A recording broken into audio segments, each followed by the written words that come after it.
In my younger and more vulnerable years, my father gave me some advice that I've been turning over in my mind ever since. Whenever you feel like criticizing anyone, he told me, just remember that all the people in this world haven't had the advantages that you've had. He didn't say any more, but we've always been unusually communicative in a reserved way, and I understood that he meant a great deal more than that. In consequence, I'm inclined to reserve all judgments, a habit that has opened up many curious natures to me and also made me the victim of not a few veteran bores. The abnormal mind is quick to detect and attach itself to this quality when it appears in a normal person. And so it came about that in college I was unjustly accused of being a politician, because I was privy to the secret griefs of wild, unknown men. Most of the confidences were unsought. Frequently I have feigned sleep, preoccupation, or a hostile levity when I realized by some unmistakable sign that an intimate revelation was quivering on the horizon. For the intimate revelations of young men, or at least the terms in which they express them, are usually plagiaristic and marred by obvious suppressions. Reserving judgments is a matter of infinite hope. I am still a little afraid of missing something if I forget that, as my father snobbishly suggested, and I snobbishly repeat, a sense of the fundamental decencies is parceled out unequally at birth. And, after boasting this way of my tolerance, I come to the admission that it has a limit. Conduct may be founded on the hard rock or the wet marshes, but after a certain point I don't care what it's founded on. When I came back from the East last autumn, I felt that I wanted the world to be in uniform and at a sort of moral attention forever. I wanted no more riotous excursions with privileged glimpses into the human heart. Only Gatsby, the man who gives his name to this book, was exempt from my reaction. Gatsby, who represented everything for which I have an unaffected scorn. If personality is an unbroken series of successful gestures, then there was something gorgeous about him, some heightened sensitivity to the promises of life, as if he were related to one of those intricate machines that register earthquakes 10,000 miles away. This responsiveness had nothing to do with that flabby impressionability which is dignified under the name of the creative temperament. It was an extraordinary gift for hope. A romantic readiness such as I have never found in any other person, and which it is not likely I shall ever find again. No, Gatsby turned out all right at the end. It is what preyed on Gatsby, what foul dust floated in the wake of his dreams, that temporarily closed out my interest in the abortive sorrows and short-winded ions of men. My family have been prominent, well-to-do people in this middle western city for 3 generations. The Carraways are something of a clan.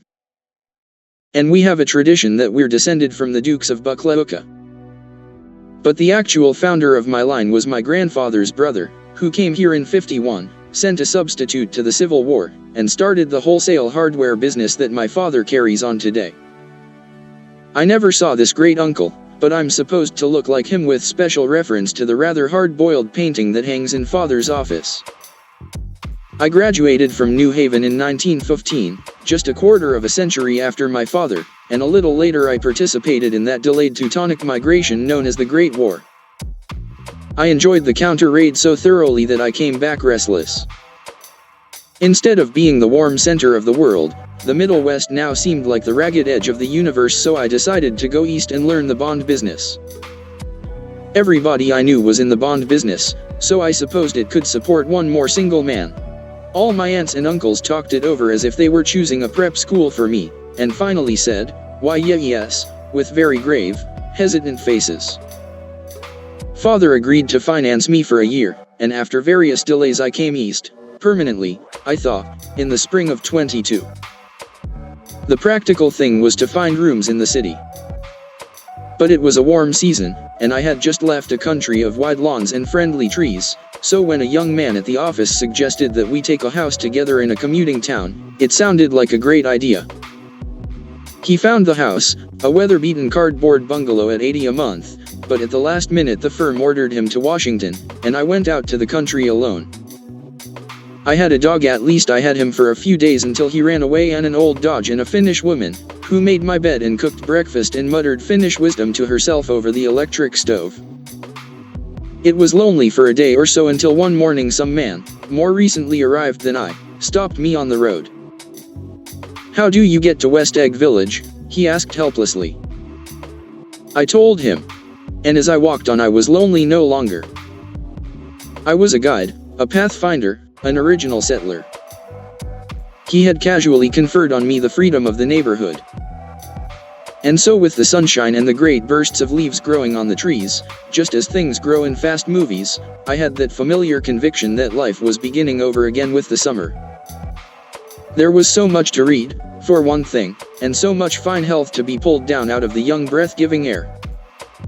I bought a dozen volumes on banking and credit and investment securities, and they stood on my shelf in red and gold like new money from the mint, promising to unfold the shining secrets that only Midas and Morgan and Mecenas knew. And I had the high intention of reading many other books besides. I was rather literary in college. One year I wrote a series of very solemn and obvious editorials for the Yale News, and now I was going to bring back all such things into my life and become again that most limited of all specialists. The well-rounded man. This isn't just an epigram. Life is much more successfully looked at from a single window, after all. It was a matter of chance that I should have rented a house in one of the strangest communities in North America. It was on that slender riotous island which extends itself due east of New York, in where there are, among other natural curiosities, two unusual formations of land.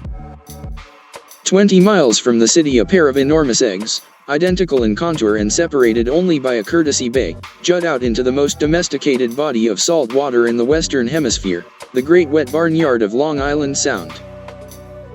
They are not perfect ovals like the egg in the Columbus story. They are both crushed flat at the contact end, but their physical resemblance must be a source of perpetual wonder to the gulls that fly overhead. To the wingless, a more interesting phenomenon is their dissimilarity in every particular except shape and size. I lived at West Egg, the less fashionable of the two, though this is a most superficial tag to express the bizarre and not a little sinister contrast between them. My house was at the very tip of the egg, only 50 yards from the Sound, and squeezed between two huge places that rented for $12,000 or $15,000 a season. The one on my right was a colossal affair by any standard. It was a factual imitation of some Hotel de Ville in Normandy. With a tower on one side, spanking new under a thin beard of raw ivy, and a marble swimming pool, and more than 40 acres of lawn and garden. It was Gatsby's mansion. Or, rather, as I didn't know Mr. Gatsby, it was a mansion inhabited by a gentleman of that name. My own house was an eyesore, but it was a small eyesore, and it had been overlooked, so I had a view of the water, a partial view of my neighbor's lawn, and the consoling proximity of millionaires, all for $80 a month. Across the courtesy bay, the white palaces of fashionable East Egg glittered along the water, and the history of the summer really begins on the evening I drove over there to have dinner with the Tom Buchanans. Daisy was my second cousin once removed, and I'd known Tom in college. And just after the war I spent 2 days with them in Chicago. Her husband, among various physical accomplishments, had been one of the most powerful ends that ever played football at New Haven, a national figure in a way, one of those men who reach such an acute limited excellence at 21 that everything afterward savors of anticlimax. His family were enormously wealthy. Even in college his freedom with money was a matter for reproach, but now he'd left Chicago and come east in a fashion that rather took your breath away. For instance, he'd brought down a string of polo ponies from Lake Forest. It was hard to realize that a man in my own generation was wealthy enough to do that. Why they came east I don't know. They had spent a year in France for no particular reason, and then drifted here and there unrestfully wherever people played polo and were rich together. This was a permanent move, said Daisy over the telephone, but I didn't believe it. I had no sight into Daisy's heart, but I felt that Tom would drift on forever, seeking, a little wistfully, for the dramatic turbulence of some irrecoverable football game. And so it happened that on a warm windy evening I drove over to East Egg to see two old friends whom I scarcely knew at all. Their house was even more elaborate than I expected, a cheerful red and white Georgian colonial mansion, overlooking the bay. The lawn started at the beach and ran towards the front door for a quarter of a mile, jumping over sundials and brick walks and burning gardens, finally when it reached the house drifting up the side in bright vines as though from the momentum of its run. The front was broken by a line of French windows, glowing now with reflected gold and wide open to the warm windy afternoon, and Tom Buchanan in riding clothes was standing with his legs apart on the front porch. He had changed since his New Haven years. Now he was a sturdy straw-haired man of 30, with a rather hard mouth and a supercilious manner. Two shining arrogant eyes had established dominance over his face and gave him the appearance of always leaning aggressively forward. Not even the effeminate swank of his riding clothes could hide the enormous power of that body. He seemed to fill those glistening boots until he strained the top lacing. And you could see a great pack of muscle shifting when his shoulder moved under his thin coat. It was a body capable of enormous leverage, a cruel body. His speaking voice, a gruff husky tenor, added to the impression of fractiousness he conveyed. There was a touch of paternal contempt in it, even toward people he liked, and there were men at New Haven who had hated his guts. Now, don't think my opinion on these matters is final, he seemed to say, just because I'm stronger and more of a man than you are. We were in the same senior society, and while we were never intimate, I always had the impression that he approved of me and wanted me to like him with some harsh, defiant wistfulness of his own. We talked for a few minutes on the sunny porch. "I've got a nice place here," he said, his eyes flashing about restlessly. Turning me around by one arm, he moved a broad flat hand along the front vista, including in its sweep a sunken Italian garden, a half-acre of deep, pungent roses, and a snub-nosed motorboat that bumped the tide offshore. It belonged to Domain, the oil man. He turned me around again, politely and abruptly. "We'll go inside." We walked through a high hallway into a bright rosy-colored space, fragilely bound into the house by French windows at either end. The windows were ajar and gleaming white against the fresh grass outside that seemed to grow a little way into the house. A breeze blew through the room, blew curtains in at one end and out the other like pale flags, twisting them up toward the frosted wedding cake of the ceiling, and then rippled over the wine-colored rug, making a shadow on it as wind does on the sea. The only completely stationary object in the room was an enormous couch on which two young women were buoyed up as though upon an anchored balloon.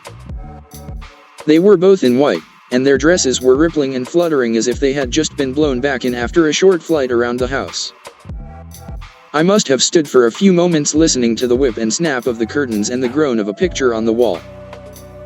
Then there was a boom as Tom Buchanan shut the rear windows and the caught wind died out about the room, and the curtains and the rugs and the two young women ballooned slowly to the floor. The younger of the two was a stranger to me. She was extended full length at her end of the divan, completely motionless, and with her chin raised a little, as if she were balancing something on it which was quite likely to fall.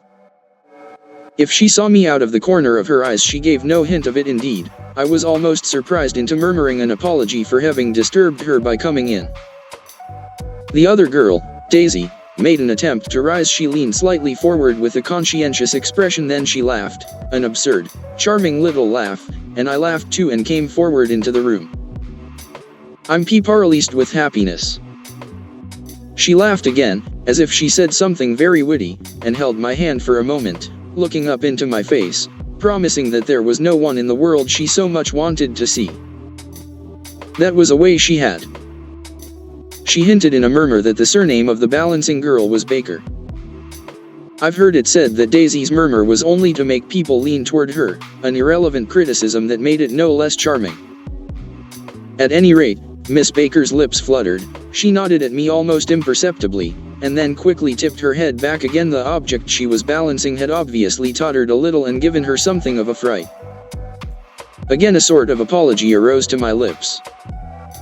Almost any exhibition of complete self-sufficiency draws a stunned tribute from me. I looked back at my cousin, who began to ask me questions in her low, thrilling voice. It was the kind of voice that the ear follows up and down, as if each speech is an arrangement of notes that will never be played again. Her face was set and lovely with bright things in it, bright eyes and a bright passionate mouth, but there was an excitement in her voice that men who had cared for her found difficult to forget. A singing compulsion, a whispered listen, a promise that she had done gay, exciting things just a while since and that there were gay, exciting things hovering in the next hour. I told her how I had stopped off in Chicago for a day on my way east, and how a dozen people had sent their love through me. Do they miss me? She cried ecstatically. The whole town is desolate. All the cars have the left rear wheel painted black as a mourning wreath, and there's a persistent wail all night along the North Shore. How gorgeous. Let's go back, Tom. Tomorrow. Then she added irrelevantly, you ought to see the baby. I'd like to. She's asleep. She's 3 years old. Haven't you ever seen her? Never. Well, you ought to see her. She's... Tom Buchanan, who had been hovering restlessly about the room, stopped and rested his hand on my shoulder. What you doing, Nick? I'm a bond man. Who with? I told him. Never heard of them, he remarked decisively. This annoyed me. You will, I answered shortly. You will if you stay in the East. Oh, I'll stay in the East, don't you worry, he said, glancing at Daisy and then back at me, as if he were alert for something more. I'd be a goddamned fool to live anywhere else. At this point Miss Baker said, absolutely, with such suddenness that I started. It was the first word she had uttered since I came into the room. Evidently it surprised her as much as it did me, for she yawned and with a series of rapid, deft movements stood up into the room. I'm stiff, she complained, I've been lying on that sofa for as long as I can remember. Don't look at me, Daisy retorted, I've been trying to get you to New York all afternoon. No, thanks, said Miss Baker to the 4 cocktails just in from the pantry. I'm absolutely in training. Her host looked at her incredulously. You are. He took down his drink as if it were a drop in the bottom of a glass. How you ever get anything done is beyond me. I looked at Miss Baker, wondering what it was she got done. I enjoyed looking at her. She was a slender, small-breasted girl, with an erect carriage, which she accentuated by throwing her body backward at the shoulders like a young cadet. Her gray sun-strained eyes looked back at me with polite reciprocal curiosity out of a wan, charming, discontented face. It occurred to me now that I had seen her, or a picture of her, somewhere before. You live in West Egg, she remarked contemptuously. I know somebody there. I don't know a single. You must know Gatsby. Gatsby, demanded Daisy. What Gatsby? Before I could reply that he was my neighbor, dinner was announced. Wedging his tense arm imperatively under mine, Tom Buchanan compelled me from the room as though he were moving a checker to another square. Slenderly, languidly, their hands set lightly on their hips, the 2 young women preceded us out onto a rosy-colored porch, open toward the sunset, where 4 candles flickered on the table in the diminished wind. Why candles? Objected Daisy, frowning. She snapped them out with her fingers. In 2 weeks it'll be the longest day in the year. She looked at us all radiantly. Do you always watch for the longest day of the year and then miss it? I always watch for the longest day in the year and then miss it. We ought to plan something, yawned Miss Baker, sitting down at the table as if she were getting into bed. All right, said Daisy. What'll we plan? She turned to me helplessly. What do people plan? Before I could answer, her eyes fastened with an odd expression on her little finger. Look, she complained, I heard it. We all looked. The knuckle was black and blue. You did it, Tom, she said accusingly. I know you didn't mean to, but you did do it. That's what I get for marrying a brute of a man, a great, big, hulking physical specimen of a... I hate that word hulking, objected Tom crossly, even in kidding. Hulking, insisted Daisy. Sometimes she and Miss Baker talked at once, unobtrusively, and with a bantering inconsequence that was never quite chatter, that was as cool as their white dresses and their impersonal eyes in the absence of all desire. They were here, and they accepted Tom and me, making only a polite pleasant effort to entertain or to be entertained. They knew that presently dinner would be over and a little later the evening too would be over and casually put away. It was sharply different from the West, where an evening was hurried from phase to phase towards its close, in a continually disappointed anticipation or else in sheer nervous dread of the moment itself. You make me feel uncivilized, Daisy, I confessed on my second glass of corky but rather impressive claret. Can't you talk about crops or something? I meant nothing in particular by this remark, but it was taken up in an unexpected way. Civilization's going to pieces, broke out Tom violently. I've gotten to be a terrible pessimist about things. Have you read The Rise of the Colored Empires by this man Goddard?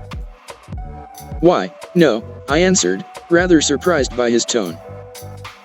Well, it's a fine book, and everybody ought to read it. The idea is if we don't look out, the white race will be utterly submerged. It's all scientific stuff, it's been proved. Tom's getting very profound, said Daisy, with an expression of unthoughtful sadness. He reads deep books with long words in them. What was that word we? Well, these books are all scientific, insisted Tom, glancing at her impatiently. This fellow has worked out the whole thing. It's up to us, who are the dominant race, to watch out, or these other races will have control of things. We've got to beat them down, whispered Daisy, winking ferociously toward the fervent sun. You ought to live in California, began Miss Baker, but Tom interrupted her by shifting heavily in his chair. This idea is that we're Nordics. I am, and you are, and after an infinitesimal hesitation he included Daisy with a slight nod, and she winked at me again. Dash, and we've produced all the things that go to make civilization, science and art, and all that. Do you see? There was something pathetic in his concentration, as if his complacency, more acute than of old, was not enough to him anymore. When, almost immediately, the telephone rang inside and the butler left the porch, Daisy seized upon the momentary interruption and leaned towards me. I'll tell you a family secret, she whispered enthusiastically. It's about the butler's nose. Do you want to hear about the butler's nose? That's why I came over tonight. Well, he wasn't always a butler. He used to be the silver polisher for some people in New York that had a silver service for 200 people. He had to polish it from morning till night, until finally it began to affect his nose. Things went from bad to worse, suggested Miss Baker. Yes. Things went from bad to worse, until finally he had to give up his position. For a moment the last sunshine fell with romantic affection upon her glowing face. Her voice compelled me forward breathlessly as I listened, then the glow faded, each light deserting her with lingering regret, like children leaving a pleasant street at dusk. The butler came back and murmured something close to Tom's ear, whereupon Tom frowned, pushed back his chair, and without a word went inside. As if his absence quickened something within her, Daisy leaned forward again, her voice glowing and singing. I love to see you at my table, Nick. You remind me of a rose, an absolute rose. Doesn't he? She turned to Miss Baker for confirmation, an absolute rose. This was untrue. I am not even faintly like a rose. She was only extemporizing, but a stirring warmth flowed from her, as if her heart was trying to come out to you, concealed in one of those breathless, thrilling words. Then suddenly she threw her napkin on the table and excused herself and went into the house. Miss Baker and I exchanged a short glance, consciously devoid of meaning. I was about to speak when she sat up alertly and said "SH," in a warning voice. A subdued, impassioned murmur was audible in the room beyond, and Miss Baker leaned forward. Unashamed, trying to hear.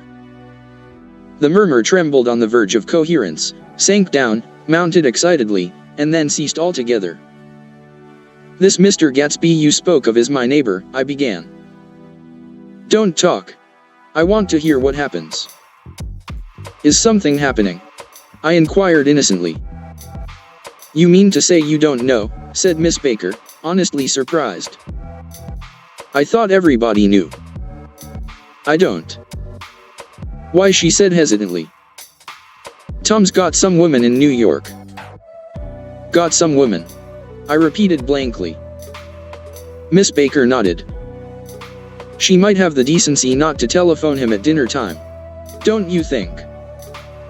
Almost before I had grasped her meaning, there was the flutter of a dress and the crunch of leather boots, and Tom and Daisy were back at the table. It couldn't be helped, cried Daisy with tense gaiety. She sat down, glanced searchingly at Miss Baker and then at me, and continued, "I looked outdoors for a minute, and it's very romantic outdoors. There's a bird on the lawn that I think must be a nightingale come over on the Cunard or White Star Line. He's singing away," her voice saying, "It's romantic, isn't it, Tom?" "Very romantic," he said, and then miserably to me, "If it's light enough after dinner, I want to take you down to the stables." The telephone rang inside, startlingly, and as Daisy shook her head decisively at Tom, the subject of the stables, in fact all subjects, vanished into air. Among the broken fragments of the last 5 minutes at table I remember the candles being lit again, pointlessly, and I was conscious of wanting to look squarely at everyone, and yet to avoid all eyes. I couldn't guess what Daisy and Tom were thinking, but I doubt if even Miss Baker, who seemed to have mastered a certain hearty scepticism, was able utterly to put this fifth guest's shrill metallic urgency out of mind. To a certain temperament the situation might have seemed intriguing. My own instinct was to telephone immediately for the police. The horses, needless to say, were not mentioned again. Tom and Miss Baker, with several feet of twilight between them, strolled back into the library, as if to a vigil beside a perfectly tangible body, while, trying to look pleasantly interested and a little deaf, I followed Daisy around a chain of connecting verandas to the porch in front. In its deep gloom we sat down side by side on a wicker settee. Daisy took her face in her hands as if feeling its lovely shape, and her eyes moved gradually out into the velvet dusk. I saw that turbulent emotions possessed her, so I asked what I thought would be some sedative questions about her little girl. "We don't know each other very well, Nick," she said suddenly. "Even if we are cousins. You didn't come to my wedding. I wasn't back from the war." "That's true." She hesitated. "Well, I've had a very bad time, Nick, and I'm pretty cynical about everything." Evidently she had reason to be. I waited, but she didn't say any more, and after a moment I returned rather feebly to the subject of her daughter. "I suppose she talks, and eats, and everything." "Oh, yes." She looked at me absently. "Listen, Nick, let me tell you what I said when she was born. Would you like to hear?" "Very much. It'll show you how I've gotten to feel about things." Well, she was less than an hour old and Tom was God knows where. I woke up out of the ether with an utterly abandoned feeling, and asked the nurse right away if it was a boy or a girl. She told me it was a girl, and so I turned my head away and wept. "All right," I said, "I'm glad it's a girl. And I hope she'll be a fool. That's the best thing a girl can be in this world, a beautiful little fool. You see, I think everything's terrible anyhow," she went on in a convinced way. "Everybody thinks so, the most advanced people. And I know. I've been everywhere and seen everything and done everything." Her eyes flashed around her in a defiant way, rather like Tom's, and she laughed with thrilling scorn. "Sophisticated, God, I'm sophisticated." The instant her voice broke off, ceasing to compel my attention, my belief, I felt the basic insincerity of what she had said. It made me uneasy, as though the whole evening had been a trick of some sort to exact a contributory emotion from me. I waited, and sure enough, in a moment she looked at me with an absolute smirk on her lovely face, as if she had asserted her membership in a rather distinguished secret society to which she and Tom belonged. Inside, the crimson room bloomed with light. Tom and Miss Baker sat at either end of the long couch and she read aloud to him from the Saturday Evening Post the words, "Murmurous and uninflected," running together in a soothing tune. The lamplight, bright on his boots and dull on the autumn leaf yellow of her hair, glinted along the paper as she turned a page with a flutter of slender muscles in her arms. When we came in she held us silent for a moment with a lifted hand. "To be continued," she said, tossing the magazine on the table, "in our very next issue." Her body asserted itself with a restless movement of her knee, and she stood up. 10 o'clock, she remarked, apparently finding the time on the ceiling. "Time for this good girl to go to bed." "Jordan's going to play in the tournament tomorrow," explained Daisy, "over at Westchester." "Oh, Yuri Jordan Baker." I knew now why her face was familiar. Its pleasing, contemptuous expression had looked out at me from many rotogravure pictures of the sporting life at Asheville and Hot Springs and Palm Beach. I had heard some story of her too, a critical, unpleasant story, but what it was I had forgotten long ago. "Good night," she said softly. "Wake me at 8, won't you? If you'll get up." "I will. Good night, Mr. Carraway. See you anon." "Of course you will," confirmed Daisy. "In fact, I think I'll arrange a marriage. Come over often, Nick, and I'll sort of fling you together. You know, lock you up accidentally in linen closets and push you out to sea in a boat, and all that sort of thing dash." "Good night," called Miss Baker from the stairs. "I haven't heard a word." "She's a nice girl," said Tom after a moment. "They oughtn't to let her run around the country this way." "Who oughtn't to?" inquired Daisy coldly. "Her family. Her family is one aunt about 1,000 years old. Besides, Nick's going to look after her, aren't you, Nick? She's going to spend lots of weekends out here this summer. I think the home influence will be very good for her." Daisy and Tom looked at each other for a moment in silence. "Is she from New York?" I asked quickly. "From Louisville. Our white girlhood was passed together there. Our beautiful white dash." "Did you give Nick a little heart-to-heart talk on the veranda?" demanded Tom suddenly. "Did I?" She looked at me. "I can't seem to remember, but I think we talked about the Nordic race. Yes, I'm sure we did. It sort of crept up on us, and first thing you know—" "Don't believe everything you hear, Nick," he advised me. I said lightly that I had heard nothing at all, and a few minutes later I got up to go home. They came to the door with me and stood side by side in a cheerful square of light. As I started my motor, Daisy peremptorily called, "Wait. I forgot to ask you something, and it's important. We heard you were engaged to a girl out west." "That's right," corroborated Tom kindly. "We heard that you were engaged." "It's a libel. I'm too poor."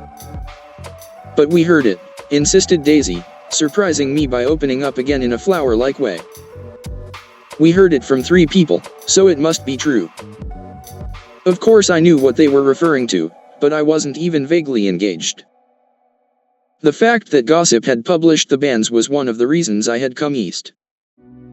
You can't stop going with an old friend on account of rumors, and on the other hand I had no intention of being rumored into marriage. Their interest rather touched me and made them less remotely rich. Nevertheless, I was confused and a little disgusted as I drove away. It seemed to me that the thing for Daisy to do was to rush out of the house, child in arms, but apparently there were no such intentions in her head. As for Tom, the fact that he had some woman in New York was really less surprising than that he had been depressed by a book. Something was making him nibble at the edge of stale ideas, as if his sturdy physical egotism no longer nourished his peremptory heart. Already it was deep summer on roadhouse roofs and in front of wayside garages, where new red petrol pumps sat out in pools of light, and when I reached my estate at West Egg I ran the car under its shed and sat for a while on an abandoned grass roller in the yard. The wind had blown off, leaving a loud, bright night, with wings beating in the trees and a persistent organ sound as the full bellows of the earth blew the frogs full of life. The silhouette of a moving cat wavered across the moonlight. And, turning my head to watch it, I saw that I was not alone. 50 feet away a figure had emerged from the shadow of my neighbor's mansion and was standing with his hands in his pockets regarding the silver pepper of the stars. Something in his leisurely movements and the secure position of his feet upon the lawn suggested that it was Mr. Gatsby himself, come out to determine what share was his of our local heavens. I decided to call to him. Miss Baker had mentioned him at dinner, and that would do for an introduction. But I didn't call to him, for he gave a sudden intimation that he was content to be alone. He stretched out his arms toward the dark water in a curious way, and, far as I was from him, I could have sworn he was trembling. Involuntarily I glanced seaward and distinguished nothing except a single green light, minute, and far away. That might have been the end of a dock. When I looked once more for Gatsby, he had vanished, and I was alone again in the unquiet darkness. 2. About halfway between West Egg and New York, the motor road hastily joins the railroad and runs beside it for a quarter of a mile, so as to shrink away from a certain desolate area of land. This is a valley of ashes, a fantastic farm where ashes grow like wheat into ridges and hills and grotesque gardens. Where ashes take the forms of houses and chimneys and rising smoke and, finally, with a transcendent effort, of ash-gray men, who move dimly and already crumbling through the powdery air. Occasionally a line of gray cars crawls along an invisible track, gives out a ghastly creak, and comes to rest, and immediately the ash-gray men swarm up with leaden spades and stir up an impenetrable cloud, which screens their obscure operations from your sight. But above the gray land and the spasms of bleak dust which drift endlessly over it, you perceive, after a moment, the eyes of Dr. T.J. Eckelberg. The eyes of Dr. T.J. Eckelberg are blue and gigantic, their retinas are 1 yard high. They look out of no face, but, instead, from a pair of enormous yellow spectacles which pass over a non-existent nose. Evidently some wild wag of an oculist set them there to fatten his practice in the borough of Queens, and then sank down himself into eternal blindness, or forgot them and moved away.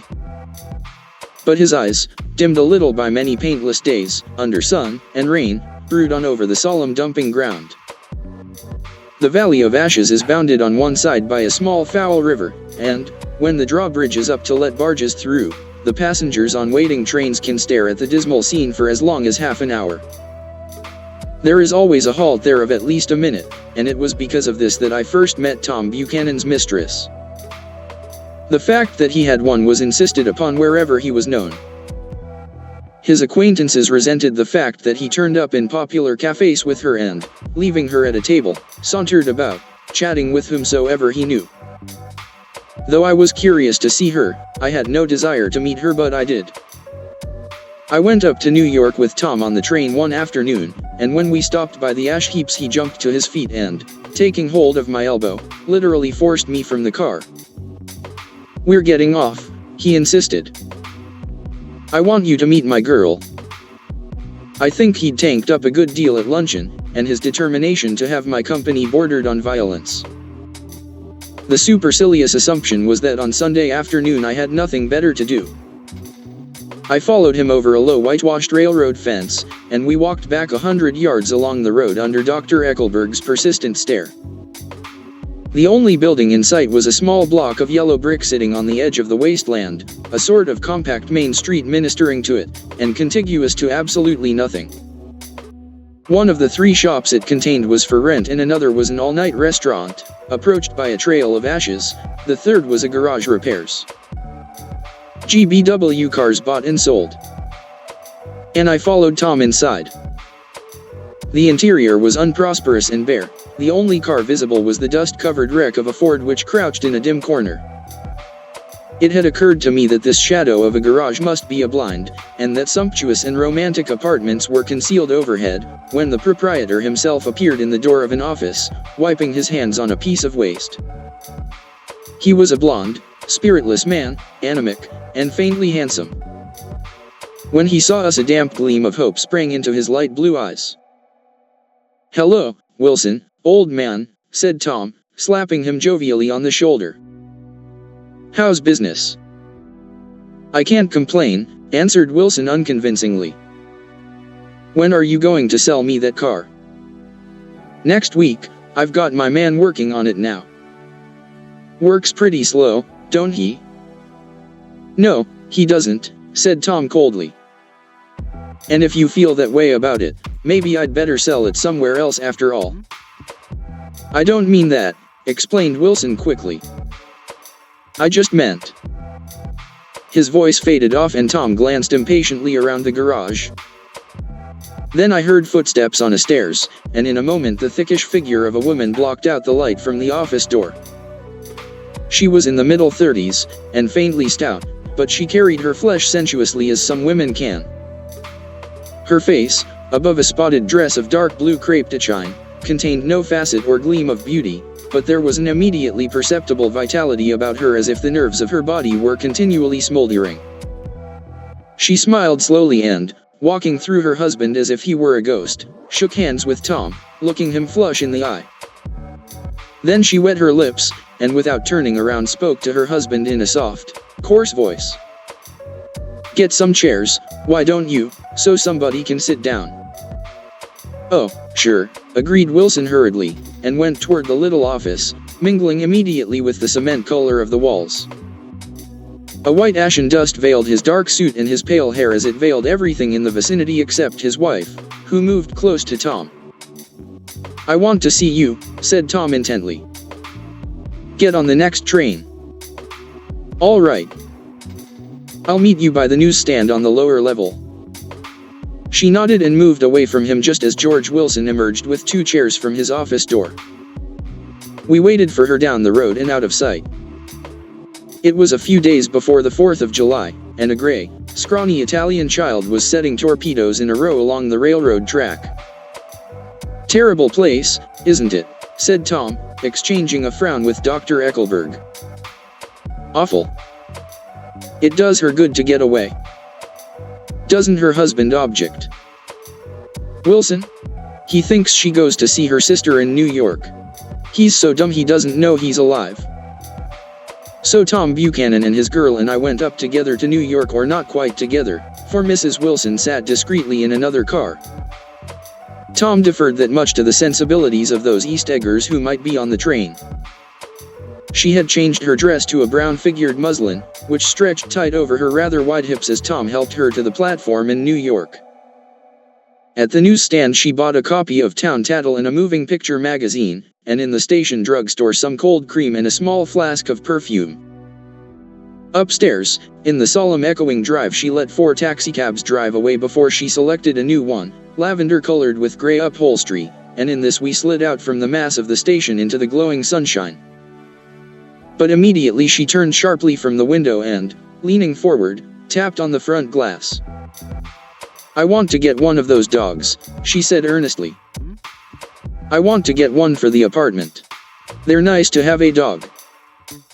We backed up to a gray old man who bore an absurd resemblance to John D. Rockefeller. In a basket swung from his neck cowered a dozen very recent puppies of an indeterminate breed. "What kind are they?" asked Mrs. Wilson eagerly, as he came to the taxi window. "All kinds. What kind do you want, lady?" "I'd like to get one of those police dogs. I don't suppose you got that kind." The man peered doubtfully into the basket, plunged in his hand and drew one up, wriggling, by the back of the neck. "That's no police dog," said Tom. "No, it's not exactly a police dog," said the man with disappointment in his voice. "It's more of an Airedale." He passed his hand over the brown washrag of a back. "Look at that coat. Some coat. That's a dog that'll never bother you with catching cold." "I think it's cute," said Mrs. Wilson enthusiastically.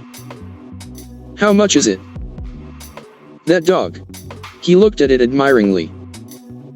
"That dog will cost you $10.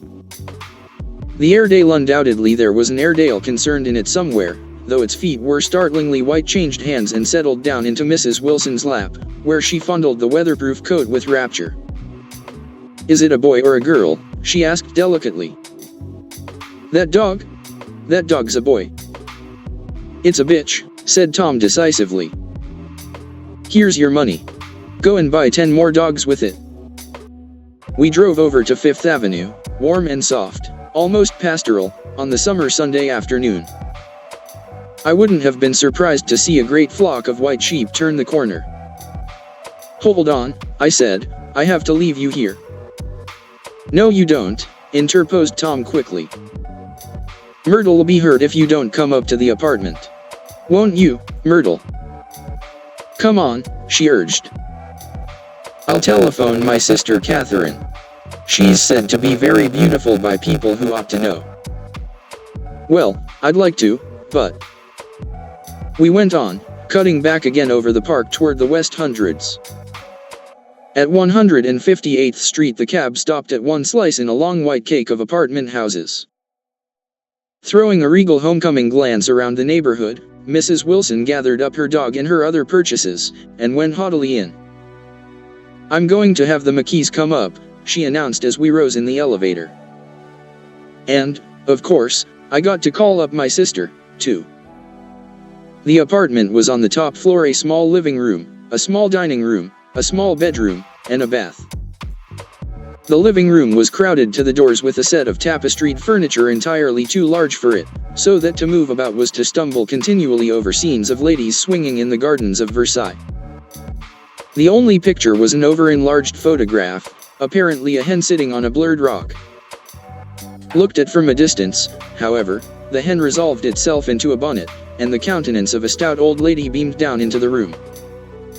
Several old copies of Town Tattle lay on the table, together with a copy of Simon Called Peter, and some of the small scandal magazines of Broadway.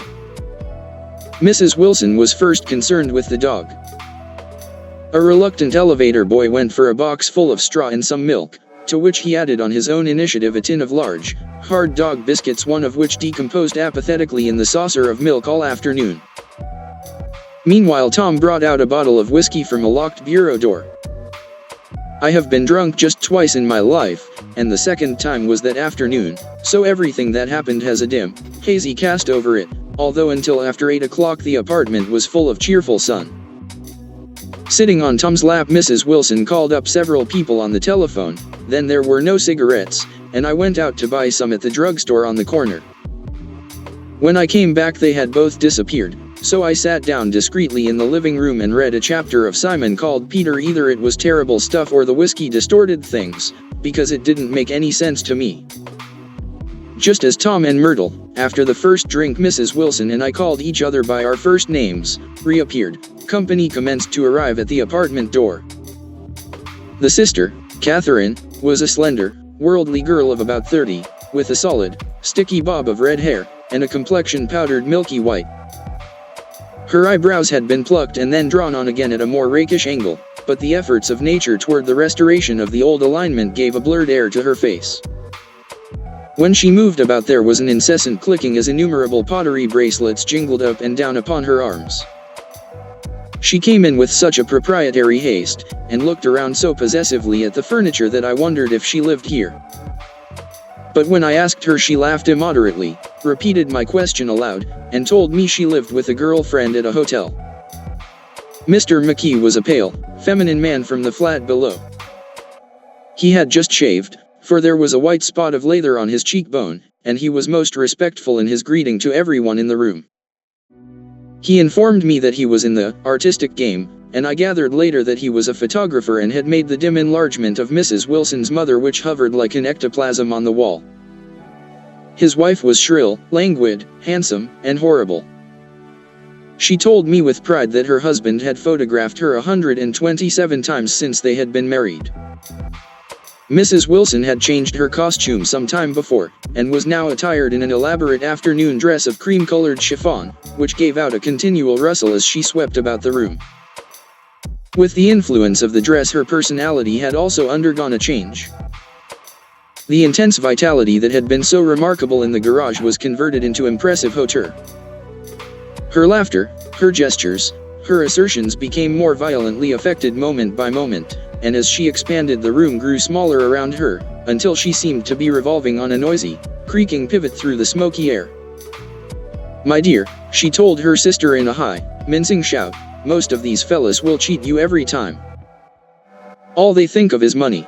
I had a woman up here last week to look at my feet, and when she gave me the bill you'd have thought she had my appendicitis out." "What was the name of the woman?" asked Mrs. McKee. "Mrs. Eberhard.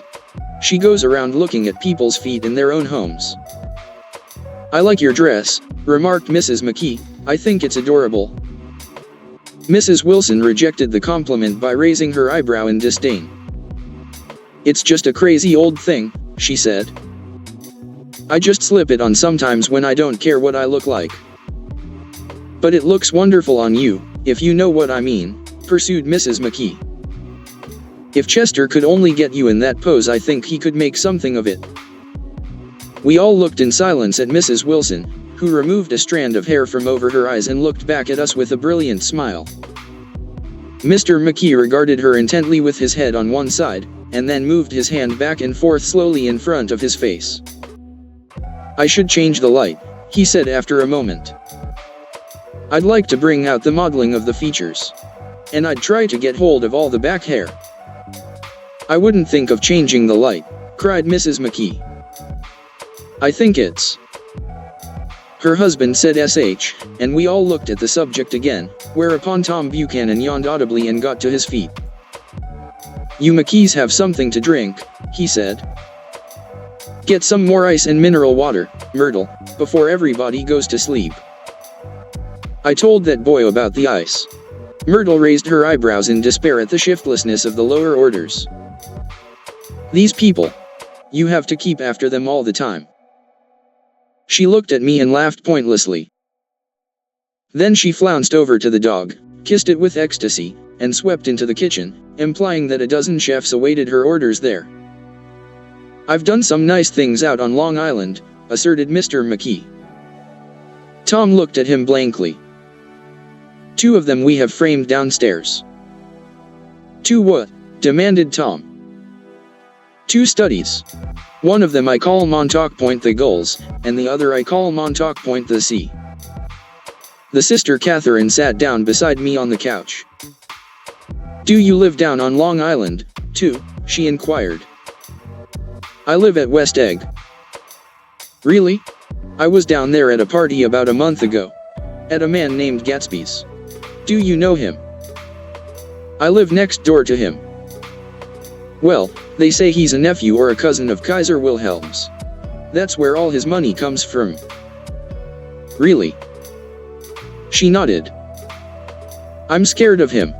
I'd hate to have him get anything on me.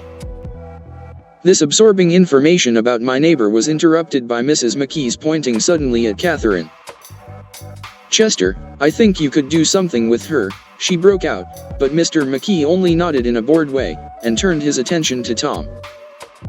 I'd like to do more work on Long Island, if I could get the entry. All I ask is that they should give me a start. Ask Myrtle, said Tom, breaking into a short shout of laughter as Mrs. Wilson entered with a tray. She'll give you a letter of introduction, won't you, Myrtle?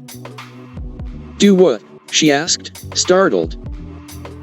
You'll give McKee a letter of introduction to your husband, so he can do some studies of him. His lips moved silently for a moment as he invented, George B. Wilson at the gasoline pump, or something like that. Catherine leaned close to me and whispered in my ear. Neither of them can stand the person they're married to. Can't they? Can't stand them. She looked at Myrtle and then at Tom. What I say is, why go on living with them if they can't stand them? If I was them, I'd get a divorce and get married to each other right away. Doesn't she like Wilson either? The answer to this was unexpected. It came from Myrtle, who had overheard the question, and it was violent and obscene. You see, cried Catherine triumphantly. She lowered her voice again. It's really his wife that's keeping them apart. She's a Catholic, and they don't believe in divorce. When they do get married, continued Catherine, they're going west to live for a while until it blows over. It'd be more discreet to go to Europe. Oh, do you like Europe? She exclaimed surprisingly.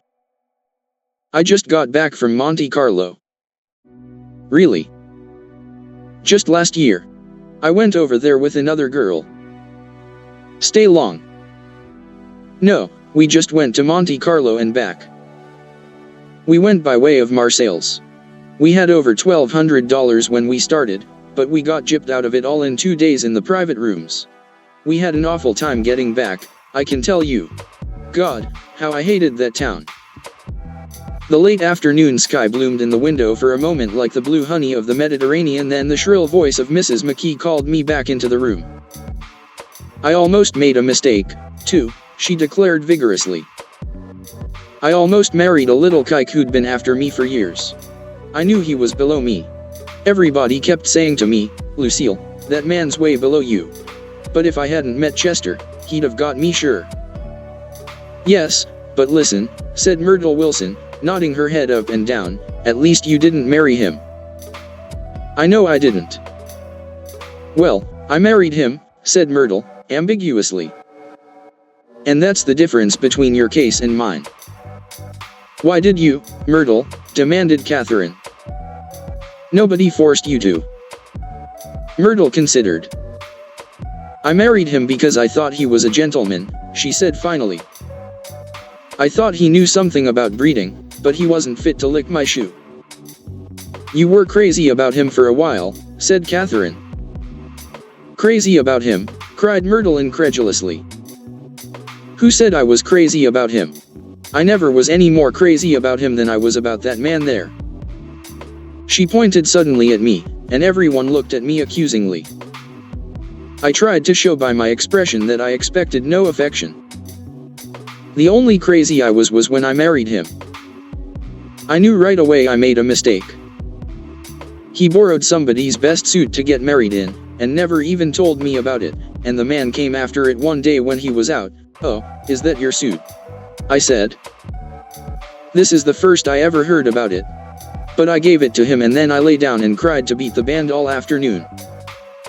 She really ought to get away from him, resumed Catherine to me. They've been living over that garage for 11 years. And Tom's the first sweetie she ever had. The bottle of whiskey, a second one, was now in constant demand by all present, excepting Catherine, who felt just as good on nothing at all. Tom rang for the janitor and sent him for some celebrated sandwiches, which were a complete supper in themselves. I wanted to get out and walk eastward toward the park through the soft twilight, but each time I tried to go I became entangled in some wild, strident argument which pulled me back, as if with ropes, into my chair. Yet high over the city our line of yellow windows must have contributed their share of human secrecy to the casual watcher in the darkening streets, and I saw him too, looking up, and wondering. I was within and without, simultaneously enchanted and repelled by the inexhaustible variety of life. Myrtle pulled her chair close to mine, and suddenly her warm breath poured over me the story of her first meeting with Tom. It was on the two little seats facing each other that are always the last ones left on the train. I was going up to New York to see my sister and spend the night. He had on a dress suit and patent leather shoes, and I couldn't keep my eyes off him, but every time he looked at me I had to pretend to be looking at the advertisement over his head. When we came into the station he was next to me, and his white shirt front pressed against my arm, and so I told him I'd have to call a policeman, but he knew I lied. I was so excited that when I got into a taxi with him I didn't hardly know I wasn't getting into a subway train. All I kept thinking about, over and over, was, you can't live forever, you can't live forever. She turned to Mrs. McKee and the room rang full of her artificial laughter. My dear, she cried, I'm going to give you this dress as soon as I'm through with it. I've got to get another one tomorrow. I'm going to make a list of all the things I've got to get. A massage and a wave, and a collar for the dog, and one of those cute little ashtrays where you touch a spring, and a wreath with a black silk bow for Mother's grave that'll last all summer. I got to write down a list so I won't forget all the things I got to do. It was 9 o'clock. Almost immediately afterward I looked at my watch and found it was 10. Mr. McKee was asleep on a chair with his fists clenched in his lap, like a photograph of a man of action. Taking out my handkerchief I wiped from his cheek the spot of dried lather that had worried me all the afternoon. The little dog was sitting on the table looking with blind eyes through the smoke, and from time to time groaning faintly. People disappeared, reappeared, made plans to go somewhere, and then lost each other, searched for each other, found each other a few feet away. Sometime toward midnight Tom Buchanan and Mrs. Wilson stood face to face discussing, in impassioned voices, whether Mrs. Wilson had any right to mention Daisy's name. Daisy! Daisy! Daisy! Shouted Mrs. Wilson. I'll say it whenever I want to. Daisy! Die! Making a short deft movement, Tom Buchanan broke her nose with his open hand. Then there were bloody towels upon the bathroom floor, and women's voices scolding, and high over the confusion a long broken wail of pain. Mr. McKee awoke from his doze and started in a daze toward the door. When he had gone halfway he turned around and stared at the scene, his wife and Catherine scolding and consoling as they stumbled here and there among the crowded furniture with articles of aid. And the despairing figure on the couch, bleating fluently, and trying to spread a copy of Town Tattle over the tapestry scenes of Versailles. Then Mr. McKee turned and continued on out the door. Taking my hat from the chandelier, I followed. "Come to lunch someday," he suggested, as we groaned down in the elevator. "Where?" "Anywhere." "Keep your hands off the lever," snapped the elevator boy. "I beg your pardon," said Mr. McKee with dignity, "I didn't know I was touching it." "All right," I agreed, "I'll be glad to." I was standing beside his bed and he was sitting up between the sheets, clad in his underwear, with a great portfolio in his hands. Beauty and the Beast. Loneliness. Old Grocery Horse. Brook and Bridge. Then I was lying half asleep in the cold lower level of the Pennsylvania station, staring at the Morning Tribune, and waiting for the 4 o'clock train. 3. There was music from my neighbor's house through the summer nights. In his blue gardens men and girls came and went like moths among the whisperings and the champagne and the stars. At high tide in the afternoon I watched his guests diving from the tower of his raft, or taking the sun on the hot sand of his beach while his 2 motorboats slit the waters of the Sound, drawing aquaplanes over cataracts of foam. On weekends his Rolls-Royce became an omnibus, bearing parties to and from the city between 9 in the morning and long past midnight, while his station wagon scampered like a brisk yellow bug to meet all trains. And on Mondays 8 servants, including an extra gardener, toiled all day with mops and scrubbing brushes and hammers and garden shears, repairing the ravages of the night before. Every Friday 5 crates of oranges and lemons arrived from a fruiterer in New York. Every Monday these same oranges and lemons left his back door in a pyramid of pulpless halves.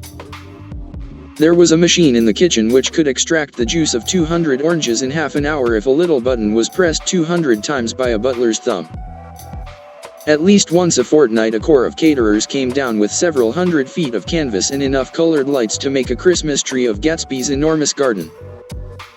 On buffet tables, garnished with glistening hors d'oeuvre, spiced baked hams crowded against salads of harlequin designs and pastry pigs and turkeys bewitched to a dark gold.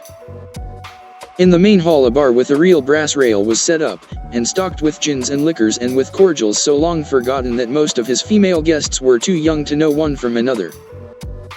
By 7 o'clock the orchestra has arrived, no thin 5-piece affair, but a whole pitful of oboes and trombones and saxophones and viols and cornets and piccolos, and low and high drums. The last swimmers have come in from the beach now and are dressing upstairs. The cars from New York are parked 5 deep in the drive, and already the halls and salons and verandas are gaudy with primary colors, and hair bobbed in strange new ways, and shawls beyond the dreams of Castile.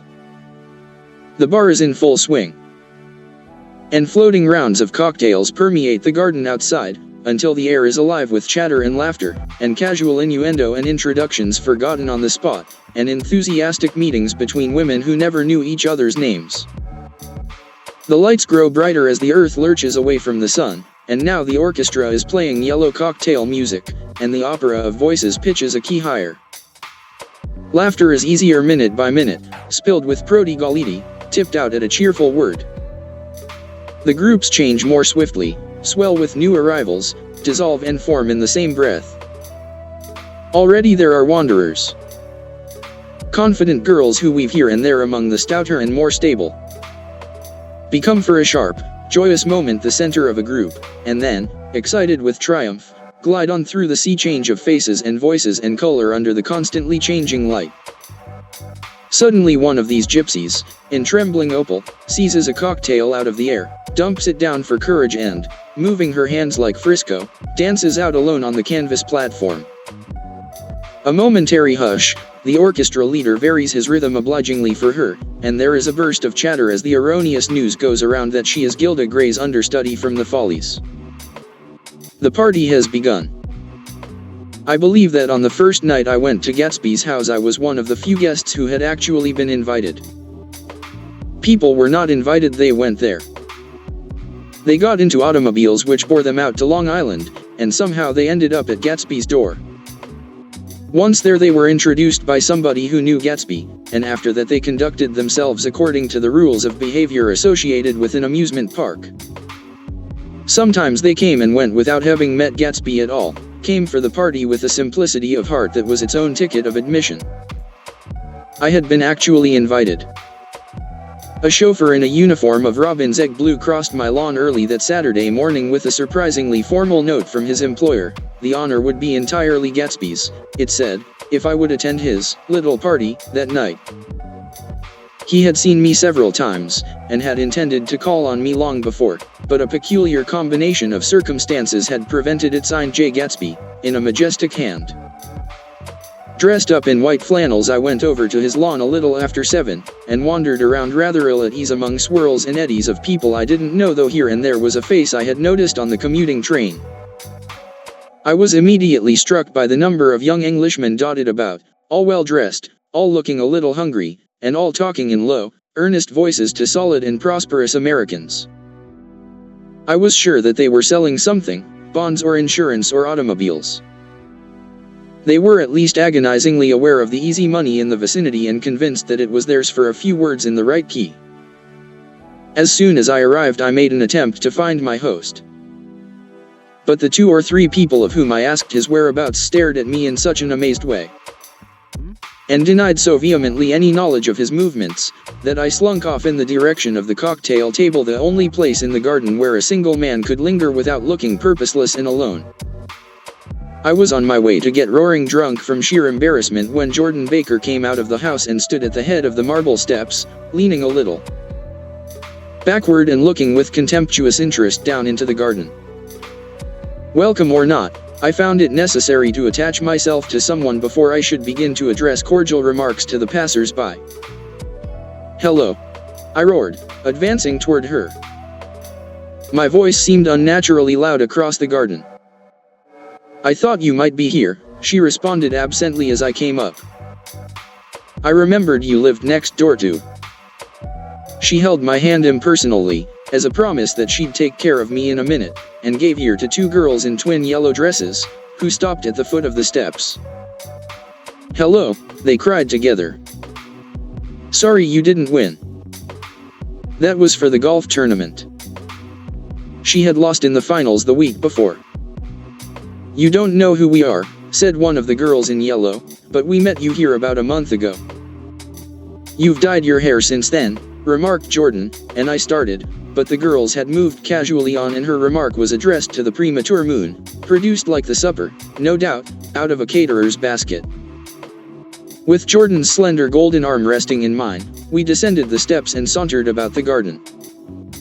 A tray of cocktails floated at us through the twilight, and we sat down at a table with the 2 girls in yellow and 3 men, each one introduced to us as Mr. Mumble. "Do you come to these parties often?" inquired Jordan of the girl beside her. "The last one was the one I met you at," answered the girl, in an alert, confident voice. She turned to her companion. "Wasn't it for you, Lucille?" "It was for Lucille, too." "I like to come," Lucille said. "I never care what I do, so I always have a good time. When I was here last I tore my gown on a chair, and he asked me my name and address. Inside of a week I got a package from Crow Ears with a new evening gown in it."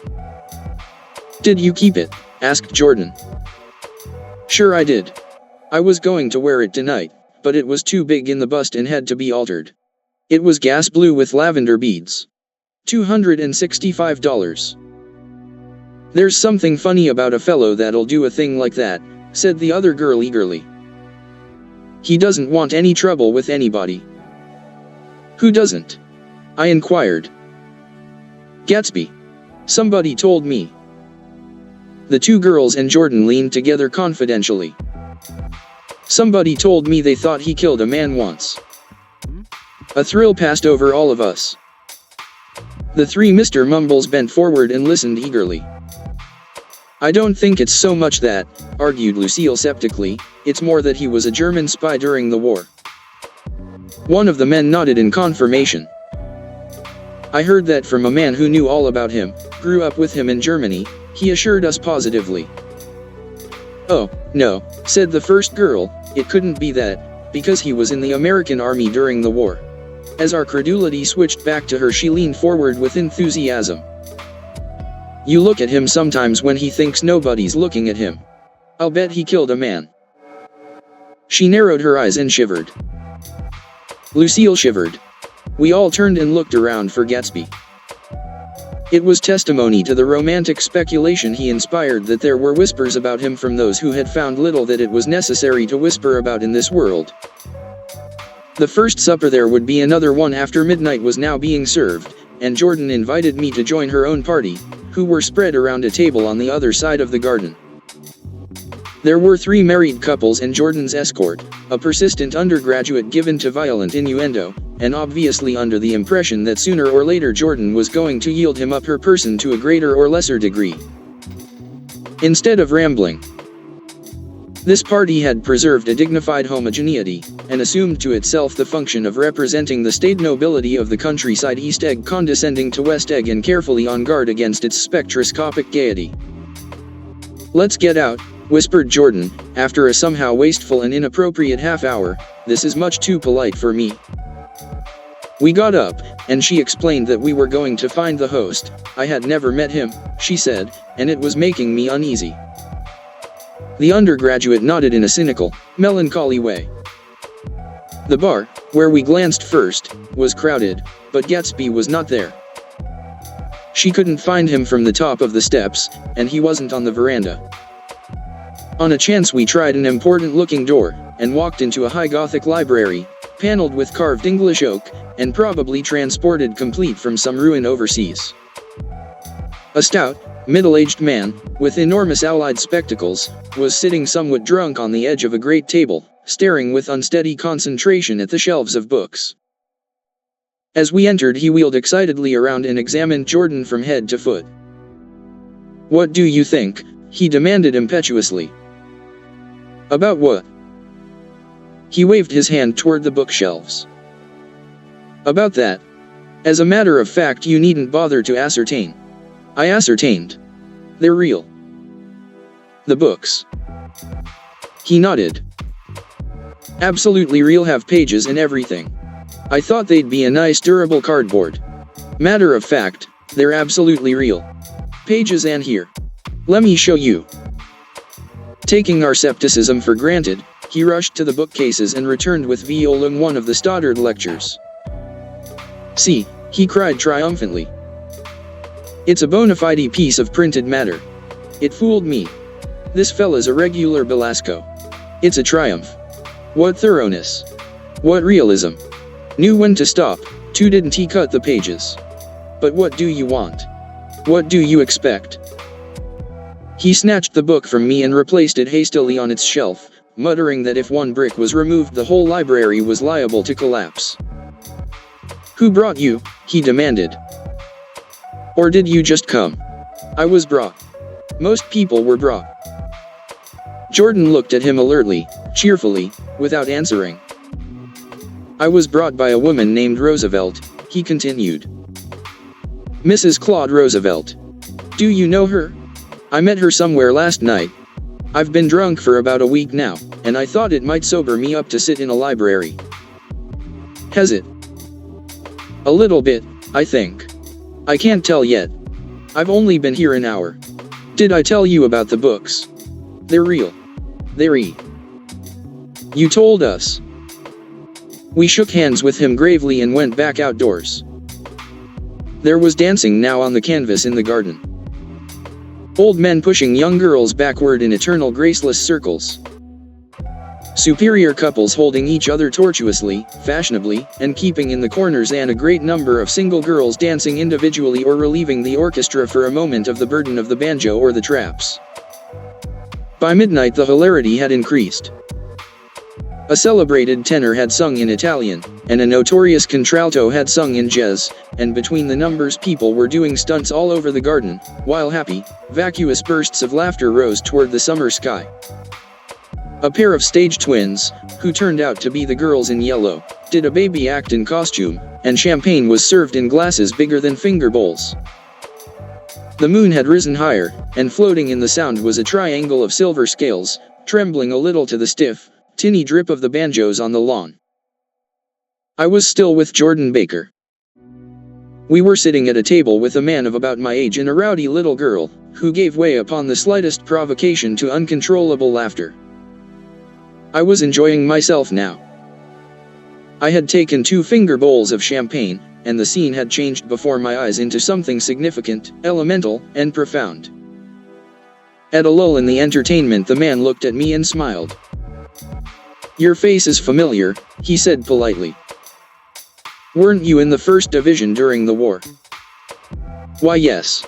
I was in the 28th Infantry. I was in the 16th until June 1918. I knew I'd seen you somewhere before." We talked for a moment about some wet, gray little villages in France. Evidently he lived in this vicinity, for he told me that he had just bought a hydroplane, and was going to try it out in the morning. "Want to go with me, old sport? Just near the shore along the Sound." "What time?" "Any time that suits you best." It was on the tip of my tongue to ask his name when Jordan looked around and smiled. "Having a gay time now?" she inquired. "Much better." I turned again to my new acquaintance. "This is an unusual party for me. I haven't even seen the host. I live over there." I waved my hand at the invisible hedge in the distance, and this man Gatsby sent over his chauffeur with an invitation. For a moment he looked at me as if he failed to understand. "I'm Gatsby," he said suddenly. "What?" I exclaimed. "Oh, I beg your pardon. I thought you knew, old sport. I'm afraid I'm not a very good host." He smiled understandingly, much more than understandingly. It was one of those rare smiles with a quality of eternal reassurance in it, that you may come across 4 or 5 times in life. It faced or seemed to face the whole eternal world for an instant, and then concentrated on you with an irresistible prejudice in your favor. It understood you just so far as you wanted to be understood, believed in you as you would like to believe in yourself, and assured you that it had precisely the impression of you that, at your best, you hoped to convey. Precisely at that point it vanished, and I was looking at an elegant young roughneck, a year or 2 over 30, whose elaborate formality of speech just missed being absurd. Some time before he introduced himself, I'd got a strong impression that he was picking his words with care. Almost at the moment when Mr. Gatsby identified himself, a butler hurried toward him with the information that Chicago was calling him on the wire.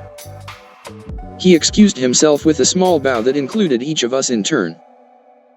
"If you want anything, just ask for it, old sport," he urged me. "Excuse me. I will rejoin you later." When he was gone, I turned immediately to Jordan, constrained to assure her of my surprise. I had expected that Mr. Gatsby would be a florid and corpulent person in his middle years. "Who is he?" I demanded. "Do you know?" "He's just a man named Gatsby." "Where is he from, I mean? And what does he do?" "Now you're started on the subject," she answered with a wan smile. "Well, he told me once he was an Oxford man." A dim background started to take shape behind him, but at her next remark it faded away. "However, I don't believe it." "Why not?" "I don't know," she insisted. "I just don't think he went there." Something in her tone reminded me of the other girls. "I think he killed a man," and had the effect of stimulating my curiosity. I would have accepted without question the information that Gatsby sprang from the swamps of Louisiana or from the Lower East Side of New York. That was comprehensible. But young men didn't, at least in my provincial inexperience, I believed they didn't drift coolly out of nowhere and buy a palace on Long Island Sound. "Anyhow, he gives large parties," said Jordan, changing the subject with an urban distaste for the concrete. "And I like large parties. They're so intimate. At small parties there isn't any privacy." There was the boom of a bass drum, and the voice of the orchestra leader rang out suddenly above the echolalia of the garden. "Ladies and gentlemen," he cried. "At the request of Mr. Gatsby, we are going to play for you Mr. Vladimir Tistov's latest work, which attracted so much attention at Carnegie Hall last May. If you read the papers, you know there was a big sensation." He smiled with jovial condescension, and added, "Some sensation." Whereupon everybody laughed. "The piece is known," he concluded lustily, "as Vladimir Tistov's Jazz History of the World." The nature of Mr. Tistoff's composition eluded me, because just as it began my eyes fell on Gatsby, standing alone on the marble steps and looking from one group to another with approving eyes. His tanned skin was drawn attractively tight on his face and his short hair looked as though it were trimmed every day. I could see nothing sinister about him. I wondered if the fact that he was not drinking helped to set him off from his guests, for it seemed to me that he grew more correct as the fraternal hilarity increased. When the jazz history of the world was over, girls were putting their heads on men's shoulders in a puppyish, convivial way. Girls were swooning backward playfully into men's arms, even into groups, knowing that someone would arrest their falls, but no one swooned backward on Gatsby, and no French bob touched Gatsby's shoulder, and no singing quartets were formed with Gatsby's head for one link. I beg your pardon. Gatsby's butler was suddenly standing beside us. Miss Baker, he inquired. I beg your pardon, but Mr. Gatsby would like to speak to you alone. With me, she exclaimed in surprise. Yes, madam. She got up slowly, raising her eyebrows at me in astonishment, and followed the butler toward the house. I noticed that she wore her evening dress, all her dresses, like sports clothes. There was a jauntiness about her movements as if she had first learned to walk upon golf courses on clean, crisp mornings. I was alone and it was almost 2. For some time confused and intriguing sounds had issued from a long, many-windowed room which overhung the terrace. Eluding Jordan's undergraduate, who was now engaged in an obstetrical conversation with 2 chorus girls, and who implored me to join him, I went inside.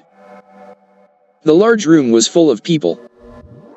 One of the girls in yellow was playing the piano, and beside her stood a tall, red-haired young lady from a famous chorus, engaged in song. She had drunk a quantity of champagne, and during the course of her song she had decided, ineptly, that everything was very, very sad. She was not only singing, she was weeping too. Whenever there was a pause in the song she filled it with gasping, broken sobs, and then took up the lyric again in a quavering soprano. The tears coursed down her cheeks, not freely, however, for when they came into contact with her heavily beaded eyelashes they assumed an inky color, and pursued the rest of their way in slow black rivulets. A humorous suggestion was made that she sing the notes on her face, whereupon she threw up her hands, sank into a chair, and went off into a deep vinous sleep. She had a fight with a man who says he's her husband, explained a girl at my elbow. I looked around. Most of the remaining women were now having fights with men said to be their husbands. Even Jordan's party, the quartet from East Egg, were rent asunder by dissension. One of the men was talking with curious intensity to a young actress. And his wife, after attempting to laugh at the situation in a dignified and indifferent way, broke down entirely and resorted to flank attacks at intervals. She appeared suddenly at his side like an angry diamond, and hissed, "You promised," into his ear. The reluctance to go home was not confined to wayward men. The hall was at present occupied by 2 deplorably sober men and their highly indignant wives. The wives were sympathizing with each other in slightly raised voices. Whenever he sees I'm having a good time he wants to go home. Never heard anything so selfish in my life. We're always the first ones to leave. So are we. Well, we're almost the last tonight, said one of the men sheepishly. The orchestra left half an hour ago. In spite of the wives' agreement that such malevolence was beyond credibility, the dispute ended in a short struggle, and both wives were lifted, kicking, into the night. As I waited for my hat in the hall, the door of the library opened and Jordan Baker and Gatsby came out together. He was saying some last word to her, but the eagerness in his manner tightened abruptly into formality as several people approached him to say goodbye. Jordan's party were calling impatiently to her from the porch, but she lingered for a moment to shake hands. "I've just heard the most amazing thing," she whispered. "How long were we in there?" "Why, about an hour." "It was simply amazing," she repeated abstractedly. "But I swore I wouldn't tell it, and here I am tantalizing you." She yawned gracefully in my face. "Please come and see me. Phone book." under the name of Mrs. Sigourney Howard. My aunt. She was hurrying off as she talked. Her brown hand waved a jaunty salute as she melted into her party at the door. Rather ashamed that on my first appearance I had stayed so late, I joined the last of Gatsby's guests, who were clustered around him. I wanted to explain that I'd hunted for him early in the evening and to apologize for not having known him in the garden. "Don't mention it," he enjoined me eagerly. "Don't give it another thought, old sport." The familiar expression held no more familiarity than the hand which reassuringly brushed my shoulder. "And don't forget we're going up in the hydroplane tomorrow morning, at 9 o'clock. Then the butler, behind his shoulder. "Philadelphia wants you on the phone, sir." "All right, in a minute. Tell them I'll be right there. Good night." "Good night." "Good night." He smiled, and suddenly there seemed to be a pleasant significance in having been among the last to go, as if he had desired it all the time. "Good night, old sport. Good night." But as I walked down the steps I saw that the evening was not quite over. 50 feet from the door a dozen headlights illuminated a bizarre and tumultuous scene. In the ditch beside the road, right side up, but violently shorn of one wheel, rested a new coupe which had left Gatsby's drive not 2 minutes before. The sharp jut of a wall accounted for the detachment of the wheel, which was now getting considerable attention from half a dozen curious chauffeurs. However, as they had left their cars blocking the road, a harsh, discordant din from those in the rear had been audible for some time, and added to the already violent confusion of the scene. A man in a long duster had dismounted from the wreck and now stood in the middle of the road, looking from the car to the tire and from the tire to the observers in a pleasant, puzzled way. "See," he explained. "It went in the ditch." The fact was infinitely astonishing to him, and I recognized first the unusual quality of wonder, and then the man. It was the late patron of Gatsby's library. "How'd it happen?" He shrugged his shoulders. "I know nothing whatever about mechanics," he said decisively. "But how did it happen? Did you run into the wall?" "Don't ask me," said Owl Eyes, washing his hands of the whole matter. "I know very little about driving, next to nothing. It happened, and that's all I know." "Well, if you're a poor driver you oughtn't to try driving at night." "But I wasn't even trying," he explained indignantly. "I wasn't even trying." An odd hush fell upon the bystanders. "Do you want to commit suicide?" "You're lucky it was just a wheel. A bad driver and not even trying." "You don't understand," explained the criminal. "I wasn't driving. There's another man in the car." The shock that followed this declaration found voice in a sustained IHH, as the door of the coupe swung slowly open. The crowd, it was now a crowd, stepped back involuntarily, and when the door had opened wide there was a ghostly pause. Then, very gradually, part by part, a pale, dangling individual stepped out of the wreck, pawing tentatively at the ground with a large uncertain dancing shoe. Blinded by the glare of the headlights and confused by the incessant groaning of the horns, the apparition stood swaying for a moment before he perceived the man in the duster. "What's matter?" he inquired calmly. "Did we run out of gas?" "Look." Half a dozen fingers pointed at the amputated wheel. He stared at it for a moment, and then looked upward as though he suspected that it had dropped from the sky. "It came off," someone explained. He nodded. "At first I didn't notice we'd stopped." A pause. Then, taking a long breath and straightening his shoulders, he remarked in a determined voice, "Wonder if tell me where there's a gas line station." At least a dozen men, some of them a little better off than he was, explained to him that wheel and car were no longer joined by any physical bond. "Back out," he suggested after a moment. "Put her in reverse." "But the wheel's off." He hesitated. "No harm in trying," he said. The caterwauling horns had reached a crescendo and I turned away and cut across the lawn toward home. I glanced back once. A wafer of a moon was shining over Gatsby's house, making the night fine as before, and surviving the laughter and the sound of his still glowing garden. A sudden emptiness seemed to flow now from the windows and the great doors, endowing with complete isolation the figure of the host, who stood on the porch, his hand up in a formal gesture of farewell. Reading over what I have written so far, I see I have given the impression that the events of 3 nights several weeks apart were all that absorbed me. On the contrary, they were merely casual events in a crowded summer, and, until much later, they absorbed me infinitely less than my personal affairs. Most of the time I worked. In the early morning the sun threw my shadow westward as I hurried down the white chasms of lower New York to the Probity Trust.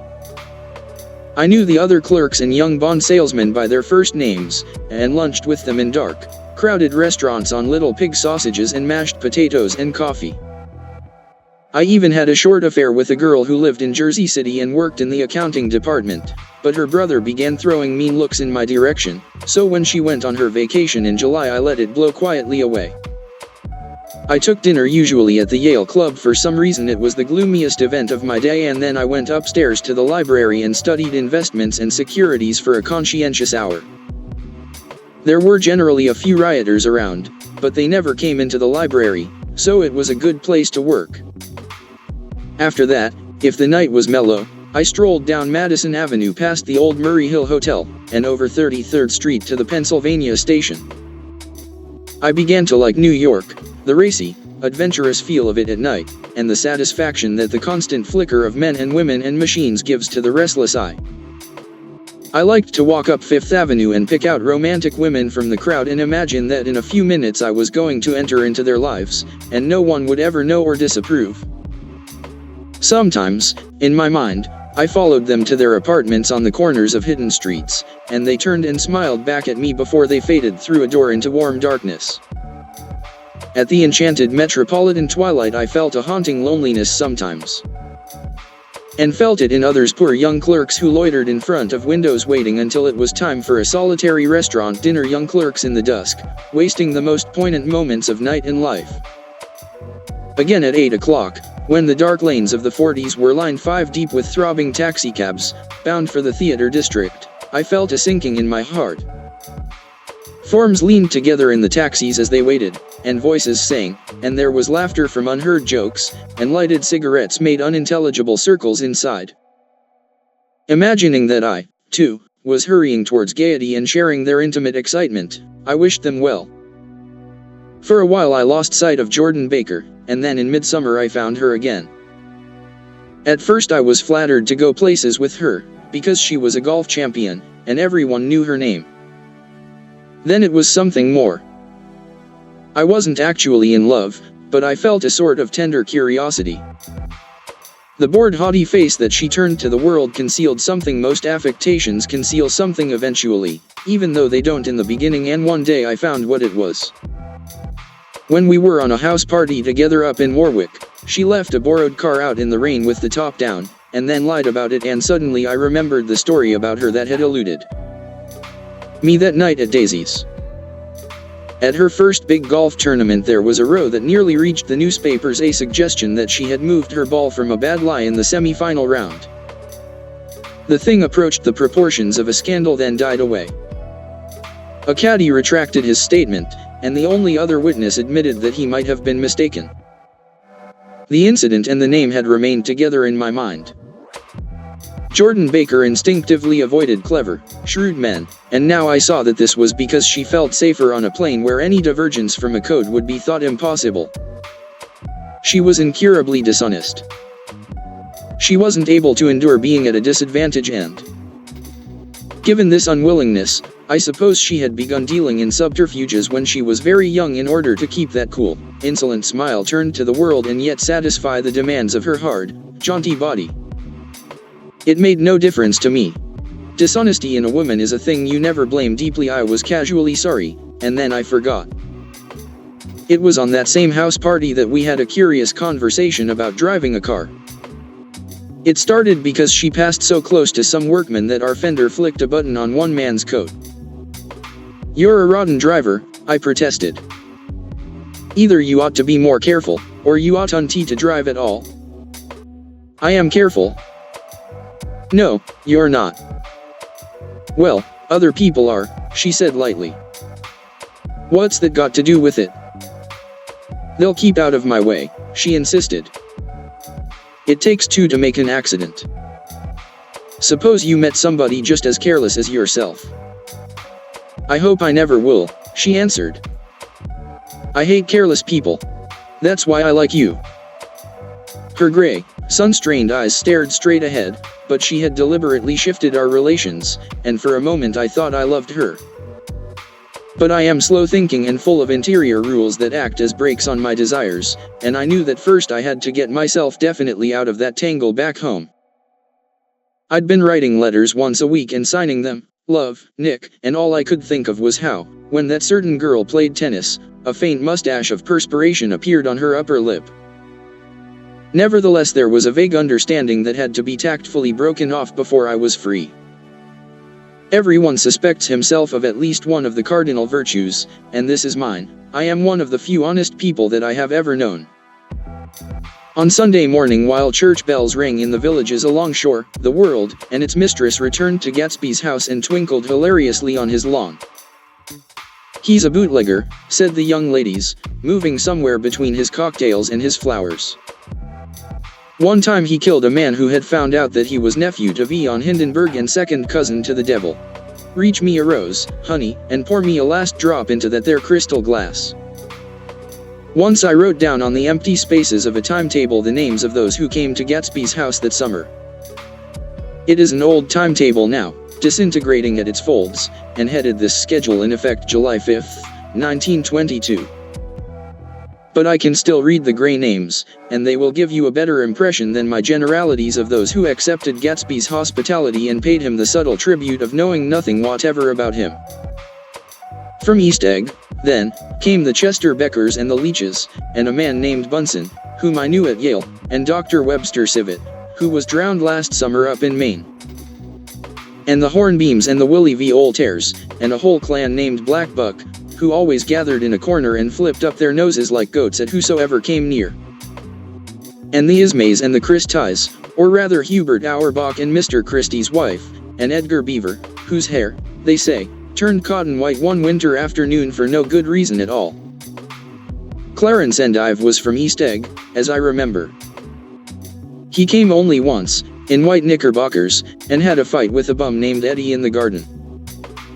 From farther out on the island came the Cheadles and the O.R.P. Schraders, and the Stonewall Jackson Abrams of Georgia, and the Fishguards and the Ripley Snells. Snell was there 3 days before he went to the penitentiary, so drunk out on the gravel drive that Mrs. Ulysses Sweat's automobile ran over his right hand. The Danceys came, too, and S.B. Whitebait, who was well over 60, and Maurice Flink, and the Hammerheads, and Beluga the tobacco importer, and Beluga's girls. From West Egg came the Poles and the Mulreadys and Cecil Roebuck and Cecil Shern and Gulick the state senator and Newton Orchid, who controlled films par excellence, and Eckhost, and Clyde Cohen and Don S. Schwartz, the son, and Arthur McCarty, all connected with the movies in one way or another. And the Catlips and the Bimbergs and G. Earl Muldoon, brother to that Muldoon who afterwards strangled his wife. De Fontano the promoter came there. And Ed Legros and James B. Rotgut, Ferret and the De Jongs and Ernest Lilly they came to gamble, and when Ferret wandered into the garden it meant he was cleaned out and Associated Traction would have to fluctuate profitably next day. A man named Klipspringer was there so often that he became known as the Border Dash. I doubt if he had any other home. Of theatrical people there were Gus Weyes and Horace O'Donovan and Lester Meyer and George Duckweed and Francis Bull. Also from New York were the Cromes and the Backeysones and the Denickers and Russell Betty and the Corrigans and the Kellehers and the Dewars and the Scullys and S.W. Belcher and the Smirks and the Young Quinns. Divorced now, and Henry L. Palmetto, who killed himself by jumping in front of a subway train in Times Square. Benny McClenahan arrived always with 4 girls. They were never quite the same ones in physical person, but they were so identical one with another that it inevitably seemed they had been there before. I have forgotten their names. Jacqueline, I think, or else Consula, or Gloria, or Judy or June, and their last names were either the melodious names of flowers and months or the sterner ones of the great American capitalists whose cousins, if pressed, they would confess themselves to be. In addition to all these, I can remember that Faustina O'Brien came there at least once, and the Baedeker girls and young Brewer, who had his nose shot off in the war, and Mr. Al Bruxberger and Miss Hogg, his fiancée, and Ardita Fitzpeters and Mr. P. Jewett, once head of the American Legion, and Miss Claudia Hip, with a man reputed to be her chauffeur, and a prince of something, whom we called Duke, and whose name, if I ever knew it, I have forgotten. All these people came to Gatsby's house in the summer. At 9 o'clock, one morning late in July, Gatsby's gorgeous car lurched up the rocky drive to my door and gave out a burst of melody from its three-noted horn. It was the first time he had called on me, though I had gone to 2 of his parties, mounted in his hydroplane, and, at his urgent invitation, made frequent use of his beach. "Good morning, old sport. You're having lunch with me today, and I thought we'd ride up together." He was balancing himself on the dashboard of his car with that resourcefulness of movement that is so peculiarly American that comes, I suppose, with the absence of lifting work in youth and, even more, with the formless grace of our nervous, sporadic games. This quality was continually breaking through his punctilious manner in the shape of restlessness. He was never quite still, there was always a tapping foot somewhere or the impatient opening and closing of a hand. He saw me looking with admiration at his car. "It's pretty, isn't it, old sport?" He jumped off to give me a better view. "Haven't you ever seen it before?" I'd seen it. Everybody had seen it. It was a rich cream color, bright with nickel, swollen here and there in its monstrous length with triumphant hat boxes and supper boxes and tool boxes, and terraced with a labyrinth of windshields that mirrored a dozen suns. Sitting down behind many layers of glass in a sort of green leather conservatory, we started to town. I had talked with him perhaps half a dozen times in the past month and found, to my disappointment, that he had little to say. So my first impression, that he was a person of some undefined consequence, had gradually faded, and he had become simply the proprietor of an elaborate roadhouse next door.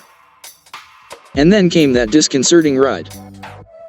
We hadn't reached West Egg Village before Gatsby began leaving his elegant sentences unfinished and slapping himself indecisively on the knee of his caramel-colored suit. "Look here, old sport," he broke out surprisingly, "what's your opinion of me, anyhow?" "Well, I'm going to tell you something about my life," he interrupted. "I don't want you to get a wrong idea of me from all these stories you hear." So he was aware of the bizarre accusations that flavored conversation in his halls. "I'll tell you God's truth." His right hand suddenly ordered divine retribution to stand by. "I am the son of some wealthy people in the Middle West, all dead now. I was brought up in America but educated at Oxford, because all my ancestors have been educated there for many years. It is a family tradition." He looked at me sideways, and I knew why Jordan Baker had believed he was lying. He hurried the phrase, "educated at Oxford," or swallowed it, or choked on it, as though it had bothered him before. And with this doubt, his whole statement fell to pieces, and I wondered if there wasn't something a little sinister about him, after all. "What part of the Middle West?" I inquired casually. "San Francisco." "I see. My family all died and I came into a good deal of money." His voice was solemn, as if the memory of that sudden extinction of a clan still haunted him. For a moment I suspected that he was pulling my leg, but a glance at him convinced me otherwise. After that I lived like a young Raja in all the capitals of Europe: Paris, Venice, Rome, collecting jewels, chiefly rubies, hunting big game, painting a little, things for myself only, and trying to forget something very sad that had happened to me long ago. With an effort I managed to restrain my incredulous laughter. The very phrases were worn so threadbare that they evoked no image except that of a turbaned character leaking sawdust at every pore as he pursued a tiger through the Bois de Boulogne. Then came the war, old sport. It was a great relief, and I tried very hard to die, but I seemed to bear an enchanted life. I accepted a commission as first lieutenant when it began. In the Argonne Forest I took the remains of my machine gun battalion so far forward that there was a half-mile gap on either side of us where the infantry couldn't advance.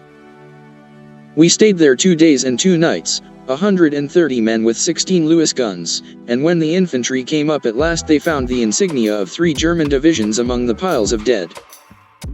I was promoted to be a major, and every Allied government gave me a decoration, even Montenegro, Little Montenegro down on the Adriatic Sea. Little Montenegro. He lifted up the words and nodded at them with his smile. The smile comprehended Montenegro's troubled history and sympathized with the brave struggles of the Montenegrin people. It appreciated fully the chain of national circumstances which had elicited this tribute from Montenegro's warm little heart. My incredulity was submerged in fascination now. It was like skimming hastily through a dozen magazines. He reached in his pocket, and a piece of metal, slung on a ribbon, fell into my palm. "That's the one from Montenegro." To my astonishment, the thing had an authentic look. Ordinary de Danilo, ran the circular legend, Montenegro, Nicholas Rex. Turn it. Major Jay Gatsby, I read, for valor extraordinary. Here's another thing I always carry. A souvenir of Oxford days. It was taken in Trinity Quad. The man on my left is now the Earl of Doncaster. It was a photograph of half a dozen young men in blazers loafing in an archway through which were visible a host of spires. There was Gatsby, looking a little, not much, younger, with a cricket bat in his hand. Then it was all true. I saw the skins of tigers flaming in his palace on the Grand Canal. I saw him opening a chest of rubies to ease, with their crimson-lighted depths, the gnawings of his broken heart. "I'm going to make a big request of you today," he said, pocketing his souvenirs with satisfaction, "so I thought you ought to know something about me. I didn't want you to think I was just some nobody. You see, I usually find myself among strangers because I drift here and there trying to forget the sad things that happened to me." He hesitated. "You'll hear about it this afternoon." "At lunch?" "No, this afternoon. I happened to find out that you're taking Miss Baker to tea." "Do you mean you're in love with Miss Baker?" "No, old sport, I'm not. But Miss Baker has kindly consented to speak to you about this matter." I hadn't the faintest idea what this matter was, but I was more annoyed than interested. I hadn't asked Jordan to tea in order to discuss Mr. Jay Gatsby. I was sure the request would be something utterly fantastic, and for a moment I was sorry I'd ever set foot upon his overpopulated lawn. He wouldn't say another word. His correctness grew on him as we neared the city. We passed Port Roosevelt, where there was a glimpse of red-belted ocean-going ships, and sped along a cobbled slum lined with the dark, undesert saloons of the faded gilt 1900s. Then the Valley of Ashes opened out on both sides of us, and I had a glimpse of Mrs. Wilson straining at the garage pump with panting vitality as we went by. With fenders spread like wings we scattered light through half Astoria, only half, for as we twisted among the pillars of the elevated I heard the familiar jug-jug spat of a motorcycle, and a frantic policeman rode alongside. "All right, old sport," called Gatsby. We slowed down. Taking a white card from his wallet, he waved it before the man's eyes. "Right you are," agreed the policeman, tipping his cap. "Know you next time, Mr. Gatsby." "Excuse me. What was that?" I inquired. "The picture of Oxford. I was able to do the commissioner a favor once, and he sends me a Christmas card every year. Over the Great Bridge, with the sunlight through the girders making a constant flicker upon the moving cars, with the city rising up across the river in white heaps and sugar lumps all built with a wish out of non-olfactory money. The city seen from the Queensboro Bridge is always the city seen for the first time, in its first wild promise of all the mystery and the beauty in the world. A dead man passed us in a hearse heaped with blooms, followed by 2 carriages with drawn blinds, and by more cheerful carriages for friends. The friends looked out at us with the tragic eyes and short upper lips of southeastern Europe, and I was glad that the sight of Gatsby's splendid car was included in their somber holiday. As we crossed Blackwell's Island, a limousine passed us, driven by a white chauffeur, in which sat 3 modish Negroes, 2 bucks, and a girl. I laughed aloud as the yolks of their eyeballs rolled toward us in haughty rivalry. Anything can happen now that we've slid over this bridge, I thought. Anything at all. Even Gatsby could happen, without any particular wonder. Roaring noon. In a well-fanned 42nd Street cellar I met Gatsby for lunch. Blinking away the brightness of the street outside, my eyes picked him out obscurely in the anteroom, talking to another man. Mr. Carraway, this is my friend Mr. Wolfsheim. A small, flat-nosed Jew raised his large head and regarded me with two fine growths of hair which luxuriated in either nostril. After a moment I discovered his tiny eyes in the half-darkness. So I took one look at him, said Mr. Wolfsheim, shaking my hand earnestly, and what do you think I did? What? I inquired politely. But evidently he was not addressing me, for he dropped my hand and covered Gatsby with his expressive nose. I handed the money to Catspaw and I said, "All right, Catspaw, don't pay him a penny till he shuts his mouth." He shut it then and there. Gatsby took an arm of each of us and moved forward into the restaurant, whereupon Mr. Wolfsheim swallowed a new sentence he was starting and lapsed into a somnambulatory abstraction. "Highballs?" asked the head waiter. "This is a nice restaurant here," said Mr. Wolfsheim, looking at the Presbyterian nymphs on the ceiling. "But I like across the street better." "Yes, highballs," agreed Gatsby, and then to Mr. Wolfsheim, "It's too hot over there." "Hot and small, yes," said Mr. Wolfsheim, "but full of memories." "What place is that?" I asked. "The old Metropole." "The old Metropole," brooded Mr. Wolfsheim gloomily. "Filled with faces dead and gone. Filled with friends gone now forever. I can't forget so long as I live the night they shot Rosie Rosenthal there. It was 6 of us at the table, and Rosie had eaten and drunk a lot all evening. When it was almost morning the waiter came up to him with a funny look and says somebody wants to speak to him outside. "All right," says Rosie, and begins to get up, and I pulled him down in his chair. "Let the bastards come in here if they want you, Rosie, but don't you, so help me, move outside this room." It was 4 o'clock in the morning then, and if we'd have raised the blinds we'd have seen daylight. "Did he go?" I asked innocently. "Sure he went." Mr. Wolfsheim's nose flashed at me indignantly. He turned around in the door and says, "Don't let that waiter take away my coffee." Then he went out on the sidewalk, and they shot him 3 times in his full belly and drove away. 4 of them were electrocuted, I said, remembering. 5, with Becker. His nostrils turned to me in an interested way. "I understand you're looking for a business connection." The juxtaposition of these 2 remarks was startling. Gatsby answered for me. "Oh, no," he exclaimed, "this isn't the man." "No." Mr. Wolfsheim seemed disappointed. "This is just a friend. I told you we'd talk about that some other time." "I beg your pardon," said Mr. Wolfsheim, "I had a wrong man." A succulent hash arrived, and Mr. Wolfsheim, forgetting the more sentimental atmosphere of the old metropole, began to eat with ferocious delicacy. His eyes, meanwhile, roved very slowly all around the room. He completed the arc by turning to inspect the people directly behind. I think that, except for my presence, he would have taken one short glance beneath our own table. "Look here, old sport," said Gatsby, leaning toward me, "I'm afraid I made you a little angry this morning in the car." There was the smile again, but this time I held out against it. "I don't like mysteries," I answered, "and I don't understand why you won't come out frankly and tell me what you want. Why has it all got to come through Miss Baker?"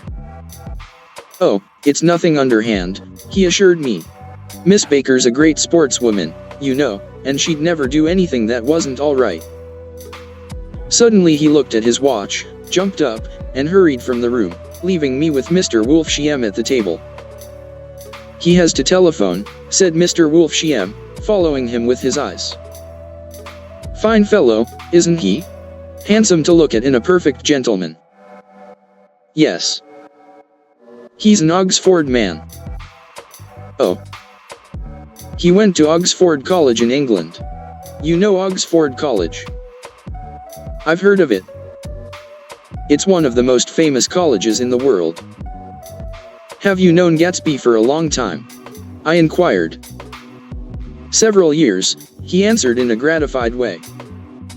I made the pleasure of his acquaintance just after the war. But I knew I had discovered a man of fine breeding after I talked with him an hour. I said to myself, there's the kind of man you'd like to take home and introduce to your mother and sister. He paused. I see you're looking at my cuff buttons. I hadn't been looking at them, but I did now. They were composed of oddly familiar pieces of ivory. Finest specimens of human molars, he informed me. Well, I inspected them. That's a very interesting idea. Yeah. He flipped his sleeves up under his coat. Yeah, Gatsby's very careful about women. He would never so much as look at a friend's wife. When the subject of this instinctive trust returned to the table and sat down, Mr. Wolfsheim drank his coffee with a jerk and got to his feet. I have enjoyed my lunch, he said, and I'm going to run off from you two young men before I outstay my welcome. Don't hurry, Meyer, said Gatsby, without enthusiasm. Mr. Wolfsheim raised his hand in a sort of benediction. You're very polite, but I belong to another generation, he announced solemnly. You sit here and discuss your sports and your young ladies and he supplied an imaginary noun with another wave of his hand. As for me, I am 50 years old, and I won't impose myself on you any longer. As he shook hands and turned away, his tragic nose was trembling. I wondered if I had said anything to offend him. He becomes very sentimental sometimes, explained Gatsby. This is one of his sentimental days. He's quite a character around New York, a denizen of Broadway. Who is he, anyhow, an actor? No. A dentist? Meyer Wolfsheim? No, he's a gambler. Gatsby hesitated, then added, coolly, he's the man who fixed the World Series back in 1919. Fixed the World Series? I repeated. The idea staggered me. I remembered, of course, that the World Series had been fixed in 1919, but if I had thought of it at all, I would have thought of it as a thing that merely happened, the end of some inevitable chain. It never occurred to me that one man could start to play with the faith of 50 million people with the single-mindedness of a burglar blowing a safe. How did he happen to do that? I asked after a minute. He just saw the opportunity. Why isn't he in jail? They can't get him, old sport. He's a smart man. I insisted on paying the check. As the waiter brought my change, I caught sight of Tom Buchanan across the crowded room. Come along with me for a minute, I said. I've got to say hello to someone. When he saw us, Tom jumped up and took half a dozen steps in our direction. Where've you been? He demanded eagerly. Daisy's furious because you haven't called up. This is Mr. Gatsby, Mr. Buchanan. They shook hands briefly, and a strained, unfamiliar look of embarrassment came over Gatsby's face. How've you been, anyhow? Demanded Tom of me. How'd you happen to come up this far to eat? I've been having lunch with Mr. Gatsby. I turned toward Mr. Gatsby, but he was no longer there. Said Jordan Baker that afternoon, sitting up very straight on a straight chair in the tea garden at the Plaza Hotel. I was walking along from one place to another, half on the sidewalks and half on the lawns. I was happier on the lawns because I had on shoes from England with rubber knobs on the soles that bit into the soft ground. I had on a new plaid skirt also that blew a little in the wind, and whenever this happened, the red, white, and blue banners in front of all the houses stretched out stiff and said tut tut tut tut, in a disapproving way. The largest of the banners and the largest of the lawns belonged to Daisy Faye's house. She was just 18, 2 years older than me, and by far the most popular of all the young girls in Louisville. She dressed in white, and had a little white roadster, and all day long the telephone rang in her house and excited young officers from Camp Taylor demanded the privilege of monopolizing her that night. Anyways, for an hour. When I came opposite her house that morning, her white roadster was beside the curb, and she was sitting in it with a lieutenant I had never seen before. They were so engrossed in each other that she didn't see me until I was 5 feet away. "Hello, Jordan," she called unexpectedly. "Please come here." I was flattered that she wanted to speak to me, because of all the older girls I admired her most. She asked me if I was going to the Red Cross to make bandages. I was. Well, then, would I tell them that she couldn't come that day? The officer looked at Daisy while she was speaking, in a way that every young girl wants to be looked at sometime, and because it seemed romantic to me I have remembered the incident ever since. His name was Jay Gatsby, and I didn't lay eyes on him again for over 4 years. Even after I'd met him on Long Island, I didn't realize it was the same man. That was 1917. By the next year I had a few beaux myself, and I began to play in tournaments, so I didn't see Daisy very often. She went with a slightly older crowd when she went with anyone at all. Wild rumors were circulating about her, how her mother had found her packing her bag one winter night to go to New York and say goodbye to a soldier who was going overseas. She was effectually prevented, but she wasn't on speaking terms with her family for several weeks. After that she didn't play around with the soldiers anymore, but only with a few flat-footed, short-sighted young men in town, who couldn't get into the army at all. By the next autumn she was gay again, gay as ever. She had a debut after the armistice, and in February she was presumably engaged to a man from New Orleans. In June she married Tom Buchanan of Chicago, with more pomp and circumstance than Louisville ever knew before. He came down with 100 people in 4 private cars, and hired a whole floor of the Mulbach Hotel, and the day before the wedding he gave her a string of pearls valued at $350,000. I was a bridesmaid. I came into her room half an hour before the bridal dinner, and found her lying on her bed as lovely as the June night in her flowered dress and as drunk as a monkey. She had a bottle of Sauterne in one hand and a letter in the other. "Gratulate me," she muttered. "Never had a drink before, but oh how I do enjoy it." "What's the matter, Daisy?" I was scared, I can tell you. I'd never seen a girl like that before. "Here, dearies." She groped around in a wastebasket she had with her on the bed and pulled out the string of pearls. "Take 'em downstairs and give 'em back to whoever they belong to. Tell 'em all Daisy's change her mind. Say, Daisy's change her mind." She began to cry. She cried and cried. I rushed out and found her mother's maid, and we locked the door and got her into a cold bath. She wouldn't let go of the letter. She took it into the tub with her and squeezed it up in a wet ball, and only let me leave it in the soap dish when she saw that it was coming to pieces like snow. But she didn't say another word. We gave her spirits of ammonia and put ice on her forehead and hooked her back into her dress, and half an hour later, when we walked out of the room, the pearls were around her neck and the incident was over. Next day at 5 o'clock she married Tom Buchanan without so much as a shiver, and started off on a 3-month trip to the South Seas. I saw them in Santa Barbara when they came back, and I thought I'd never seen a girl so mad about her husband. If he left the room for a minute she'd look around uneasily, and say, "Where's Tom gone?" and wear the most abstracted expression until she saw him coming in the door. She used to sit on the sand with his head in her lap by the hour, rubbing her fingers over his eyes and looking at him with unfathomable delight. It was touching to see them together. It made you laugh in a hushed, fascinated way. That was in August.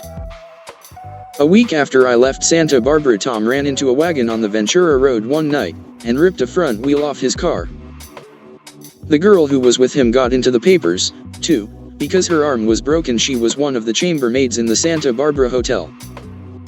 The next April Daisy had her little girl, and they went to France for a year.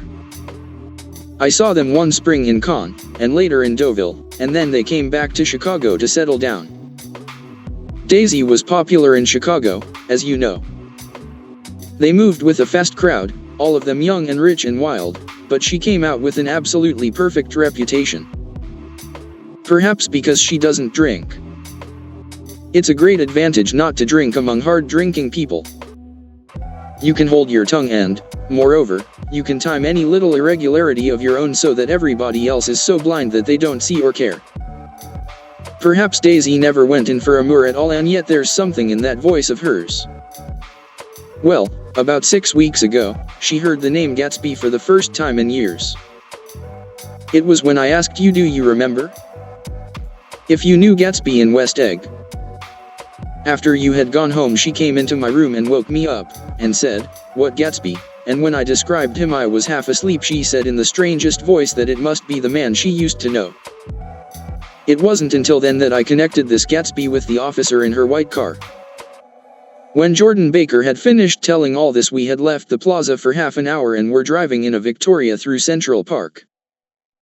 The sun had gone down behind the tall apartments of the movie stars in the West 50s, and the clear voices of children, already gathered like crickets on the grass, rose through the hot twilight.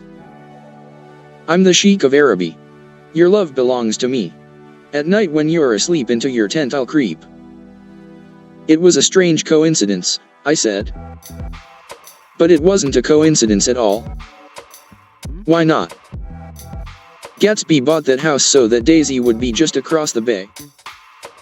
Then it had not been merely the stars to which he had aspired on that June night. He came alive to me, delivered suddenly from the womb of his purposeless splendor. He wants to know, continued Jordan, if you'll invite Daisy to your house some afternoon and then let him come over. The modesty of the demand shook me. He had waited 5 years and bought a mansion where he dispensed starlight to casual moths so that he could come over some afternoon to a stranger's garden. Did I have to know all this before he could ask such a little thing? He's afraid, he's waited so long. He thought you might be offended. You see, he's regular tough underneath it all. Something worried me. Why didn't he ask you to arrange a meeting? He wants her to see his house, she explained. And your house is right next door. Oh. I think he half expected her to wander into one of his parties some night, went on Jordan, but she never did. Then he began asking people casually if they knew her, and I was the first one he found. It was that night he sent for me at his dance, and you should have heard the elaborate way he worked up to it. Of course, I immediately suggested a luncheon in New York, and I thought he'd go mad. I don't want to do anything out of the way. He kept saying, I want to see her right next door. When I said you were a particular friend of Tom's, he started to abandon the whole idea. He doesn't know very much about Tom, though he says he's read a Chicago paper for years just on the chance of catching a glimpse of Daisy's name. It was dark now, and as we dipped under a little bridge, I put my arm around Jordan's golden shoulder and drew her toward me and asked her to dinner. Suddenly I wasn't thinking of Daisy and Gatsby anymore, but of this clean, hard, limited person, who dealt in universal skepticism, and who leaned back jauntily just within the circle of my arm. A phrase began to beat in my ears with a sort of heady excitement: there are only the pursued, the pursuing, the busy, and the tired. And Daisy ought to have something in her life, murmured Jordan to me. Does she want to see Gatsby? She's not to know about it. Gatsby doesn't want her to know. You're just supposed to invite her to tea. We passed a barrier of dark trees, and then the facade of 59th Street, a block of delicate pale light, beamed down into the park. Unlike Gatsby and Tom Buchanan, I had no girl whose disembodied face floated along the dark cornices and blinding signs, and so I drew up the girl beside me, tightening my arms. Her wan, scornful mouth smiled, and so I drew her up again closer, this time to my face. V. When I came home to West Egg that night, I was afraid for a moment that my house was on fire. 2 o'clock and the whole corner of the peninsula was blazing with light, which fell unreal on the shrubbery and made thin elongating glints upon the roadside wires. Turning a corner, I saw that it was Gatsby's house, lit from tower to cellar. At first I thought it was another party, a wild rout that had resolved itself into hide and go seek or sardines in the box with all the house thrown open to the game. But there wasn't a sound. Only wind in the trees, which blew the wires and made the lights go off and on again as if the house had winked into the darkness. As my taxi groaned away, I saw Gatsby walking toward me across his lawn. Your place looks like the World's Fair, I said. Does it? He turned his eyes toward it absently. I have been glancing into some of the rooms. Let's go to Coney Island, old sport. In my car. It's too late. Well, suppose we take a plunge in the swimming pool? I haven't made use of it all summer. I've got to go to bed. All right. He waited, looking at me with suppressed eagerness. I talked with Miss Baker, I said after a moment. I'm going to call up Daisy tomorrow and invite her over here to tea. Oh, that's all right, he said carelessly. I don't want to put you to any trouble. What day would suit you? What day would suit you? He corrected me quickly. I don't want to put you to any trouble, you see. How about the day after tomorrow? He considered for a moment. Then, with reluctance, I want to get the grass cut, he said. We both looked down at the grass. There was a sharp line where my ragged lawn ended and the darker, well-kept expanse of his began. I suspected that he meant my grass. There's another little thing, he said uncertainly, and hesitated. Would you rather put it off for a few days? I asked. Oh, it isn't about that. At least he fumbled with a series of beginnings. Why? I thought why? Look here, old sport, you don't make much money, do you? Not very much. This seemed to reassure him and he continued more confidently. I thought you didn't, if you'll pardon my UC, I carry on a little business on the side, a sort of sideline, you understand. And I thought that if you don't make very much you're reselling bonds, aren't you, old sport? Trying to. Well, this would interest you. It wouldn't take up much of your time and you might pick up a nice bit of money. It happens to be a rather confidential sort of thing. I realize now that under different circumstances that conversation might have been one of the crises of my life. But, because the offer was obviously and tactlessly for a service to be rendered, I had no choice except to cut him off there. I've got my hands full, I said. I'm much obliged, but I couldn't take on any more work. You wouldn't have to do any business with Wolf Shiem. Evidently he thought that I was shying away from the connection mentioned at lunch, but I assured him he was wrong. He waited a moment longer, hoping I'd begin a conversation, but I was too absorbed to be responsive, so he went unwillingly home. The evening had made me lightheaded and happy. I think I walked into a deep sleep as I entered my front door. So I don't know whether or not Gatsby went to Coney Island, or for how many hours he glanced into rooms while his house blazed gaudily on. I called up Daisy from the office next morning, and invited her to come to tea. Don't bring Tom, I warned her. What? Don't bring Tom. Who is Tom? She asked innocently. The day agreed upon was pouring rain. At 11 o'clock a man in a raincoat, dragging a lawnmower, tapped at my front door and said that Mr. Gatsby had sent him over to cut my grass. This reminded me that I had forgotten to tell my Finn to come back, so I drove into West Egg Village to search for her among soggy whitewashed alleys and to buy some cups and lemons and flowers. The flowers were unnecessary, for at 2 o'clock a greenhouse arrived from Gatsby's, with innumerable receptacles to contain it. An hour later the front door opened nervously, and Gatsby in a white flannel suit, silver shirt, and gold-colored tie, hurried in. He was pale, and there were dark signs of sleeplessness beneath his eyes. Is everything all right? He asked immediately. The grass looks fine, if that's what you mean. What grass? He inquired blankly. Oh, the grass in the yard. He looked out the window at it, but, judging from his expression, I don't believe he saw a thing.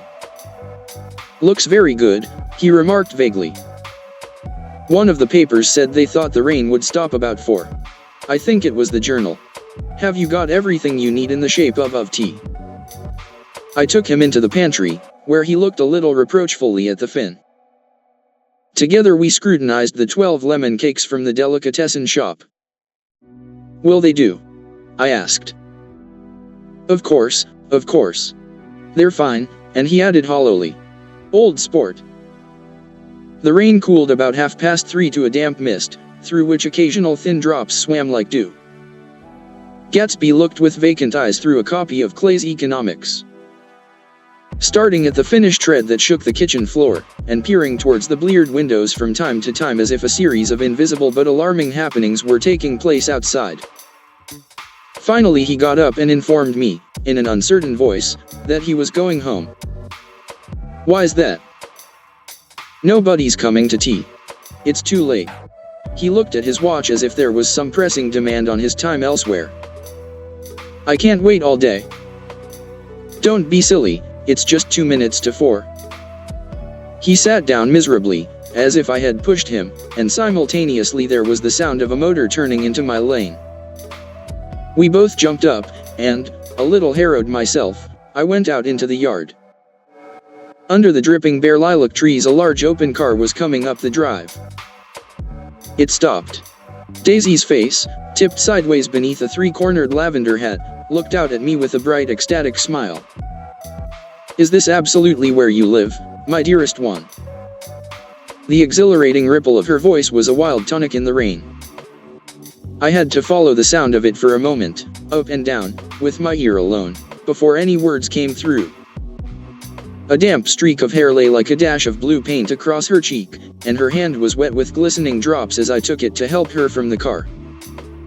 "Are you in love with me?" she said low in my ear, "or why did I have to come alone?" That's the secret of Castle Rack Rant. Tell your chauffeur to go far away and spend an hour. Come back in an hour, Ferdy. Then in a grave murmur, his name is Ferdy. Does the gasoline affect his nose? I don't think so, she said innocently. Why? We went in. To my overwhelming surprise, the living room was deserted. Well, that's funny, I exclaimed. What's funny? She turned her head as there was a light, dignified knocking at the front door. I went out and opened it. Gatsby, pale as death, with his hands plunged like weights in his coat pockets, was standing in a puddle of water, glaring tragically into my eyes. With his hands still in his coat pockets, he stalked by me into the hall, turned sharply as if he were on a wire, and disappeared into the living room. It wasn't a bit funny. Aware of the loud beating of my own heart, I pulled the door to against the increasing rain. For half a minute there wasn't a sound. Then from the living room I heard a sort of choking murmur and part of a laugh, followed by Daisy's voice on a clear artificial note. I certainly am awfully glad to see you again. A pause, it endured horribly. I had nothing to do in the hall, so I went into the room. Gatsby, his hands still in his pockets, was reclining against the mantelpiece in a strained counterfeit of perfect ease, even of boredom. His head leaned back so far that it rested against the face of a defunct mantelpiece clock, and from this position his distraught eyes stared down at Daisy, who was sitting, frightened but graceful, on the edge of a stiff chair. We've met before, muttered Gatsby. His eyes glanced momentarily at me, and his lips parted with an abortive attempt at a laugh. Luckily the clock took this moment to tilt dangerously at the pressure of his head, whereupon he turned and caught it with trembling fingers, and set it back in place. Then he sat down, rigidly, his elbow on the arm of the sofa and his chin in his hand. I'm sorry about the clock, he said. My own face had now assumed a deep tropical burn. I couldn't muster up a single commonplace out of the thousand in my head. It's an old clock, I told them idiotically. I think we all believed for a moment that it had smashed in pieces on the floor. We haven't met for many years, said Daisy, her voice as matter of fact as it could ever be. 5 years next November. The automatic quality of Gatsby's answer set us all back at least another minute. I had them both on their feet with the desperate suggestion that they help me make tea in the kitchen when the demoniac Finn brought it in on a tray. Amid the welcome confusion of cups and cakes, a certain physical decency established itself. Gatsby got himself into a shadow and, while Daisy and I talked, looked conscientiously from one to the other of us with tense, unhappy eyes. However, as calmness wasn't an end in itself, I made an excuse at the first possible moment, and got to my feet. Where are you going? Demanded Gatsby in immediate alarm. I'll be back. I've got to speak to you about something before you go. He followed me wildly into the kitchen, closed the door, and whispered, "Oh, God," in a miserable way. "What's the matter?"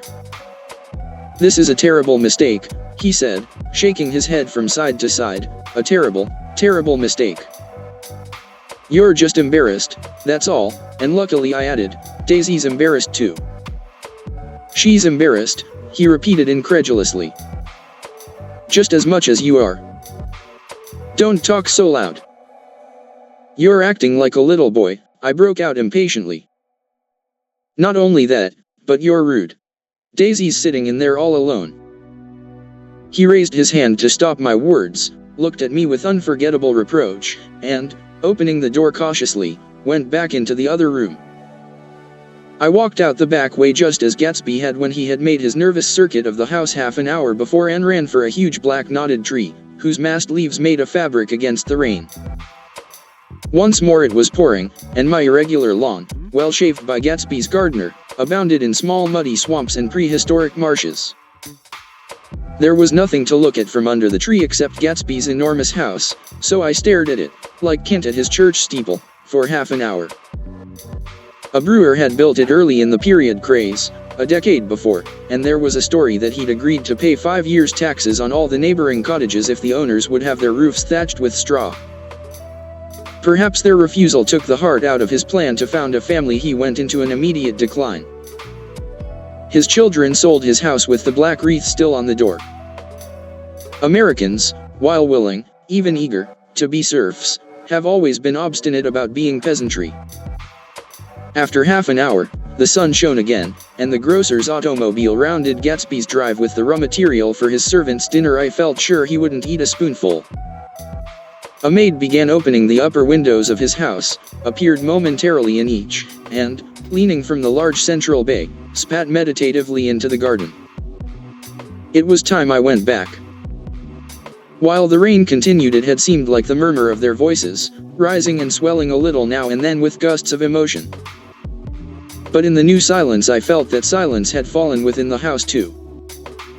I went in after making every possible noise in the kitchen, short of pushing over the stove, but I don't believe they heard a sound.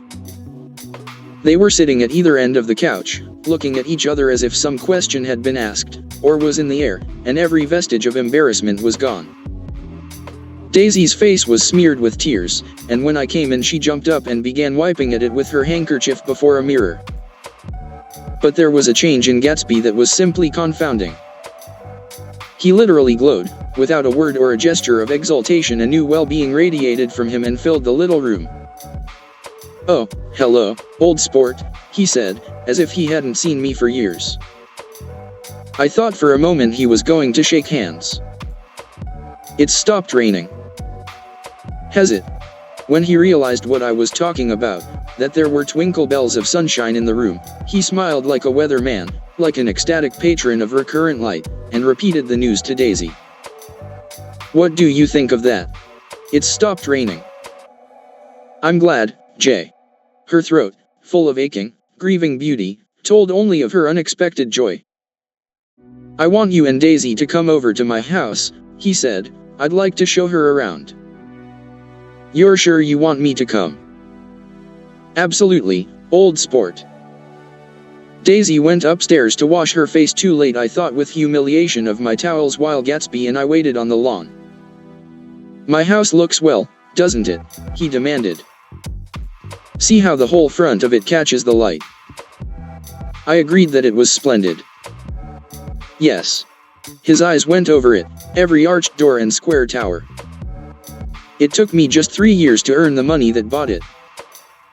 "I thought you inherited your money." "I did, old sport," he said automatically, "but I lost most of it in the big panic, the panic of the war." I think he hardly knew what he was saying, for when I asked him what business he was in, he answered, "That's my affair," before he realized that it wasn't an appropriate reply. "Oh, I've been in several things," he corrected himself. "I was in the drug business and then I was in the oil business. But I'm not in either one now." He looked at me with more attention. "Do you mean you've been thinking over what I proposed the other night?" Before I could answer, Daisy came out of the house and 2 rows of brass buttons on her dress gleamed in the sunlight. "That huge place there," she cried, pointing. "Do you like it?" "I love it, but I don't see how you live there all alone. I keep it always full of interesting people, night and day. People who do interesting things. Celebrated people." Instead of taking the shortcut along the Sound, we went down to the road and entered by the big postern. With enchanting murmurs, Daisy admired this aspect or that of the feudal silhouette against the sky. Admired the gardens, the sparkling odor of jonquils and the frothy odor of hawthorn and plum blossoms and the pale gold odor of kim at the gate. It was strange to reach the marble steps and find no stir of bright dresses in and out the door, and hear no sound but bird voices in the trees. And inside, as we wandered through Marie Antoinette music rooms and restoration salons, I felt that there were guests concealed behind every couch and table, under orders to be breathlessly silent until we had passed through. As Gatsby closed the door of the Merton College Library, I could have sworn I heard the owl-eyed man break into ghostly laughter. We went upstairs, through period bedrooms swathed in rose and lavender silk and vivid with new flowers. Through dressing rooms and pool rooms, and bathrooms with sunken baths intruding into one chamber where a dish-eviled man in pajamas was doing liver exercises on the floor. It was Mr. Klipspringer, the boarder. I had seen him wandering hungrily about the beach that morning. Finally we came to Gatsby's own apartment, a bedroom, and a bath, and an Adam's study, where we sat down and drank a glass of some chartreuse he took from a cupboard in the wall. He hadn't once ceased looking at Daisy, and I think he revalued everything in his house according to the measure of response it drew from her well-loved eyes. Sometimes, too, he stared around at his possessions in a dazed way, as though in her actual and astounding presence none of it was any longer real. Once he nearly toppled down a flight of stairs. His bedroom was the simplest room of all except where the dresser was garnished with a toilet set of pure dull gold. Daisy took the brush with delight, and smoothed her hair, whereupon Gatsby sat down and shaded his eyes and began to laugh. "It's the funniest thing, old sport," he said hilariously. "I can't tee when I try to." He had passed visibly through 2 states and was entering upon a 3rd. After his embarrassment and his unreasoning joy, he was consumed with wonder at her presence. He had been full of the idea so long, dreamed it right through to the end, waited with his teeth set, so to speak, at an inconceivable pitch of intensity. Now, in the reaction, he was running down like an overwound clock. Recovering himself in a minute, he opened for us 2 hulking patent cabinets which held his mast suits and dressing gowns and ties, and his shirts, piled like bricks in stacks a dozen high. "I've got a man in England who buys me clothes. He sends over a selection of things at the beginning of each season, spring and fall. He took out a pile of shirts and began throwing them, one by one, before us, shirts of sheer linen and thick silk and fine flannel, which lost their folds as they fell and covered the table in many-colored disarray. While we admired, he brought more, and the soft rich heap mounted higher shirts with stripes and scrolls and plaids and coral and apple green and lavender and faint orange, with monograms of Indian blue. Suddenly, with a strained sound, Daisy bent her head into the shirts and began to cry stormily. "They're such beautiful shirts," she sobbed, her voice muffled in the thick folds. "It makes me sad because I've never seen such beautiful shirts before." After the house, we were to see the grounds and the swimming pool, and the hydroplane, and the midsummer flowers, but outside Gatsby's window it began to rain again, so we stood in a row looking at the corrugated surface of the Sound. "If it wasn't for the mist we could see your home across the bay," said Gatsby. "You always have a green light that burns all night at the end of your dock." Daisy put her arm through his abruptly, but he seemed absorbed in what he had just said.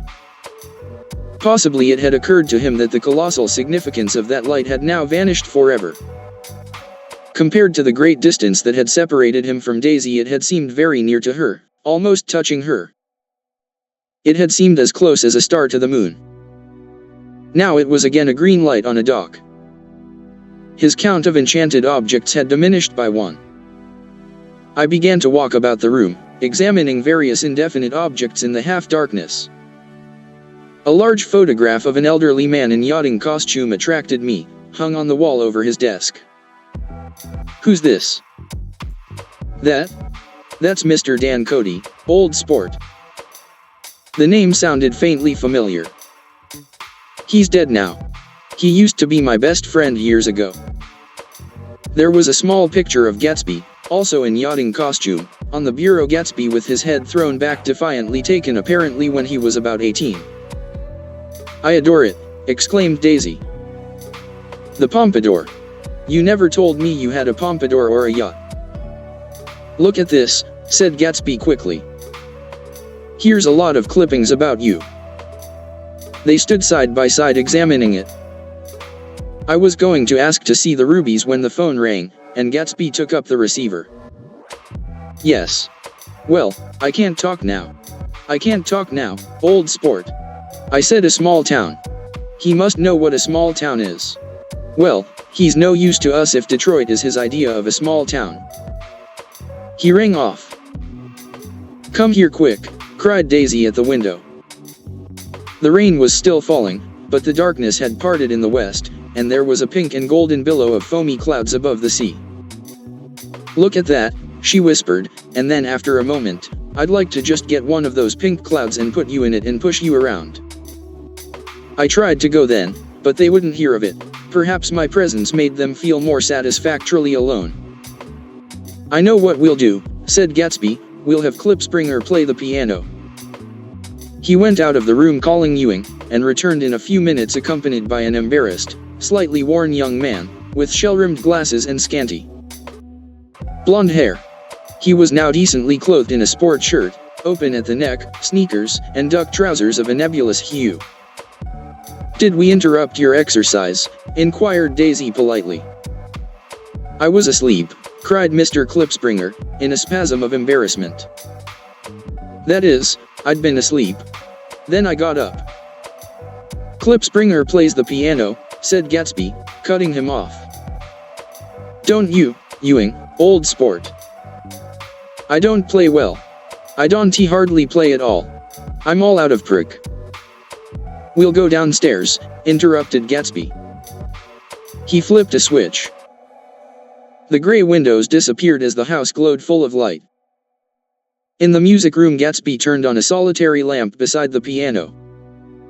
He lit Daisy's cigarette from a trembling match, and sat down with her on a couch far across the room, where there was no light save what the gleaming floor bounced in from the hall. When Klipspringer had played the Love Nest, he turned around on the bench and searched unhappily for Gatsby in the gloom. I'm all out of practice, you see. I told you I couldn't play. I'm all out of prick. Don't talk so much, old sport, commanded Gatsby. Play. In the morning, in the evening, ain't we got fun? Outside the wind was loud and there was a faint flow of thunder along the sound. All the lights were going on in West Egg now.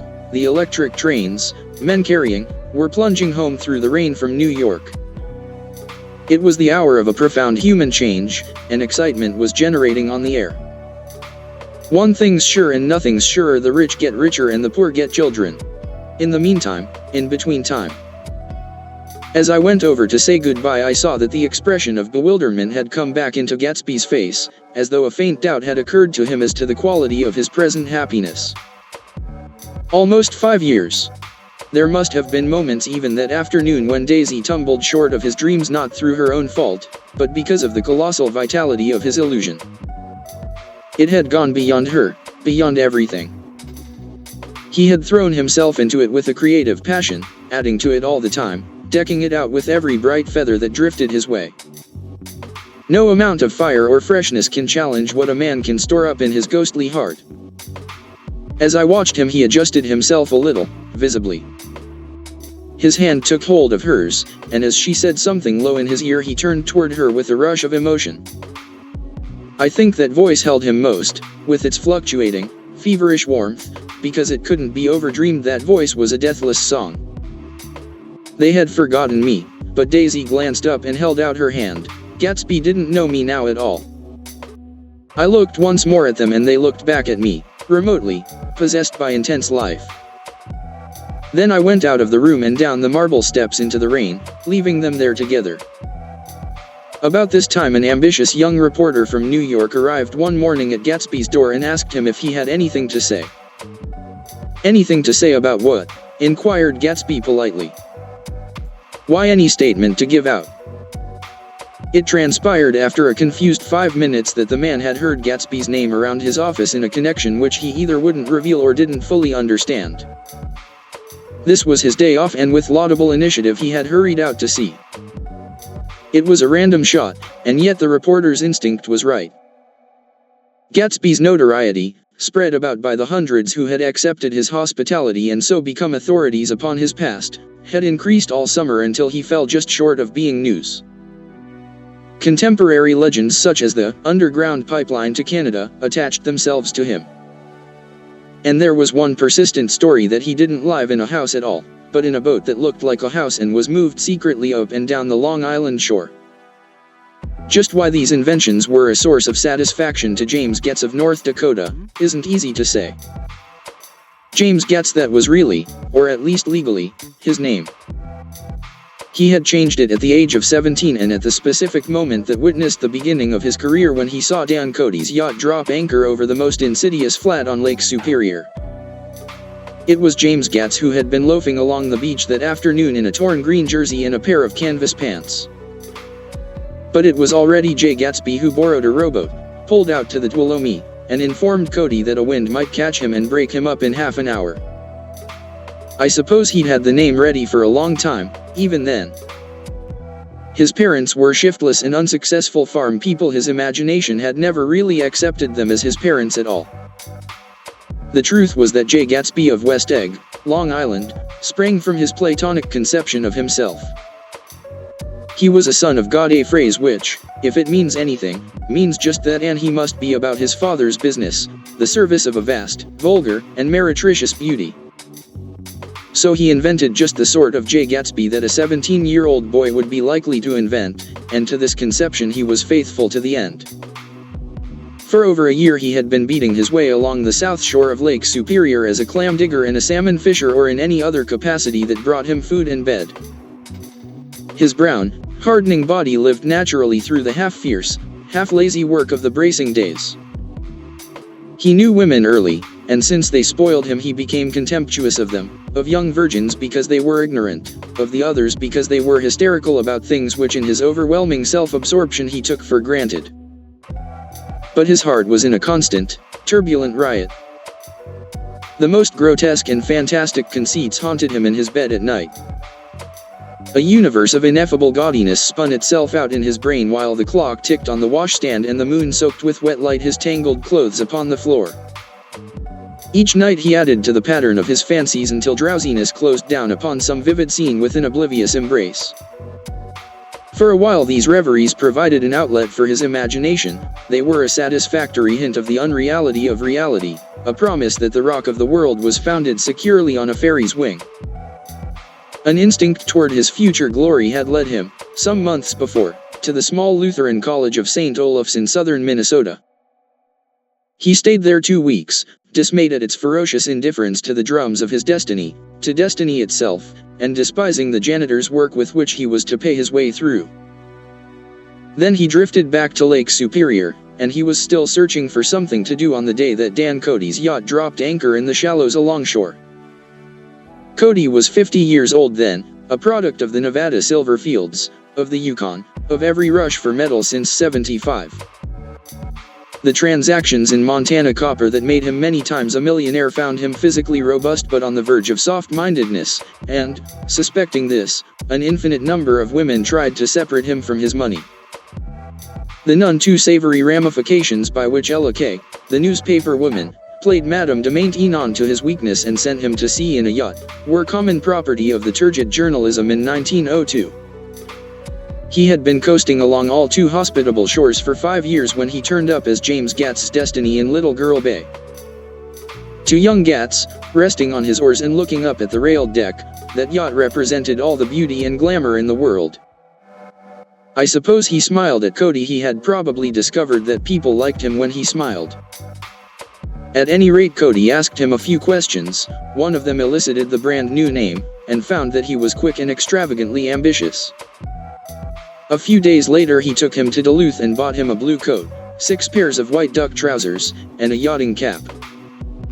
And when the Tuolomne left for the West Indies and the Barbary Coast, Gatsby left too. He was employed in a vague personal capacity while he remained with Cody. He was in turn steward, mate, skipper, secretary, and even jailer, for Dan Cody sober knew what lavish doings Dan Cody drunk might soon be about, and he provided for such contingencies by reposing more and more trust in Gatsby. The arrangement lasted 5 years, during which the boat went 3 times around the continent. It might have lasted indefinitely except for the fact that LK came on board one night in Boston and a week later Dan Cody inhospitably died. I remember the portrait of him up in Gatsby's bedroom. A gray, florid man with a hard, empty face, the pioneer debauchee, who during one phase of American life brought back to the eastern seaboard the savage violence of the frontier brothel and saloon. It was indirectly due to Cody that Gatsby drank so little. Sometimes in the course of gay parties women used to rub champagne into his hair. For himself he formed the habit of letting liquor alone. And it was from Cody that he inherited money, a legacy of $25,000. He didn't get it. He never understood the legal device that was used against him, but what remained of the millions went intact to LK. He was left with his singularly appropriate education. The vague contour of Jay Gatsby had filled out to the substantiality of a man. He told me all this very much later, but I've put it down here with the idea of exploding those first wild rumors about his antecedents, which weren't even faintly true. Moreover, he told it to me at a time of confusion, when I had reached the point of believing everything and nothing about him. So I take advantage of this short halt, while Gatsby, so to speak, caught his breath, to clear this set of misconceptions away. It was a halt, too, in my association with his affairs. For several weeks I didn't see him or hear his voice on the phone. Mostly I was in New York, trotting around with Jordan and trying to ingratiate myself with her senile aunt, but finally I went over to his house one Sunday afternoon. I hadn't been there 2 minutes when somebody brought Tom Buchanan in for a drink. I was startled, naturally, but the really surprising thing was that it hadn't happened before. They were a party of 3 on horseback: Tom and a man named Sloan and a pretty woman in a brown riding habit, who had been there previously. "I'm delighted to see you," said Gatsby, standing on his porch. "I'm delighted that you dropped in." As though they cared. "Sit right down. Have a cigarette or a cigar." He walked around the room quickly, ringing bells. "I'll have something to drink for you in just a minute." He was profoundly affected by the fact that Tom was there. But he would be uneasy anyhow until he had given them something, realizing in a vague way that that was all they came for. Mr. Sloan wanted nothing. "A lemonade? No, thanks." "A little champagne?" "Nothing at all, thanks." "I'm sorry. Did you have a nice ride?" "Very good roads around here." "I suppose the automobiles?" "Yeah." Moved by an irresistible impulse, Gatsby turned to Tom, who had accepted the introduction as a stranger. "I believe we've met somewhere before, Mr. Buchanan." "Oh, yes," said Tom, gruffly polite, but obviously not remembering. "So we did. I remember very well. About 2 weeks ago." "That's right. You were with Nick here." "I know your wife," continued Gatsby, almost aggressively. "That's so." Tom turned to me. "You live near here, Nick?" "Next door." "That's so." Mr. Sloan didn't enter into the conversation, but lounged back haughtily in his chair. The woman said nothing either until unexpectedly, after 2 highballs, she became cordial. "We'll all come over to your next party, Mr. Gatsby," she suggested. "What do you say?" "Certainly, I'd be delighted to have you." "Be ver nice," said Mr. Sloan, without gratitude.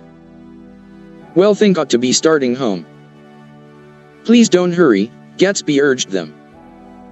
He had control of himself now, and he wanted to see more of Tom. Why don't you stay for supper? I wouldn't be surprised if some other people dropped in from New York." Me, said the lady enthusiastically. Both of you. This included me. Mr. Sloane got to his feet. Come along, he said, but to her only. I mean it, she insisted.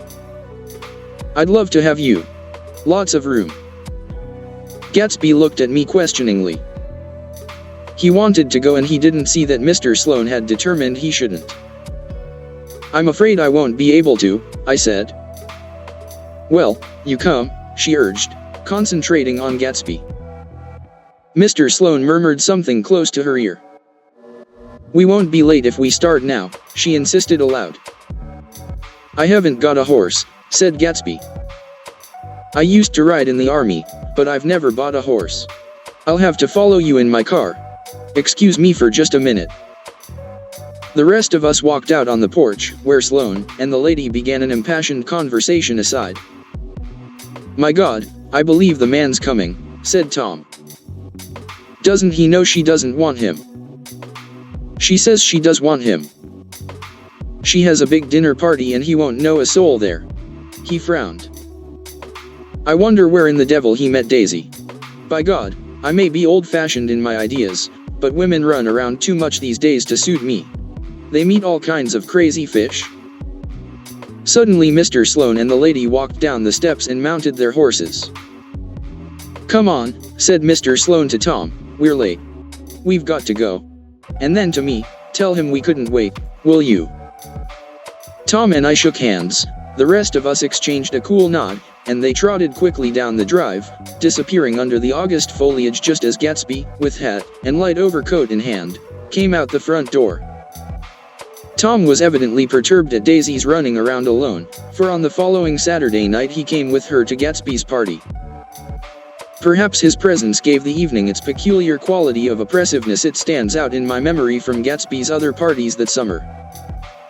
There were the same people, or at least the same sort of people, the same profusion of champagne, the same many-colored, many-keyed commotion, but I felt an unpleasantness in the air, a pervading harshness that hadn't been there before. Or perhaps I had merely grown used to it. Grown to accept West Egg as a world complete in itself, with its own standards and its own great figures, second to nothing because it had no consciousness of being so, and now I was looking at it again, through Daisy's eyes. It is invariably saddening to look through new eyes at things upon which you have expended your own powers of adjustment. They arrived at twilight, and, as we strolled out among the sparkling hundreds, Daisy's voice was playing murmurous tricks in her throat. These things excite me so, she whispered.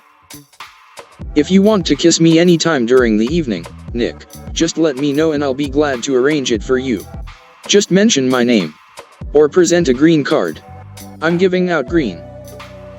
Look around, suggested Gatsby. I'm looking around. I'm having a marvelous. You must see the faces of many people you've heard about. Tom's arrogant eyes roamed the crowd. We don't go around very much, he said. In fact, I was just thinking I don't know a soul here. Perhaps you know that lady.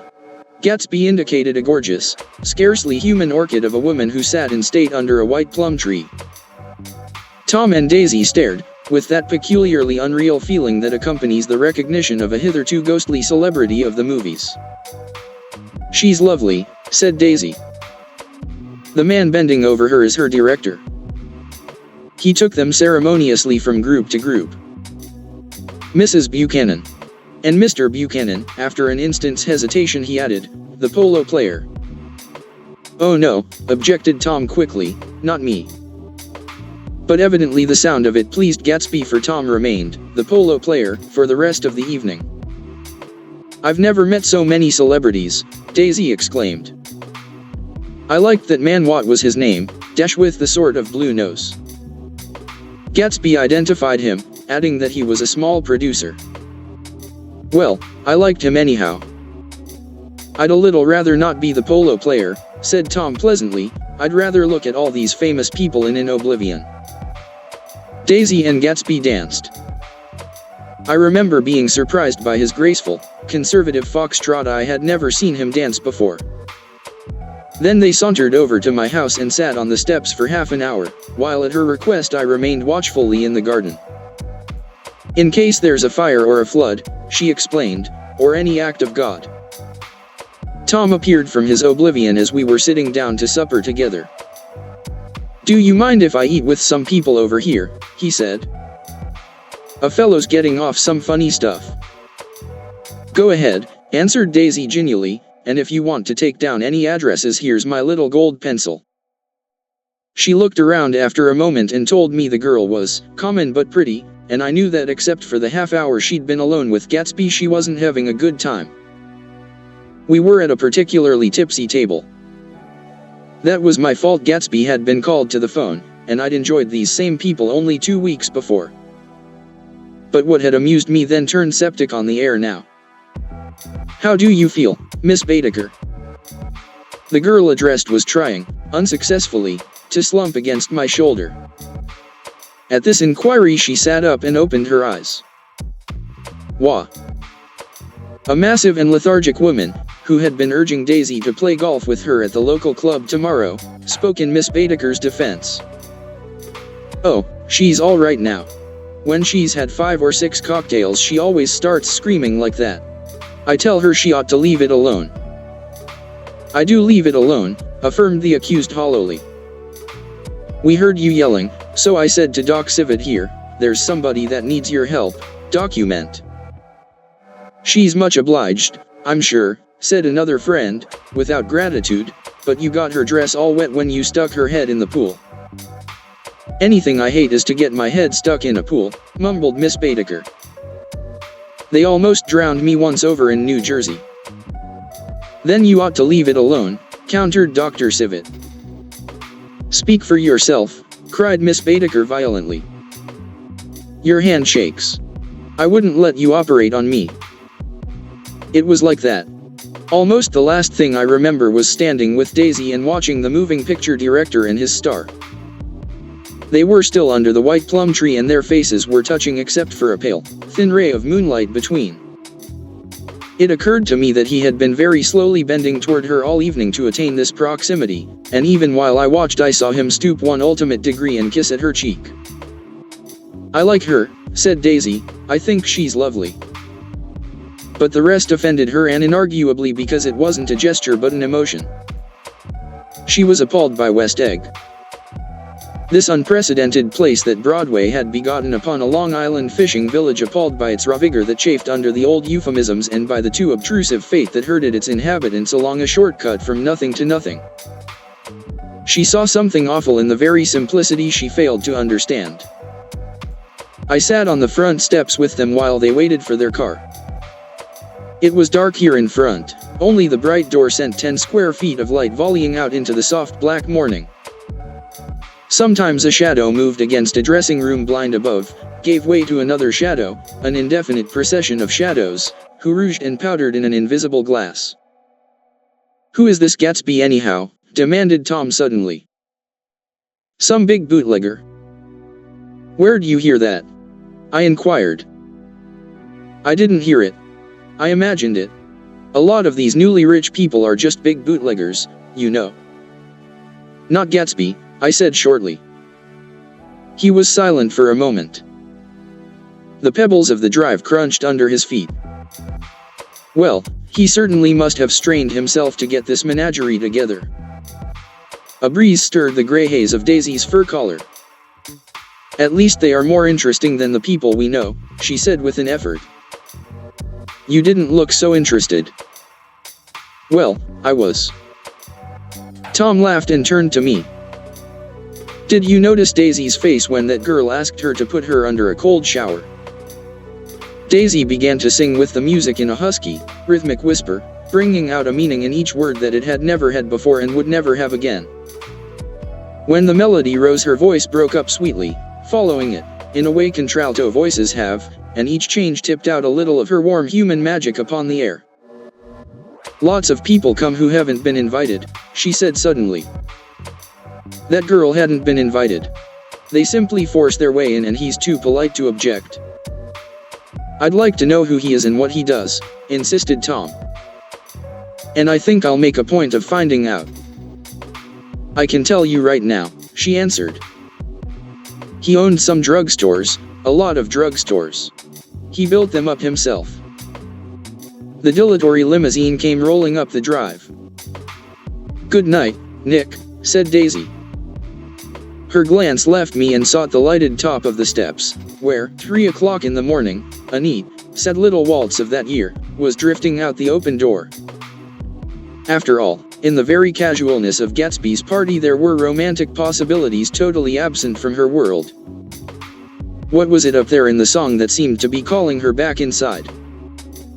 What would happen now in the dim, incalculable hours? Perhaps some unbelievable guest would arrive. A person infinitely rare and to be marveled at, some authentically radiant young girl who with one fresh glance at Gatsby, one moment of magical encounter, would blot out those 5 years of unwavering devotion. I stayed late that night. Gatsby asked me to wait until he was free, and I lingered in the garden until the inevitable swimming party had run up, chilled and exalted, from the black beach, until the lights were extinguished in the guest rooms overhead. When he came down the steps at last the tanned skin was drawn unusually tight on his face, and his eyes were bright and tired. She didn't like it, he said immediately. Of course she did. She didn't like it, he insisted. She didn't have a good time. He was silent, and I guessed at his unutterable depression. I feel far away from her, he said. It's hard to make her understand. You mean about the dance? The dance. He dismissed all the dances he had given with a snap of his fingers. Old sport, the dance is unimportant.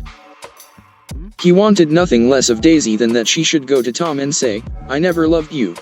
After she had obliterated 4 years with that sentence they could decide upon the more practical measures to be taken. One of them was that, after she was free, they were to go back to Louisville and be married from her house just as if it were 5 years ago. And she doesn't understand, he said. She used to be able to understand. We'd sit for hours. He broke off and began to walk up and down a desolate path of fruit rinds and discarded favors and crushed flowers. I wouldn't ask too much of her, I ventured. You can't repeat the past. Can't repeat the past, he cried incredulously. Why, of course you can. He looked around him wildly, as if the past were lurking here in the shadow of his house, just out of reach of his hand. I'm going to fix everything just the way it was before, he said, nodding determinedly. She'll see. He talked a lot about the past, and I gathered that he wanted to recover something, some idea of himself perhaps, that had gone into loving Daisy. His life had been confused and disordered since then, but if he could once return to a certain starting place and go over it all slowly, he could find out what that thing was. One autumn night, 5 years before, they had been walking down the street when the leaves were falling, and they came to a place where there were no trees and the sidewalk was white with moonlight. They stopped here and turned toward each other. Now it was a cool night with that mysterious excitement in it which comes at the 2 changes of the year. The quiet lights in the houses were humming out into the darkness and there was a stir and bustle among the stars. Out of the corner of his eye Gatsby saw that the blocks of the sidewalks really formed a ladder and mounted to a secret place above the trees. He could climb to it. If he climbed alone, and once there he could suck on the pap of life, gulp down the incomparable milk of wonder. His heart beat faster as Daisy's white face came up to his own. He knew that when he kissed this girl, and forever wed his unutterable visions to her perishable breath, his mind would never romp again like the mind of God. So he waited, listening for a moment longer to the tuning fork that had been struck upon a star. Then he kissed her. At his lips' touch she blossomed for him like a flower and the incarnation was complete. Through all he said, even through his appalling sentimentality, I was reminded of something, an elusive rhythm, a fragment of lost words, that I had heard somewhere a long time ago. For a moment a phrase tried to take shape in my mouth and my lips parted like a dumb man's, as though there was more struggling upon them than a wisp of startled air. But they made no sound, and what I had almost remembered was uncommunicable forever. 7. It was when curiosity about Gatsby was at its highest that the lights in his house failed to go on one Saturday night and, as obscurely as it had begun, his career as Trimalchio was over. Only gradually did I become aware that the automobiles which turned expectantly into his drive stayed for just a minute and then drove sulkily away. Wondering if he were sick, I went over to find out. An unfamiliar butler with a villainous face squinted at me suspiciously from the door. "Is Mr. Gatsby sick?" "Nope." After a pause he added, "Sir," in a dilatory, grudging way. I hadn't seen him around, and I was rather worried. "Tell him Mr. Carraway came over." "Who?" he demanded rudely. "Carraway." "Carraway. All right, I'll tell him." Abruptly he slammed the door. My Finn informed me that Gatsby had dismissed every servant in his house a week ago and replaced them with half a dozen others, who never went into West Egg Village to be bribed by the tradesmen, but ordered moderate supplies over the telephone. The grocery boy reported that the kitchen looked like a pigsty, and the general opinion in the village was that the new people weren't servants at all. Next day Gatsby called me on the phone. "Going away?" I inquired. "No, old sport. I hear you fired all your servants." "I wanted somebody who wouldn't gossip. Daisy comes over quite often in the afternoons." So the whole caravanserai had fallen in like a card house at the disapproval in her eyes. "There's some people Wolfsheim wanted to do something for. They're all brothers and sisters. They used to run a small hotel." "I see." He was calling up at Daisy's request. Would I come to lunch at her house tomorrow? Miss Baker would be there. Half an hour later Daisy herself telephoned and seemed relieved to find that I was coming. Something was up. And yet I couldn't believe that they would choose this occasion for a scene, especially for the rather harrowing scene that Gatsby had outlined in the garden.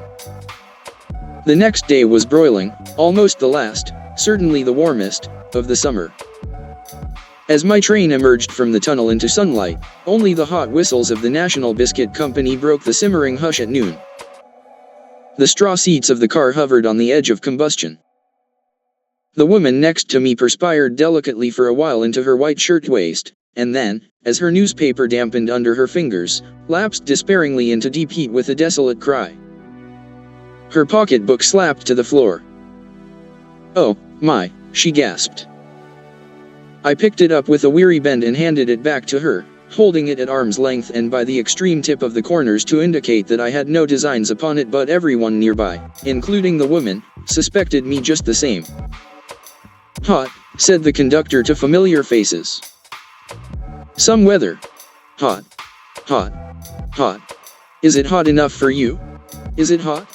Is it?" My commutation ticket came back to me with a dark stain from his hand. That anyone should care in this heat, whose flushed lips he kissed, whose head made damp the pajama pocket over his heart. Through the hall of the Buchanan's house blew a faint wind, carrying the sound of the telephone bell out to Gatsby and me as we waited at the door. "The master's body," roared the butler into the mouthpiece. "I'm sorry, madam, but we can't furnish it. It's far too hot to touch this noon." What he really said was, "Yes. Yes. I'll see." He set down the receiver and came toward us, glistening slightly, to take our stiff straw hats. "Madam expects you in the salon," he cried, needlessly indicating the direction. In this heat every extra gesture was an affront to the common store of life. The room, shadowed well with awnings, was dark and cool. Daisy and Jordan lay upon an enormous couch, like silver idols weighing down their own white dresses against the singing breeze of the fans. "We can't move," they said together. Jordan's fingers, powdered white over their tan, rested for a moment in mine. "And Mr. Thomas Buchanan, the athlete?" I inquired. Simultaneously I heard his voice, gruff, muffled, husky, at the hall telephone.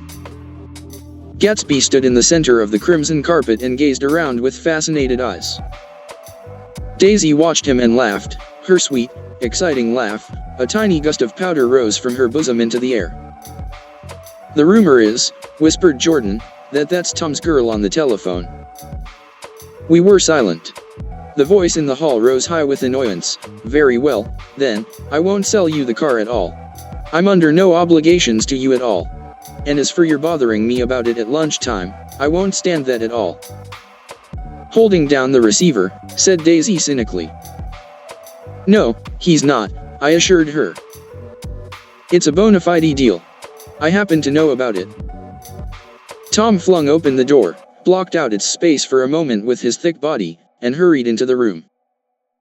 Mr. Gatsby. He put out his broad, flat hand with well-concealed dislike. I'm glad to see you, sir. Nick. Make us a cold drink, cried Daisy. As he left the room again, she got up and went over to Gatsby and pulled his face down, kissing him on the mouth. You know I love you, she murmured. You forget there's a lady present, said Jordan. Daisy looked around doubtfully. You kiss Nick too? What a low, vulgar girl. I don't care, cried Daisy, and began to clog on the brick fireplace. Then she remembered the heat and sat down guiltily on the couch just as a freshly laundered nurse leading a little girl came into the room. Bless said Precious, she crooned, holding out her arms. Come to your own mother that loves you. The child, relinquished by the nurse, rushed across the room and rooted shyly into her mother's dress. The Bless said Precious.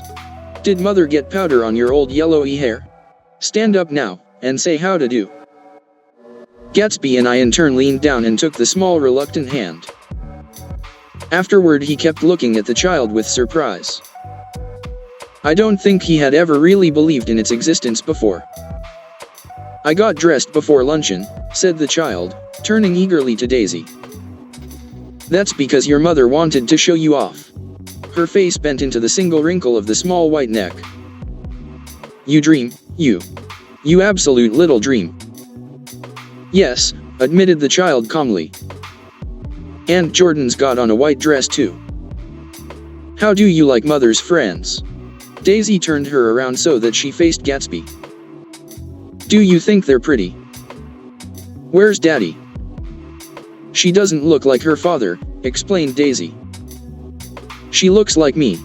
She's got my hair and shape of the face. Daisy sat back upon the couch. The nurse took a step forward and held out her hand. Come, Pammy. Goodbye, sweetheart.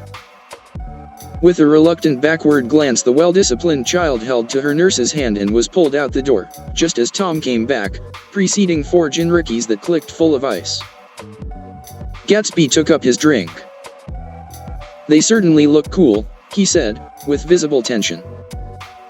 We drank in long, greedy swallows. I read somewhere that the sun's getting hotter every year, said Tom genially. It seems that pretty soon the Earth's going to fall into the sun, or wait a minute, it's just the opposite, the sun's getting colder every year. Come outside, he suggested to Gatsby, I'd like you to have a look at the place. I went with them out to the veranda. On the Green Sound, stagnant in the heat, one small sail crawled slowly toward the fresher sea. Gatsby's eyes followed it momentarily. He raised his hand and pointed across the bay. I'm right across from you. So you are. Our eyes lifted over the rose beds and the hot lawn and the weedy refuse of the dog days alongshore. Slowly the white wings of the boat moved against the blue cool limit of the sky. Ahead lay the scalloped ocean and the abounding Blessed Isles. There's sport for you, said Tom, nodding. I'd like to be out there with him for about an hour. We had luncheon in the dining room, darkened too against the heat, and drank down nervous gaiety with the cold ale. What'll we do with ourselves this afternoon? Cried Daisy, and the day after that, and the next 30 years. Don't be morbid, Jordan said. Life starts all over again when it gets crisp in the fall. But it's so hot, insisted Daisy, on the verge of tears, and everything's so confused. Let's all go to town. Her voice struggled on through the heat, beating against it, molding its senselessness into forms. I've heard of making a garage out of a stable, Tom was saying to Gatsby, but I'm the first man who ever made a stable out of a garage. "Who wants to go to town?" demanded Daisy insistently. Gatsby's eyes floated toward her. "Ah," she cried, "you look so cool." Their eyes met, and they stared together at each other, alone in space. With an effort she glanced down at the table. "You always look so cool," she repeated. She had told him that she loved him, and Tom Buchanan saw. He was astounded. His mouth opened a little, and he looked at Gatsby, and then back at Daisy as if he had just recognized her as someone he knew a long time ago. "You resemble the advertisement of the man," she went on innocently. "You know the advertisement of the man." "All right," broke in Tom quickly, "I'm perfectly willing to go to town. Come on, we're all going to town." He got up, his eyes still flashing between Gatsby and his wife. No one moved. "Come on." His temper cracked a little. "What's the matter, anyhow? If we're going to town, let's start." His hand, trembling with his effort at self-control, bore to his lips the last of his glass of ale. Daisy's voice got us to our feet and out onto the blazing gravel drive. "Are we just going to go?" she objected. "Like this? Aren't we going to let anyone smoke a cigarette first?" Everybody smoked all through lunch. "Oh, let's have fun," she begged him. "It's too hot to fuss." He didn't answer. "Have it your own way," she said. "Come on, Jordan." They went upstairs to get ready while we three men stood there shuffling the hot pebbles with our feet. A silver curve of the moon hovered already in the western sky. Gatsby started to speak, changed his mind, but not before Tom wheeled and faced him expectantly. "Have you got your stables here?" asked Gatsby with an effort. "About a quarter of a mile down the road." "Oh." A pause. "I don't see the idea of going to town," broke out Tom savagely. "Women get these notions in their heads." "Shall we take anything to drink?" called Daisy from an upper window. "I'll get some whiskey," answered Tom. He went inside. Gatsby turned to me rigidly. "I can't say anything in his house, old sport." "She's got an indiscreet voice," I remarked. "It's full of," I hesitated. "Her voice is full of money," he said suddenly. That was it. I'd never understood before. It was full of money, that was the inexhaustible charm that rose and fell in it, the jingle of it, the cymbals' song of it. High in a white palace, the king's daughter, the golden girl. Tom came out of the house wrapping a quart bottle in a towel, followed by Daisy and Jordan wearing small tight hats of metallic cloth and carrying light capes over their arms. "Shall we all go in my car?" suggested Gatsby. He felt the hot, green leather of the seat. I ought to have left it in the shade. "Is it standard shift?" demanded Tom. "Yes." "Well, you take my coupe and let me drive your car to town." The suggestion was distasteful to Gatsby. "I don't think there's much gas," he objected. "Plenty of gas," said Tom boisterously. He looked at the gauge. "And if it runs out, I can stop at a drugstore.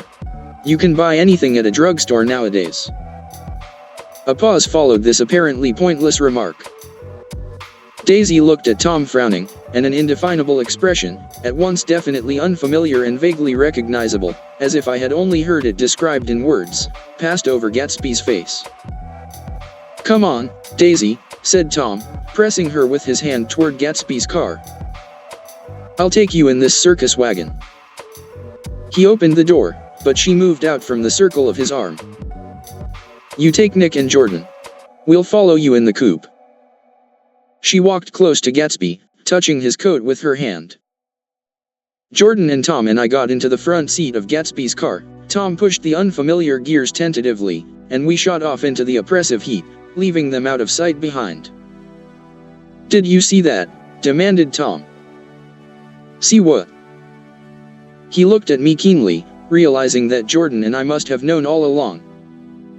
"You think I'm pretty dumb, don't you?" he suggested. Perhaps I am, but I have almost a second sight. Sometimes, that tells me what to do. Maybe you don't believe that, but science. He paused. The immediate contingency overtook him, pulled him back from the edge of theoretical abyss. I've made a small investigation of this fellow, he continued. I could have gone deeper if I'd known. Do you mean you've been to a medium? Inquired Jordan humorously. What? Confused, he stared at us as we laughed. A medium. About Gatsby? About Gatsby? No, I haven't. I said I'd been making a small investigation of his past. And you found he was an Oxford man, said Jordan helpfully. An Oxford man? He was incredulous.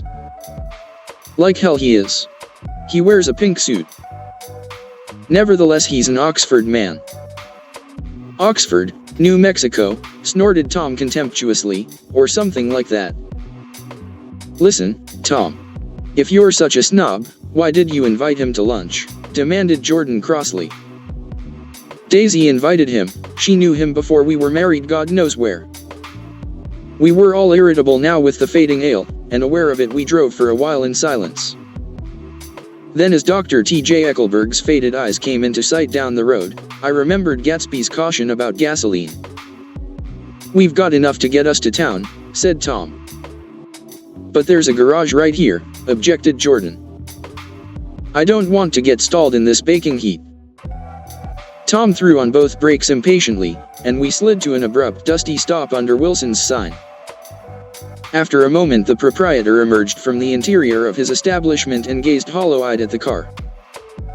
Let's have some gas, cried Tom roughly. What do you think we stopped for to admire the view? I'm sick, said Wilson without moving. Been sick all day? What's the matter? I'm all run down. Well, shall I help myself? Tom demanded. You sounded well enough on the phone. With an effort Wilson left the shade and support of the doorway and, breathing hard, unscrewed the cap of the tank. In the sunlight his face was green. I didn't mean to interrupt your lunch, he said. But I need money pretty bad, and I was wondering what you were going to do with your old car. How do you like this one? Inquired Tom. I bought it last week. It's a nice yellow one, said Wilson, as he strained at the handle. Like to buy it? Big chance, Wilson smiled faintly. No, but I could make some money on the other. What do you want money for, all of a sudden? I've been here too long. I want to get away. My wife and I want to go west. Your wife does, exclaimed Tom, startled. She's been talking about it for 10 years. He rested for a moment against the pump, shading his eyes. And now she's going whether she wants to or not. I'm going to get her away. The coupe flashed by us with a flurry of dust and the flash of a waving hand. What do I owe you? Demanded Tom harshly. I just got wised up to something funny the last 2 days, remarked Wilson. That's why I want to get away. That's why I've been bothering you about the car. What do I owe you? $20. The relentless beating heat was beginning to confuse me and I had a bad moment there before I realized that so far his suspicions hadn't alighted on Tom. He had discovered that Myrtle had some sort of life apart from him in another world, and the shock had made him physically sick. I stared at him and then at Tom, who had made a parallel discovery less than an hour before, and it occurred to me that there was no difference between men, in intelligence, or race, so profound as the difference between the sick and the well. Wilson was so sick that he looked guilty, unforgivably guilty, as if he had just got some poor girl with child. I'll let you have that car, said Tom. I'll send it over tomorrow afternoon. That locality was always vaguely disquieting, even in the broad glare of afternoon, and now I turned my head as though I had been warned of something behind. Over the ash heaps the giant eyes of Dr. T.J. Eckelberg kept their vigil, but I perceived, after a moment, that other eyes were regarding us with peculiar intensity from less than 20 feet away. In one of the windows over the garage the curtains had been moved aside a little, and Myrtle Wilson was peering down at the car. So engrossed was she that she had no consciousness of being observed, and one emotion after another crept into her face like objects into a slowly developing picture. Her expression was curiously familiar. It was an expression I had often seen on women's faces. But on Myrtle Wilson's face it seemed purposeless and inexplicable until I realized that her eyes, wide with jealous terror, were fixed not on Tom, but on Jordan Baker, whom she took to be his wife. There is no confusion like the confusion of a simple mind, and as we drove away Tom was feeling the hot whips of panic. His wife and his mistress, until an hour ago secure and inviolate, were slipping precipitately from his control. Instinct made him step on the accelerator with the double purpose of overtaking Daisy and leaving Wilson behind. And we sped along toward Astoria at 50 miles an hour, until, among the spidery girders of the elevated, we came in sight of the easygoing blue coupe. "Those big movies around 50th Street are cool," suggested Jordan. "I love New York on summer afternoons when everyone's away. There's something very sensuous about it, overripe, as if all sorts of funny fruits were going to fall into your hands." The word sensuous had the effect of further disquieting Tom, but before he could invent a protest the coupe came to a stop, and Daisy signaled us to draw up alongside. "Where are we going?" she cried. "How about the movies?" "It's so hot," she complained. "You go. We'll ride around and meet you after." With an effort her wit rose faintly. "We'll meet you on some corner. I'll be the man smoking 2 cigarettes." "We can't argue about it here," Tom said impatiently, as a truck gave out a cursing whistle behind us. "You follow me to the south side of Central Park, in front of the plaza." Several times he turned his head and looked back for their car, and if the traffic delayed them he slowed up until they came into sight. I think he was afraid they would dart down a side street and out of his life forever. But they didn't. And we all took the less explicable step of engaging the parlor of a suite in the Plaza Hotel. The prolonged and tumultuous argument that ended by herding us into that room eludes me. Though I have a sharp physical memory that, in the course of it, my underwear kept climbing like a damp snake around my legs and intermittent beads of sweat raced cool across my back. The notion originated with Daisy's suggestion that we hire 5 bathrooms and take cold baths, and then assumed more tangible form as a place to have a mint julep. Each of us said over and over that it was a crazy idea. We all talked at once to a baffled clerk and thought, or pretended to think, that we were being very funny. The room was large and stifling, and, though it was already 4 o'clock, opening the windows admitted only a gust of hot shrubbery from the park. Daisy went to the mirror and stood with her back to us, fixing her hair. "It's a swell suite," whispered Jordan respectfully, and everyone laughed. "Open another window," commanded Daisy, without turning around. "There aren't any more." "Well, we'd better telephone for an axe." "The thing to do is to forget about the heat," said Tom impatiently. "You make it 10 times worse by crabbing about it." He unrolled the bottle of whiskey from the towel and put it on the table. "Why not let her alone, old sport?" remarked Gatsby. "You're the one that wanted to come to town." There was a moment of silence. The telephone book slipped from its nail and splashed to the floor, whereupon Jordan whispered, "Excuse me, but this time no one laughed." "I'll pick it up," I offered. "I've got it." Gatsby examined the parted string, muttered in an interested way, and tossed the book on a chair. "That's a great expression of yours, isn't it?" said Tom sharply. "What is?" "All this old sport business. Where'd you pick that up?" "Now see here, Tom," said Daisy, turning around from the mirror, "if you're going to make personal remarks I won't stay here a minute. Call up and order some ice for the mint julep." As Tom took up the receiver the compressed heat exploded into sound and we were listening to the portentous chords of Mendelssohn's Wedding March from the ballroom below. "Imagine marrying anybody in this heat," cried Jordan dismally. "Still I was married in the middle of June," Daisy remembered. "Louisville in June. Somebody fainted." "Who was it fainted, Tom?" Biloxi, he answered shortly. A man named Biloxi. Blocks Biloxi, and he made boxes, that's a fact, and he was from Biloxi, Tennessee. They carried him into my house, appended Jordan, because we lived just 2 doors from the church.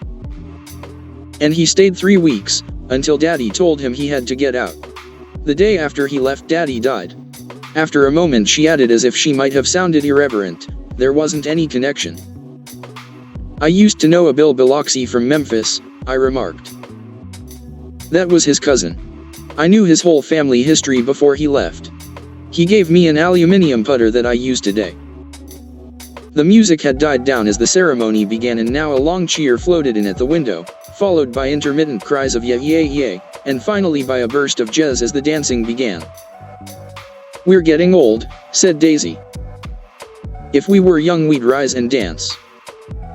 Remember Biloxi, Jordan warned her. Where do you know him, Tom? Biloxi. He concentrated with an effort. I didn't know him. He was a friend of Daisy's. He was not, she denied. I'd never seen him before. He came down in the private car. Well, he said he knew you. He said he was raised in Louisville. Asa Bird brought him around at the last minute and asked if we had room for him. Jordan smiled. He was probably bumming his way home. He told me he was president of your class at Yale. Tom and I looked at each other blankly. Biloxi. First place, we didn't have any president. Gatsby's foot beat a short, restless tattoo and Tom eyed him suddenly. By the way, Mr. Gatsby, I understand you're an Oxford man. Not exactly. Oh, yes, I understand you went to Oxford. Yes, I went there. A pause. Then Tom's voice, incredulous and insulting. You must have gone there about the time Biloxi went to New Haven. Another pause. A waiter knocked and came in with crushed mint and ice, but the silence was unbroken by his thank you and the soft closing of the door. This tremendous detail was to be cleared up at last. I told you I went there, said Gatsby. I heard you, but I'd like to know when. It was in 1919, I only stayed 5 months. That's why I can't really call myself an Oxford man. Tom glanced around to see if we mirrored his unbelief. But we were all looking at Gatsby. It was an opportunity they gave to some of the officers after the armistice, he continued. We could go to any of the universities in England or France. I wanted to get up and slap him on the back. I had one of those renewals of complete faith in him that I'd experienced before. Daisy rose, smiling faintly, and went to the table. Open the whiskey, Tom, she ordered, and I'll make you a mint julep. Then you won't seem so stupid to yourself. Look at the mint. Wait a minute, snapped Tom, I want to ask Mr. Gatsby one more question. Go on, Gatsby said politely. What kind of a row are you trying to cause in my house anyhow? They were out in the open at last and Gatsby was content. He isn't causing a row. Daisy looked desperately from one to the other. You're causing a row. Please have a little self-control. Self-control, repeated Tom incredulously. I suppose the latest thing is to sit back and let Mr. Nobody from Nowhere make love to your wife. Well, if that's the idea you can count me out. Nowadays people begin by sneering at family life and family institutions, and next they'll throw everything overboard and have intermarriage between black and white. Flushed with his impassioned gibberish, he saw himself standing alone on the last barrier of civilization. We're all white here, murmured Jordan. I know I'm not very popular. I don't give big parties. I suppose you've got to make your house into a pigsty in order to have any friends in the modern world. Angry as I was, as we all were, I was tempted to laugh whenever he opened his mouth. The transition from libertine to prig was so complete. I've got something to tell you, old sport, began Gatsby. But Daisy guessed at his intention. Please don't, she interrupted helplessly. Please let's all go home. Why don't we all go home? That's a good idea, I got up. Come on, Tom. Nobody wants a drink. I want to know what Mr. Gatsby has to tell me. Your wife doesn't love you, said Gatsby. She's never loved you. She loves me. You must be crazy, exclaimed Tom automatically. Gatsby sprang to his feet, vivid with excitement. She never loved you, do you hear? He cried. She only married you because I was poor and she was tired of waiting for me. It was a terrible mistake, but in her heart she never loved anyone except me. At this point Jordan and I tried to go, but Tom and Gatsby insisted with competitive firmness that we remain as though neither of them had anything to conceal and it would be a privilege to partake vicariously of their emotions. Sit down, Daisy, Tom's voice groped unsuccessfully for the paternal note. What's been going on? I want to hear all about it. I told you what's been going on, said Gatsby.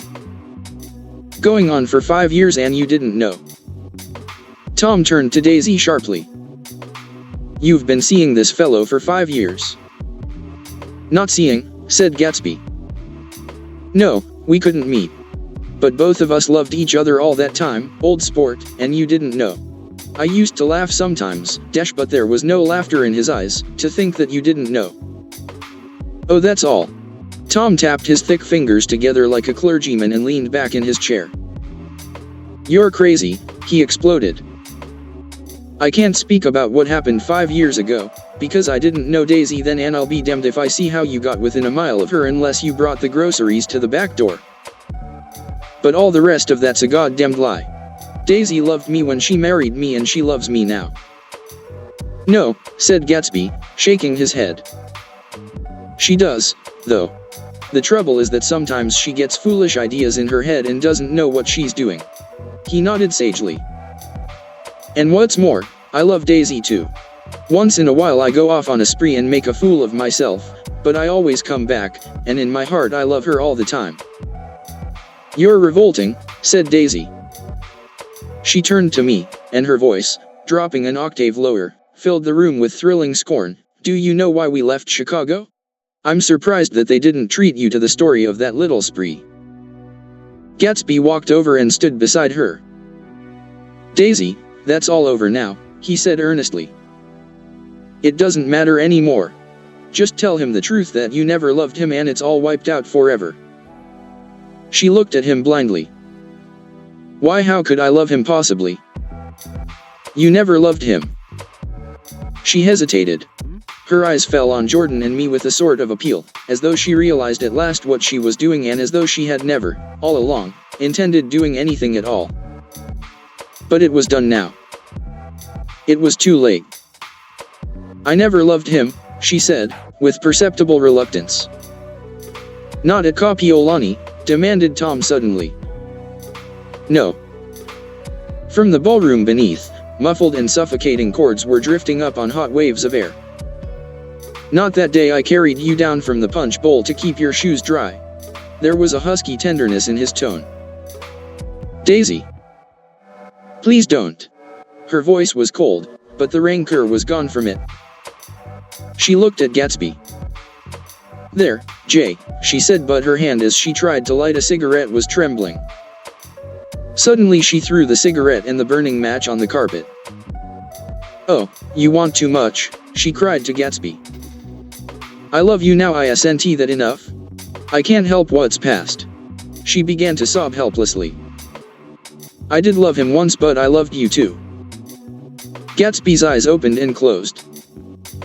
You loved me too, he repeated. Even that's a lie, said Tom savagely. She didn't know you were alive. Why, there's things between Daisy and me that you'll never know, things that neither of us can ever forget. The words seemed to bite physically into Gatsby. I want to speak to Daisy alone, he insisted. She's all excited now. Even alone I can't say I never loved Tom, she admitted in a pitiful voice. It wouldn't be true. Of course it wouldn't, agreed Tom. She turned to her husband. As if it mattered to you, she said. Of course it matters. I'm going to take better care of you from now on. You don't understand, said Gatsby, with a touch of panic. You're not going to take care of her anymore. I'm not. Tom opened his eyes wide and laughed. He could afford to control himself now. Why's that? Daisy's leaving you. Nonsense. I am, though, she said with a visible effort. She's not leaving me. Tom's words suddenly leaned down over Gatsby. Certainly not for a common swindler who'd have to steal the ring he put on her finger. I won't stand this, cried Daisy. Oh, please let's get out. Who are you, anyhow? Broke out Tom. You're one of that bunch that hangs around with Meyer Wolfsheim, that much I happen to know. I've made a little investigation into your affairs and I'll carry it further tomorrow. You can suit yourself about that, old sport, said Gatsby steadily. I found out what your drugstores were. He turned to us and spoke rapidly. He and this Wolfsheim bought up a lot of side street drugstores here and in Chicago and sold grain alcohol over the counter. That's one of his little stunts. I picked him for a bootlegger the first time I saw him, and I wasn't far wrong. What about it? Said Gatsby politely. I guess your friend Walter Chase wasn't too proud to come in on it. And you left him in the lurch, didn't you? You let him go to jail for a month over in New Jersey. God. You ought to hear Walter on the subject of you. He came to us dead broke. He was very glad to pick up some money, old sport. Don't you call me old sport, cried Tom. Gatsby said nothing. Walter could have you up on the betting laws too, but Wolfsheim scared him into shutting his mouth. That unfamiliar yet recognizable look was back again in Gatsby's face. That drugstore business was just small change, continued Tom slowly, but you've got something on now that Walter's afraid to tell me about. I glanced at Daisy, who was staring terrified between Gatsby and her husband, and at Jordan, who had begun to balance an invisible but absorbing object on the tip of her chin. Then I turned back to Gatsby and was startled at his expression. He looked, and this is said in all contempt for the babbled slander of his garden, as if he had killed a man. For a moment the set of his face could be described in just that fantastic way. It passed, and he began to talk excitedly to Daisy, denying everything, defending his name against accusations that had not been made. But with every word she was drawing further and further into herself. So he gave that up, and only the dead dream fought on as the afternoon slipped away, trying to touch what was no longer tangible, struggling unhappily, undespairingly, toward that lost voice across the room. The voice begged again to go. Please, Tom. I can't stand this anymore. Her frightened eyes told that whatever intentions, whatever courage she had had, were definitely gone. You two start on home, Daisy, said Tom. In Mr. Gatsby's car. She looked at Tom, alarmed now, but he insisted with magnanimous scorn. Go on. He won't annoy you. I think he realizes that his presumptuous little flirtation is over. They were gone, without a word, snapped out, made accidental, isolated, like ghosts, even from our pity. After a moment Tom got up and began wrapping the unopened bottle of whiskey in the towel. Want any of this stuff? Jordan. Nick. I didn't answer. Nick. He asked again. What? Want any? No. I just remembered that today's my birthday. I was 30. Before me stretched the portentous, menacing road of a new decade. It was 7 o'clock when we got into the coupe with him and started for Long Island. Tom talked incessantly, exulting and laughing, but his voice was as remote from Jordan and me as the foreign clamor on the sidewalk or the tumult of the elevated overhead. Human sympathy has its limits, and we were content to let all their tragic arguments fade with the city lights behind. 30, the promise of a decade of loneliness, a thinning list of single men to know, a thinning briefcase of enthusiasm, thinning hair. But there was Jordan beside me, who, unlike Daisy, was too wise ever to carry well-forgotten dreams from age to age. As we passed over the dark bridge, her Wan face fell lazily against my coat's shoulder and the formidable stroke of 30 died away with the reassuring pressure of her hand. So we drove on toward death through the cooling twilight. The young Greek, Michaelis, who ran the coffee joint beside the ash heaps, was the principal witness at the inquest. He had slept through the heat until after 5, when he strolled over to the garage, and found George Wilson sick in his office, really sick, pale as his own pale hair and shaking all over. Michaelis advised him to go to bed, but Wilson refused, saying that he'd miss a lot of business if he did. While his neighbor was trying to persuade him, a violent racket broke out overhead.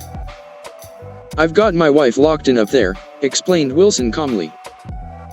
"She's going to stay there till the day after tomorrow, and then we're going to move away." Michaelis was astonished. They had been neighbors for 4 years, and Wilson had never seemed faintly capable of such a statement. Generally he was one of these worn-out men. When he wasn't working, he sat on a chair in the doorway and stared at the people and the cars that passed along the road. When anyone spoke to him, he invariably laughed in an agreeable, colorless way.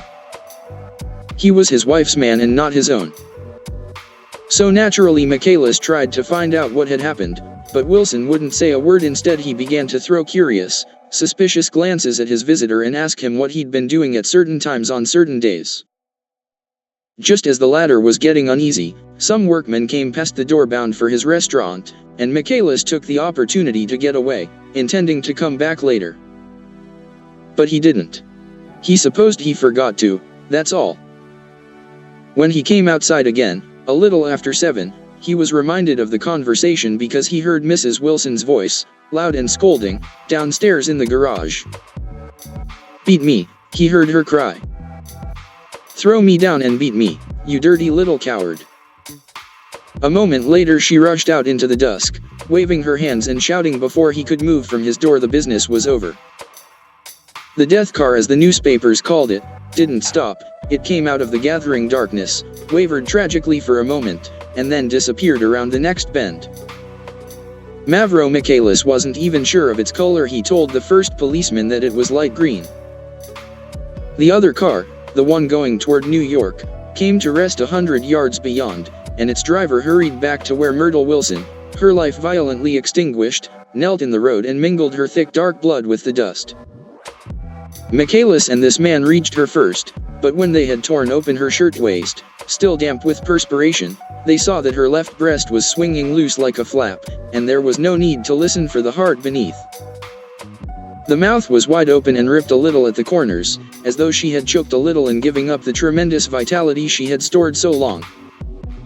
We saw the 3 or 4 automobiles and the crowd when we were still some distance away. "Wreck," said Tom. "That's good. Wilson will have a little business at last." He slowed down, but still without any intention of stopping, until, as we came nearer, the hushed, intent faces of the people at the garage door made him automatically put on the brakes. "We'll take a look," he said doubtfully, "just a look." I became aware now of a hollow, wailing sound which issued incessantly from the garage, a sound which, as we got out of the coupe and walked toward the door, resolved itself into the words "Oh, my God," uttered over and over in a gasping moan. "There's some bad trouble here," said Tom excitedly. He reached up on tiptoes and peered over a circle of heads into the garage, which was lit only by a yellow light in a swinging metal basket overhead. Then he made a harsh sound in his throat, and with a violent thrusting movement of his powerful arms pushed his way through. The circle closed up again with a running murmur of expostulation. It was a minute before I could see anything at all. Then new arrivals deranged the line, and Jordan and I were pushed suddenly inside. Myrtle Wilson's body, wrapped in a blanket, and then in another blanket, as though she suffered from a chill in the hot night, lay on a work table by the wall, and Tom, with his back to us, was bending over it, motionless. Next to him stood a motorcycle policeman taking down names with much sweat and correction in a little book. At first I couldn't find the source of the high, groaning words that echoed clamorously through the bare garage. Then I saw Wilson standing on the raised threshold of his office, swaying back and forth and holding to the doorposts with both hands. Some man was talking to him in a low voice and attempting, from time to time, to lay a hand on his shoulder, but Wilson neither heard nor saw. His eyes would drop slowly from the swinging light to the laden table by the wall, and then jerk back to the light again, and he gave out incessantly his high, horrible call. Oh, my GAOD. Oh, my GAOD. Oh, GAOD. Oh, my GAOD. Presently Tom lifted his head with a jerk and, after staring around the garage with glazed eyes, addressed a mumbled incoherent remark to the policeman. "MAV," the policeman was saying, "Dash-o dash." "No," corrected the man, "MAVRO." "Listen to me," muttered Tom fiercely. Said the policeman. "Oh. Gee," he looked up as Tom's broad hand fell sharply on his shoulder. "What you want, fella?" "What happened, dash, that's what I want to know." "Auto hit her. Instantly killed." "Instantly killed," repeated Tom, staring. "She ran out Ina road. Son of a bitch didn't even stop his car." "There was 2 cars, said Michaelis, one come in, one go in, see?" "Going where?" asked the policeman keenly. "One go in each way." "Well, she, dash," his hand rose toward the blankets but stopped halfway and fell to his side. "She ran out there in, the one come in, from New York knock right into her, going 30 or 40 miles an hour." "What's the name of this place here?" demanded the officer. "Hasn't got any name." A pale, well-dressed Negro stepped near. "It was a yellow car," he said, "big yellow car. New." "See the accident?" asked the policeman. "No, but the car passed me down the road, going faster than 40. Going 50, 60. Come here and let's have your name. Look out now. I want to get his name." Some words of this conversation must have reached Wilson, swaying in the office door, for suddenly a new theme found voice among his grasping cries. "You don't have to tell me what kind of car it was. I know what kind of car it was." Watching Tom, I saw the wad of muscle back of his shoulder tighten under his coat. He walked quickly over to Wilson and, standing in front of him, seized him firmly by the upper arms. "You've got to pull yourself together," he said with soothing gruffness. Wilson's eyes fell upon Tom. He started up on his tiptoes and then would have collapsed to his knees had not Tom held him upright. "Listen," said Tom, shaking him a little. "I just got here a minute ago, from New York. I was bringing you that coupe we've been talking about. That yellow car I was driving this afternoon wasn't mine, do you hear? I haven't seen it all afternoon." Only the Negro and I were near enough to hear what he said, but the policeman caught something in the tone and looked over with truculent eyes. "What's all that?" he demanded. "I'm a friend of his." Tom turned his head but kept his hands firm on Wilson's body. "He says he knows the car that did it. It was a yellow car." Some dim impulse moved the policeman to look suspiciously at Tom. "And what color's your car?" "It's a blue car, a coupe." "We've come straight from New York," I said. Someone who had been driving a little behind us confirmed this, and the policeman turned away. "Now, if you'll let me have that name again, correct?" Picking up Wilson like a doll, Tom carried him into the office, set him down in a chair, and came back. "If somebody'll come here and sit with him," he snapped authoritatively. He watched while the 2 men standing closest glanced at each other and went unwillingly into the room. Then Tom shut the door on them and came down the single step, his eyes avoiding the table. As he passed close to me he whispered, "Let's get out." Self-consciously, with his authoritative arms breaking the way, we pushed through the still gathering crowd, passing a hurried doctor, case in hand, who had been sent for in Wild Hope half an hour ago. Tom drove slowly until we were beyond the bend, then his foot came down hard, and the coupe raced along through the night. In a little while I heard a low husky sob, and saw that the tears were overflowing down his face. "The goddamned coward," he whimpered. "He didn't even stop his car." The Buchanan's house floated suddenly toward us through the dark rustling trees. Tom stopped beside the porch and looked up at the second floor, where 2 windows bloomed with light among the vines. "Daisy's home," he said. As we got out of the car he glanced at me and frowned slightly. I ought to have dropped you in West Egg, Nick. There's nothing we can do tonight. A change had come over him, and he spoke gravely, and with decision. As we walked across the moonlight gravel to the porch, he disposed of the situation in a few brisk phrases. I'll telephone for a taxi to take you home, and while you are waiting, you and Jordan better go in the kitchen and have them get you some supper if you want any. He opened the door. Come in. No, thanks. But I'd be glad if you'd order me the taxi. I'll wait outside. Jordan put her hand on my arm. Won't you come in, Nick? No, thanks. I was feeling a little sick and I wanted to be alone. But Jordan lingered for a moment more. It's only 9:30, she said. I'd be damned if I'd go in. I'd had enough of all of them for one day, and suddenly that included Jordan too. She must have seen something of this in my expression, for she turned abruptly away and ran up the porch steps into the house. I sat down for a few minutes with my head in my hands, until I heard the phone taken up inside and the butler's voice calling a taxi. Then I walked slowly down the drive away from the house, intending to wait by the gate. I hadn't gone 20 yards when I heard my name and Gatsby stepped from between two bushes into the path. I must have felt pretty weird by that time, because I could think of nothing except the luminosity of his pink suit under the moon. What are you doing? I inquired. Just standing here, old sport. Somehow, that seemed a despicable occupation. For all I knew, he was going to rob the house in a moment. I wouldn't have been surprised to see sinister faces, the faces of Wolf Shiem's people, behind him in the dark shrubbery. Did you see any trouble on the road? He asked after a minute. Yes. He hesitated. Was she killed? Yes. I thought so. I told Daisy I thought so. It's better that the shock should all come at once. She stood it pretty well. He spoke as if Daisy's reaction was the only thing that mattered. I got to West Egg by a side road, he went on, and left the car in my garage. I don't think anybody saw us, but of course I can't be sure. I disliked him so much by this time that I didn't find it necessary to tell him he was wrong. Who was the woman? He inquired. Her name was Wilson. Her husband owns the garage. How the devil did it happen?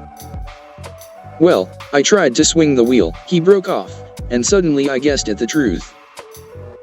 Was Daisy driving? Yes, he said after a moment, but of course I'll say I was. You see, when we left New York she was very nervous and she thought it would steady her to drive, and this woman rushed out at us just as we were passing a car coming the other way. It all happened in a minute, but it seemed to me that she wanted to speak to us, thought we were somebody she knew. Well, first Daisy turned away from the woman toward the other car, and then she lost her nerve and turned back. The second my hand reached the wheel I felt the shock. It must have killed her instantly. It ripped her open. Don't tell me, old sport. He winced. Anyhow, Daisy stepped on it. I tried to make her stop, but she couldn't, so I pulled on the emergency brake. Then she fell over into my lap and I drove on. She'll be all right tomorrow, he said presently. I'm just going to wait here and see if he tries to bother her about that unpleasantness this afternoon. She's locked herself into her room, and if he tries any brutality she's going to turn the light out and on again. He won't touch her, I said. He's not thinking about her. I don't trust him, old sport. How long are you going to wait? All night, if necessary. Anyhow, till they all go to bed. A new point of view occurred to me. Suppose Tom found out that Daisy had been driving. He might think he saw a connection in it, he might think anything. I looked at the house. There were 2 or 3 bright windows downstairs and the pink glow from Daisy's room on the ground floor. You wait here, I said. I'll see if there's any sign of a commotion. I walked back along the border of the lawn, traversed the gravel softly, and tiptoed up the veranda steps. The drawing room curtains were open, and I saw that the room was empty. Crossing the porch where we had dined that June night 3 months before, I came to a small rectangle of light which I guessed was the pantry window. The blind was drawn, but I found a rift at the sill. Daisy and Tom were sitting opposite each other at the kitchen table, with a plate of cold fried chicken between them, and 2 bottles of ale. He was talking intently across the table at her, and in his earnestness his hand had fallen upon and covered her own. Once in a while she looked up at him and nodded in agreement. They weren't happy, and neither of them had touched the chicken or the ale, and yet they weren't unhappy either.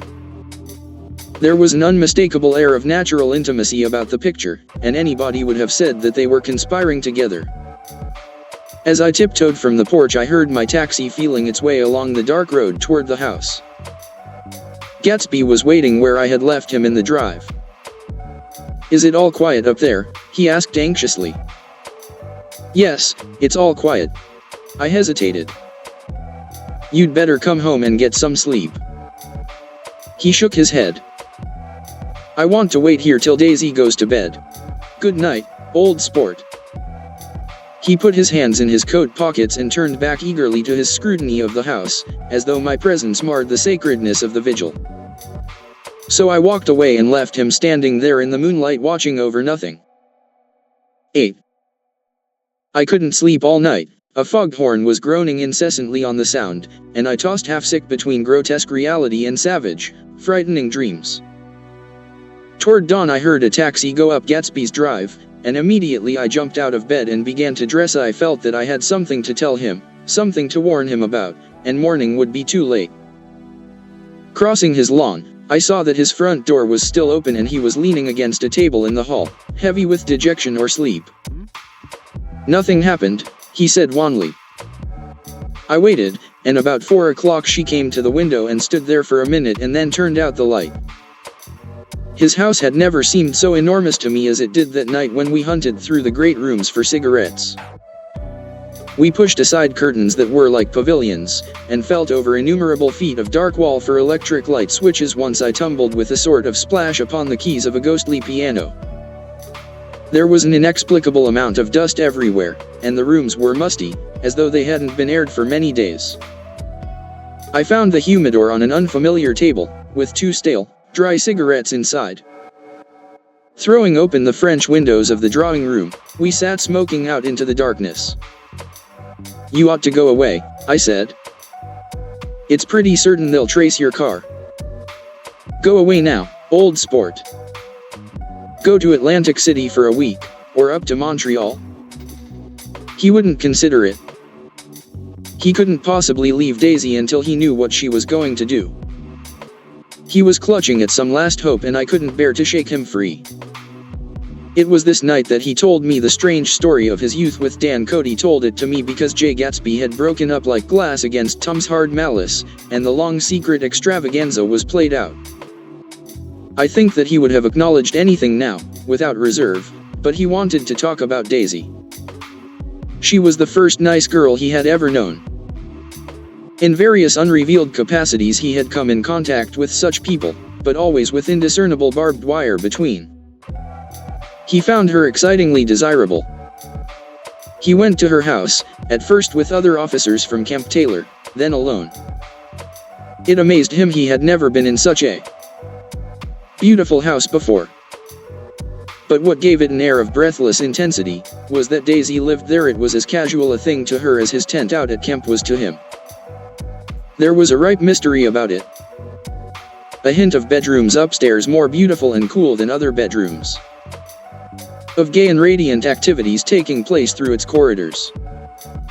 And of romances that were not musty and laid away already in lavender but fresh and breathing and redolent of this year's shining motor cars, and of dances whose flowers were scarcely withered. It excited him, too, that many men had already loved Daisy. It increased her value in his eyes.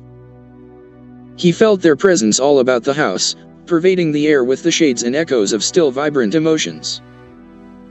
But he knew that he was in Daisy's house by a colossal accident. However glorious might be his future as Jay Gatsby, he was at present a penniless young man without a past, and at any moment the invisible cloak of his uniform might slip from his shoulders. So he made the most of his time. He took what he could get, ravenously and unscrupulously. Eventually he took Daisy one still October night, took her because he had no real right to touch her hand. He might have despised himself, for he had certainly taken her under false pretenses. I don't mean that he had traded on his phantom millions, but he had deliberately given Daisy a sense of security. He let her believe that he was a person from much the same strata as herself, that he was fully able to take care of her. As a matter of fact, he had no such facilities. He had no comfortable family standing behind him, and he was liable at the whim of an impersonal government to be blown anywhere about the world. But he didn't despise himself, and it didn't turn out as he had imagined. He had intended, probably, to take what he could and go, but now he found that he had committed himself to the following of a grail. He knew that Daisy was extraordinary, but he didn't realize just how extraordinary a nice girl could be. She vanished into her rich house, into her rich, full life, leaving Gatsby nothing. He felt married to her, that was all. When they met again, 2 days later, it was Gatsby who was breathless, who was, somehow, betrayed. Her porch was bright with the bought luxury of starshine. The wicker of the settee squeaked fashionably as she turned toward him, and he kissed her curious and lovely mouth. She had caught a cold, and it made her voice huskier and more charming than ever. And Gatsby was overwhelmingly aware of the youth and mystery that wealth imprisons and preserves, of the freshness of many clothes, and of Daisy, gleaming like silver, safe and proud above the hot struggles of the poor. I can't describe to you how surprised I was to find out I loved her, old sport. I even hoped for a while that she'd throw me over, but she didn't, because she was in love with me too. She thought I knew a lot because I knew different things from her. Well, there I was, way off my ambitions, getting deeper in love every minute, and all of a sudden I didn't care. What was the use of doing great things if I could have a better time telling her what I was going to do? On the last afternoon before he went abroad, he sat with Daisy in his arms for a long, silent time. It was a cold fall day, with fire in the room and her cheeks flushed. Now and then she moved and he changed his arm a little, and once he kissed her dark shining hair. The afternoon had made them tranquil for a while, as if to give them a deep memory for the long parting the next day promised. They had never been closer in their month of love, nor communicated more profoundly one with another, than when she brushed silent lips against his coat's shoulder, or when he touched the end of her fingers, gently, as though she were asleep. He did extraordinarily well in the war. He was a captain before he went to the front, and following the Argonne battles he got his majority in the command of the divisional machine guns. After the armistice he tried frantically to get home, but some complication or misunderstanding sent him to Oxford instead. He was worried now. There was a quality of nervous despair in Daisy's letters. She didn't see why he couldn't come. She was feeling the pressure of the world outside, and she wanted to see him and feel his presence beside her and be reassured that she was doing the right thing after all. For Daisy was young and her artificial world was redolent of orchids and pleasant, cheerful snobbery and orchestras which set the rhythm of the year, summing up the sadness and suggestiveness of life and new tunes. All night the saxophones wailed the hopeless comment of the Bale Street Blues, while 100 pairs of golden and silver slippers shuffled the shining dust. At the grey tea hour there were always rooms that throbbed incessantly with this low, sweet fever, while fresh faces drifted here and there like rose petals blown by the set horns around the floor. Through this twilight universe Daisy began to move again with the season. Suddenly she was again keeping half a dozen dates a day with half a dozen men, and drowsing asleep at dawn with the beads and chiffon of an evening dress tangled among dying orchids on the floor beside her bed. And all the time something within her was crying for a decision. She wanted her life shaped now, immediately, and the decision must be made by some force of love, of money, of unquestionable practicality that was close at hand. That force took shape in the middle of spring with the arrival of Tom Buchanan. There was a wholesome bulkiness about his person and his position, and Daisy was flattered. Doubtless there was a certain struggle and a certain relief. The letter reached Gatsby while he was still at Oxford. It was dawn now on Long Island, and we went about opening the rest of the windows downstairs, filling the house with grey turning, gold turning light. The shadow of a tree fell abruptly across the dew and ghostly birds began to sing among the blue leaves. There was a slow, pleasant movement in the air, scarcely a wind, promising a cool, lovely day. I don't think she ever loved him.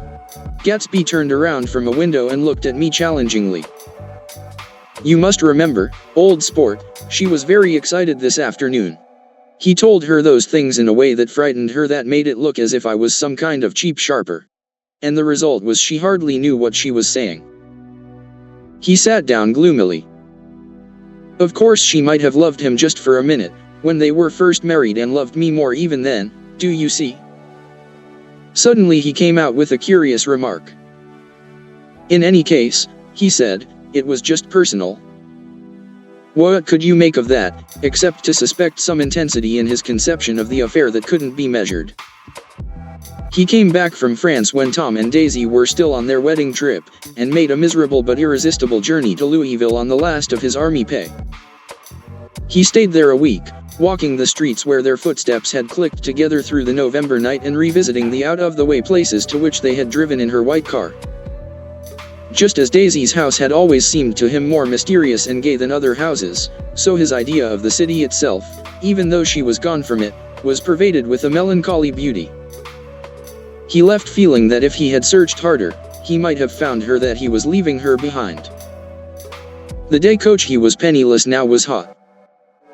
He went out to the open vestibule and sat down on a folding chair, and the station slid away and the backs of unfamiliar buildings moved by.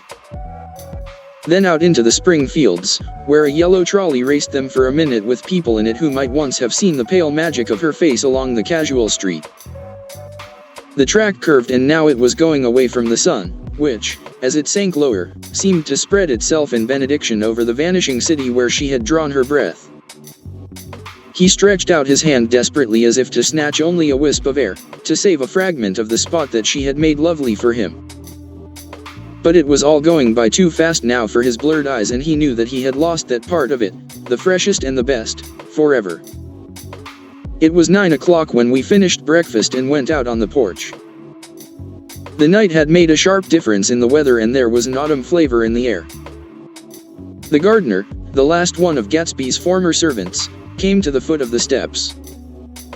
I'm going to drain the pool today, Mr. Gatsby. Leaves'll start falling pretty soon, and then there's always trouble with the pipes. Don't do it today, Gatsby answered. He turned to me apologetically. You know, old sport, I've never used that pool all summer. I looked at my watch and stood up. 12 minutes to my train. I didn't want to go to the city. I wasn't worth a decent stroke of work, but it was more than that. I didn't want to leave Gatsby. I missed that train, and then another, before I could get myself away. I'll call you up, I said finally. Do, old sport. I'll call you about noon. We walked slowly down the steps. I suppose Daisy'll call too. He looked at me anxiously, as if he hoped I'd corroborate this. I suppose so. Well, goodbye. We shook hands and I started away. Just before I reached the hedge I remembered something and turned around. They're a rotten crowd, I shouted across the lawn. You're worth the whole damn bunch put together. I've always been glad I said that. It was the only compliment I ever gave him, because I disapproved of him from beginning to end. First he nodded politely, and then his face broke into that radiant and understanding smile, as if we'd been in ecstatic cahoots on that fact all the time. His gorgeous pink rag of a suit made a bright spot of color against the white steps, and I thought of the night when I first came to his ancestral home, 3 months before. The lawn and drive had been crowded with the faces of those who guessed at his corruption, and he had stood on those steps, concealing his incorruptible dream, as he waved them goodbye. I thanked him for his hospitality. We were always thanking him for that, I and the others. Goodbye, I called. I enjoyed breakfast, Gatsby. Up in the city, I tried for a while to list the quotations on an interminable amount of stock, then I fell asleep in my swivel chair. Just before noon the phone woke me, and I started up with sweat breaking out on my forehead. It was Jordan Baker. She often called me up at this hour because the uncertainty of her own movements between hotels and clubs and private houses made her hard to find in any other way. Usually her voice came over the wire as something fresh and cool, as if a divot from a green golf links had come sailing in at the office window, but this morning it seemed harsh and dry. "I've left Daisy's house," she said. "I'm at Hempstead, and I'm going down to Southampton this afternoon." Probably it had been tactful to leave Daisy's house, but the act annoyed me, and her next remark made me rigid. "You weren't so nice to me last night." How could it have mattered then? Silence for a moment. Then. "However, I want to see you." "I want to see you, too. Suppose I don't go to Southampton, and come into town this afternoon." "No, I don't think this afternoon." "Very well. It's impossible this afternoon." "Various." We talked like that for a while, and then abruptly we weren't talking any longer. I don't know which of us hung up with a sharp click, but I know I didn't care.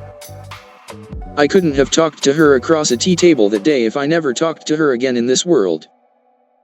I called Gatsby's house a few minutes later, but the line was busy. I tried 4 times. Finally, an exasperated central told me the wire was being kept open for long distance from Detroit. Taking out my timetable, I drew a small circle around the 3:50 train. Then I leaned back in my chair and tried to think. It was just noon. When I passed the ash heaps on the train that morning, I had crossed deliberately to the other side of the car. I supposed there'd be a curious crowd around there all day with little boys searching for dark spots in the dust. And some garrulous man telling over and over what had happened, until it became less and less real even to him and he could tell it no longer, and Myrtle Wilson's tragic achievement was forgotten. Now I want to go back a little and tell what happened at the garage after we left there the night before. They had difficulty in locating the sister, Catherine. She must have broken her rule against drinking that night, for when she arrived she was stupid with liquor and unable to understand that the ambulance had already gone to Flushing. When they convinced her of this, she immediately fainted, as if that was the intolerable part of the affair. Someone, kind or curious, took her in his car and drove her in the wake of her sister's body. Until long after midnight a changing crowd lapped up against the front of the garage, while George Wilson rocked himself back and forth on the couch inside. For a while the door of the office was open, and everyone who came into the garage glanced irresistibly through it. Finally someone said it was a shame, and closed the door. Michaelis and several other men were with him, first, 4 or 5 men, later 2 or 3 men. Still later Michaelis had to ask the last stranger to wait there 15 minutes longer, while he went back to his own place and made a pot of coffee. After that, he stayed there alone with Wilson until dawn. About 3 o'clock the quality of Wilson's incoherent muttering changed. He grew quieter and began to talk about the yellow car. He announced that he had a way of finding out whom the yellow car belonged to, and then he blurted out that a couple of months ago his wife had come from the city with her face bruised and her nose swollen. But when he heard himself say this, he flinched and began to cry, "Oh, my God," again in his groaning voice. Michaelis made a clumsy attempt to distract him. "How long have you been married, George? Come on there, try and sit still a minute, and answer my question. How long have you been married?" 12 years. Ever had any children? Come on, George, sit still, I asked you a question. Did you ever have any children? The hard brown beetles kept thudding against the dull light, and whenever Michaelis heard a car go tearing along the road outside it sounded to him like the car that hadn't stopped a few hours before. He didn't like to go into the garage, because the workbench was stained where the body had been lying, so he moved uncomfortably around the office. He knew every object in it before morning and from time to time sat down beside Wilson trying to keep him more quiet. Have you got a church you go to sometimes, George? Maybe even if you haven't been there for a long time? Maybe I could call up the church and get a priest to come over and he could talk to you, see? Don't belong to any. You ought to have a church, George, for times like this. You must have gone to church once. Didn't you get married in a church? Listen, George, listen to me. Didn't you get married in a church? That was a long time ago. The effort of answering broke the rhythm of his rocking. For a moment he was silent. Then the same half-knowing, half-bewildered look came back into his faded eyes. Look in the drawer there, he said, pointing at the desk. Which drawer? That drawer, that one. Michaelis opened the drawer nearest his hand. There was nothing in it but a small, expensive dog leash, made of leather and braided silver. It was apparently new. This, he inquired, holding it up. Wilson stared and nodded. I found it yesterday afternoon. She tried to tell me about it, but I knew it was something funny. You mean your wife bought it? She had it wrapped in tissue paper on her bureau. Michaelis didn't see anything odd in that, and he gave Wilson a dozen reasons why his wife might have bought the dog leash. But conceivably Wilson had heard some of these same explanations before, from Myrtle, because he began saying, "Oh, my God," again in a whisper. His comforter left several explanations in the air. Then he killed her, said Wilson. His mouth dropped open suddenly. Who did? I have a way of finding out. You're morbid, George, said his friend. This has been a strain to you and you don't know what you're saying. You'd better try and sit quiet till morning. He murdered her. It was an accident, George. Wilson shook his head. His eyes narrowed and his mouth widened slightly with the ghost of a superior hum. I know, he said definitely. I'm one of these trusting fellas and I don't think any harm to nobody, but when I get to know a thing I know it. It was the man in that car. She ran out to speak to him and he wouldn't stop. Michaelis had seen this too, but it hadn't occurred to him that there was any special significance in it. He believed that Mrs. Wilson had been running away from her husband, rather than trying to stop any particular car. How could she have been like that? She's a deep one, said Wilson, as if that answered the question.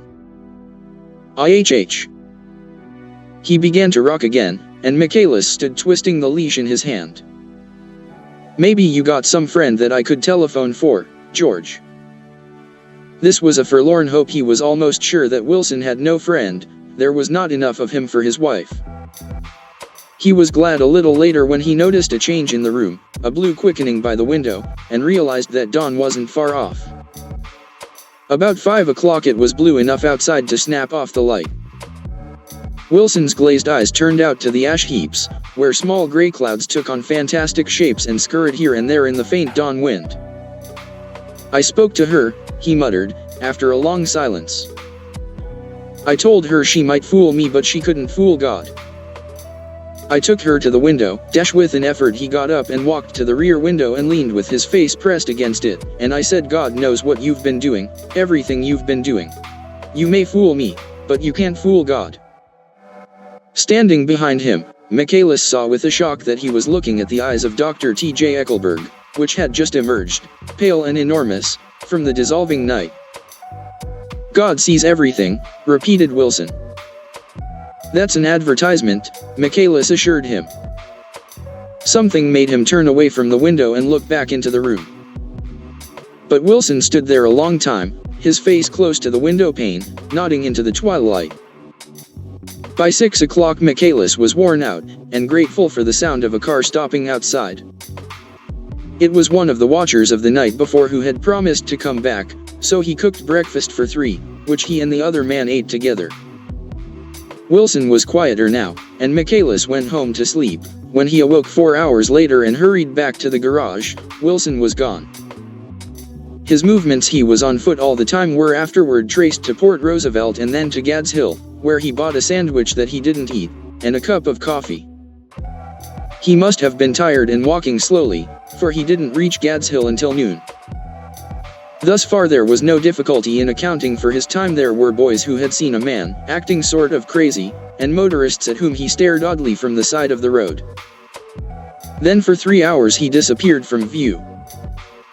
The police, on the strength of what he said to Michaelis, that he had a way of finding out, supposed that he spent that time going from garage to garage thereabout, inquiring for a yellow car. On the other hand, no garage man who had seen him ever came forward, and perhaps he had an easier, surer way of finding out what he wanted to know. By 2:30 he was in West Egg, where he asked someone the way to Gatsby's house. So by that time he knew Gatsby's name. At 2 o'clock Gatsby put on his bathing suit and left word with the butler that if anyone phoned word was to be brought to him at the pool. He stopped at the garage for a pneumatic mattress that had amused his guests during the summer, and the chauffeur helped him to pump it up. Then he gave instructions that the open car wasn't to be taken out under any circumstances, and this was strange, because the front right fender needed repair. Gatsby shouldered the mattress and started for the pool. Once he stopped and shifted it a little, and the chauffeur asked him if he needed help, but he shook his head and in a moment disappeared among the yellowing trees. No telephone message arrived, but the butler went without his sleep and waited for it until 4 o'clock, until long after there was anyone to give it to if it came. I have an idea that Gatsby himself didn't believe it would come, and perhaps he no longer cared. If that was true, he must have felt that he had lost the old warm world, paid a high price for living too long with a single dream. He must have looked up at an unfamiliar sky through frightening leaves and shivered as he found what a grotesque thing a rose is and how raw the sunlight was upon the scarcely created grass. A new world, material without being real, where poor ghosts, breathing dreams like air, drifted fortuitously about. Like that ashen, fantastic figure gliding toward him through the amorphous trees. The chauffeur, he was one of Wolf Shiem's protégés, heard the shots afterwards. He could only say that he hadn't thought anything much about them. I drove from the station directly to Gatsby's house, and my rushing anxiously up the front steps was the first thing that alarmed anyone. But they knew then, I firmly believe. With scarcely a word said, 4 of us, the chauffeur, butler, gardener, and I hurried down to the pool. There was a faint, barely perceptible movement of the water as the fresh flow from one end urged its way toward the drain at the other. With little ripples that were hardly the shadows of waves, the laden mattress moved irregularly down the pool. A small gust of wind that scarcely corrugated the surface was enough to disturb its accidental course with its accidental burden. The touch of a cluster of leaves revolved it slowly, tracing, like the leg of transit, a thin red circle in the water. It was after we started with Gatsby toward the house that the gardener saw Wilson's body a little way off in the grass, and the Holocaust was complete. 9. After 2 years I remember the rest of that day, and that night and the next day, only as an endless drill of police and photographers and newspaper men in and out of Gatsby's front door. A rope stretched across the main gate and a policeman by it kept out the curious, but little boys soon discovered that they could enter through my yard, and there were always a few of them clustered open-mouthed about the pool. Someone with a positive manner, perhaps a detective, used the expression madman as he bent over Wilson's body that afternoon, and the adventitious authority of his voice set the key for the newspaper reports next morning. Most of those reports were a nightmare, grotesque, circumstantial, eager, and untrue. When Michaelis's testimony at the inquest brought to light Wilson's suspicions of his wife, I thought the whole tale would shortly be served up in racy pasquinade, but Catherine, who might have said anything, didn't say a word. She showed a surprising amount of character about it too, looked at the coroner with determined eyes under that corrected brow of hers, and swore that her sister had never seen Gatsby, that her sister was completely happy with her husband, that her sister had been into no mischief whatever. She convinced herself of it, and cried into her handkerchief, as if the very suggestion was more than she could endure. So Wilson was reduced to a man, deranged by grief, in order that the case might remain in its simplest form. And it rested there. But all this part of it seemed remote and unessential. I found myself on Gatsby's side, and alone. From the moment I telephoned news of the catastrophe to West Egg Village, every surmise about him, and every practical question, was referred to me. At first I was surprised and confused. Then, as he lay in his house and didn't move or breathe or speak, hour upon hour, It grew upon me that I was responsible, because no one else was interested, with that intense personal interest to which everyone has some vague right at the end. I called up Daisy half an hour after we found him, called her instinctively and without hesitation. But she and Tom had gone away early that afternoon, and taken baggage with them. Left no address. No. Say when they'd be back. No. Any idea where they are? How I could reach them? I don't know. Can't say. I wanted to get somebody for him. I wanted to go into the room where he lay and reassure him, I'll get somebody for you, Gatsby. Don't worry. Just trust me and I'll get somebody for you. Meyer Wolfshiem's name wasn't in the phone book.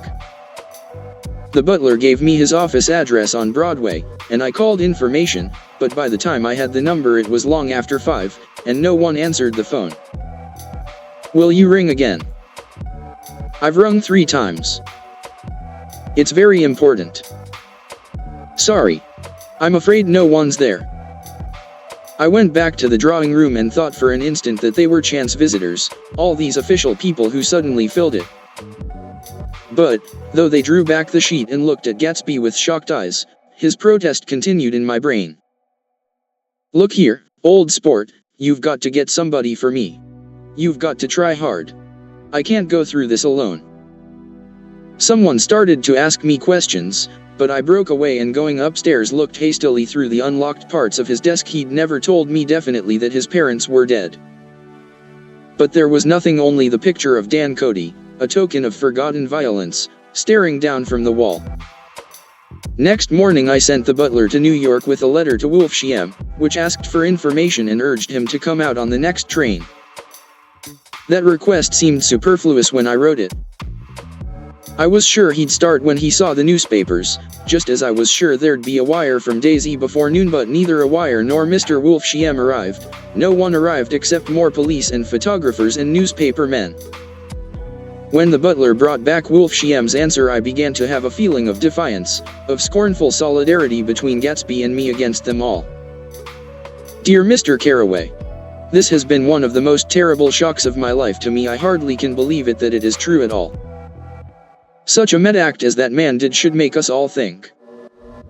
I cannot come down now as I am tied up in some very important business and cannot get mixed up in this thing now. If there is anything I can do a little later, let me know in a letter by Edgar. I hardly know where I am when I hear about a thing like this and am completely knocked down and out. Yours truly, M.W. And then hasty addenda beneath. Let me know about the funeral, etc. Do not know his family at all. When the phone rang that afternoon and long distance said Chicago was calling, I thought this would be Daisy at last. But the connection came through as a man's voice, very thin and far away. This is Slagle speaking. Yes. The name was unfamiliar. Hell of a note, isn't it? Get my wire. There haven't been any wires. Young Park's in trouble, he said rapidly. They picked him up when he handed the bonds over the counter. They got a circular from New York giving him the numbers just 5 minutes before. What do you know about that, hey? You never can tell in these hick towns. Hello. I interrupted breathlessly.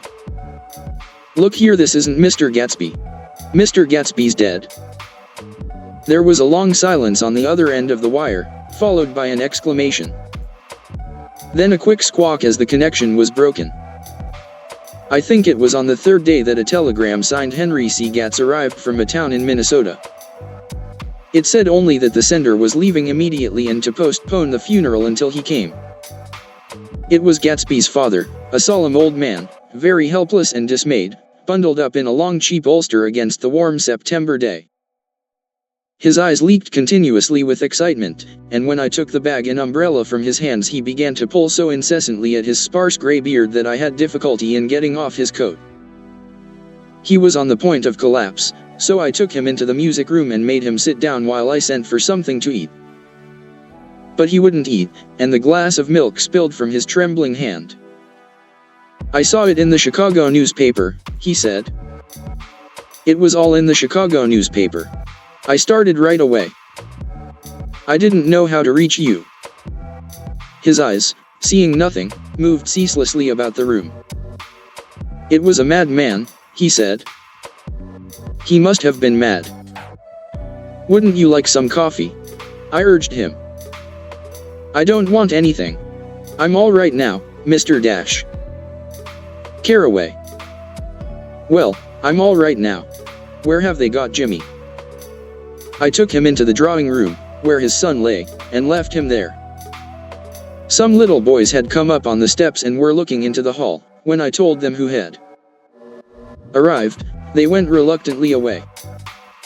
After a little while Mr. Gats opened the door and came out, his mouth ajar, his face flushed slightly, his eyes leaking isolated and unpunctual tears. He had reached an age where death no longer has the quality of ghastly surprise. And when he looked around him now for the first time and saw the height and splendor of the hall and the great rooms opening out from it into other rooms, his grief began to be mixed with an odd pride. I helped him to a bedroom upstairs. While he took off his coat and vest, I told him that all arrangements had been deferred until he came. I didn't know what you'd want, Mr. Gatsby. Gats is my name. Mr. Gats. I thought you might want to take the body west. He shook his head. Jimmy always liked it better down east. He rose up to his position in the east. Were you a friend of my boys, Mr. Dash? We were close friends. He had a big future before him, you know. He was only a young man, but he had a lot of brain power here. He touched his head impressively, and I nodded. If he'd have lived, he'd have been a great man. A man like James J. Hill. He'd have helped build up the country. That's true, I said, uncomfortably. He fumbled at the embroidered coverlet, trying to take it from the bed, and lay down stiffly, was instantly asleep.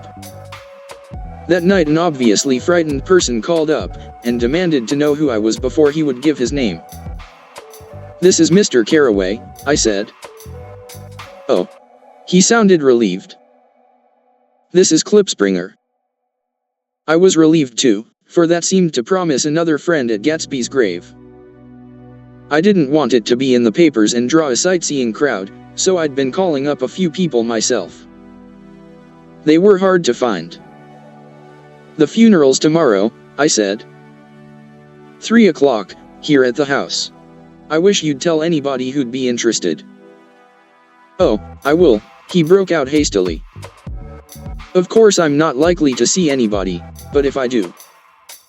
His tone made me suspicious. Of course you'll be there yourself. Well, I'll certainly try. What I called up about is... Wait a minute, I interrupted. How about saying you'll come? Well, the fact is, the truth of the matter is that I'm staying with some people up here in Greenwich, and they rather expect me to be with them tomorrow. In fact, there's a sort of picnic or something. Of course I'll do my best to get away. I ejaculated an unrestrained huh, and he must have heard me, for he went on nervously. What I called up about was a pair of shoes I left there. I wonder if it'd be too much trouble to have the butler send them on. You see, they're tennis shoes, and I'm sort of helpless without them. My address is care of BF-.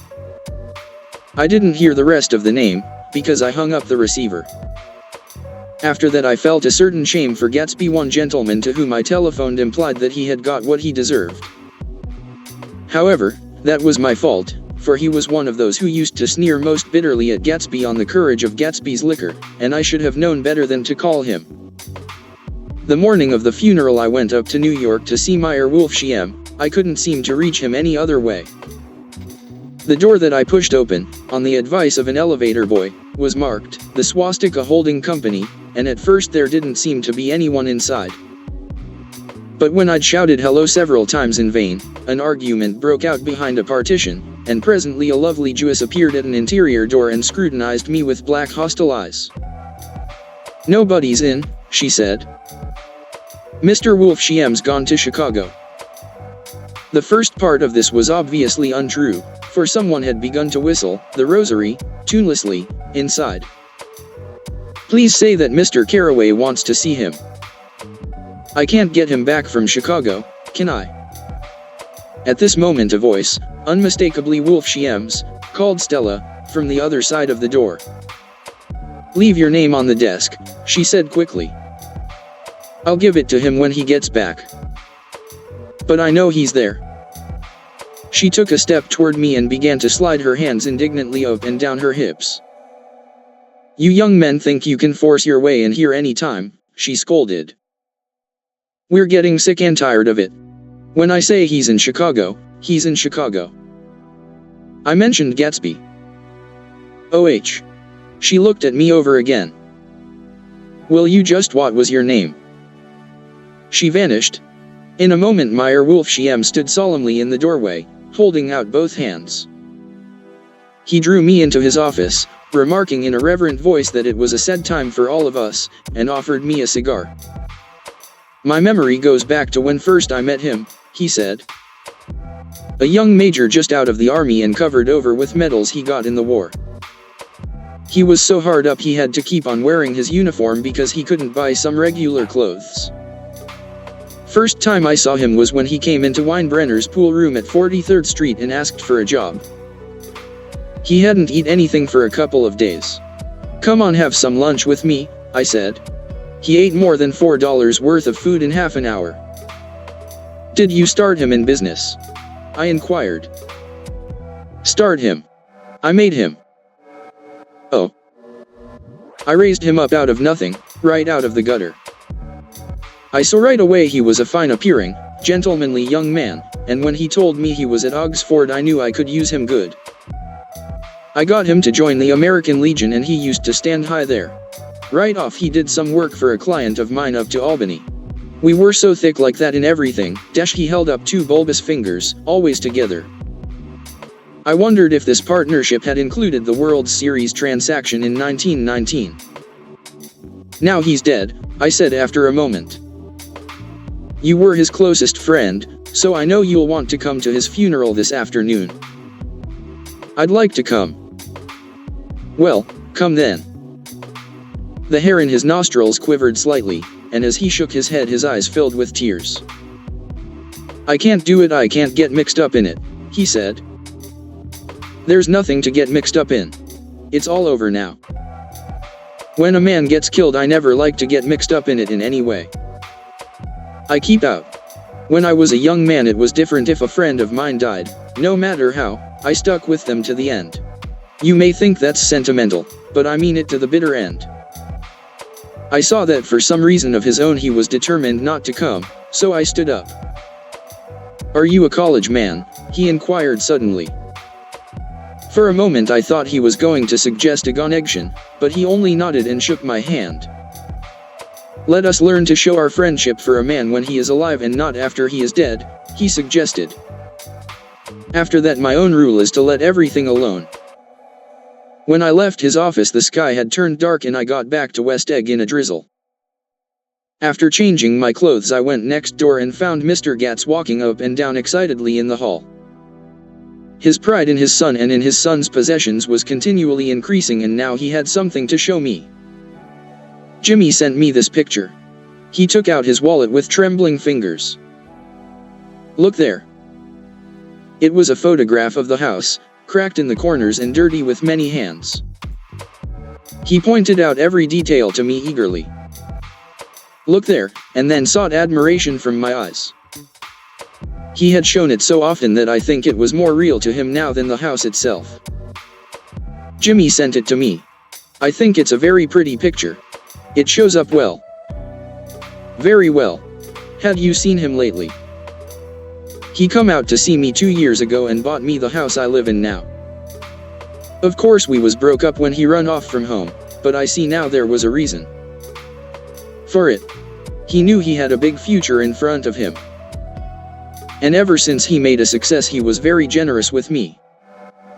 He seemed reluctant to put away the picture, held it for another minute, lingeringly, before my eyes.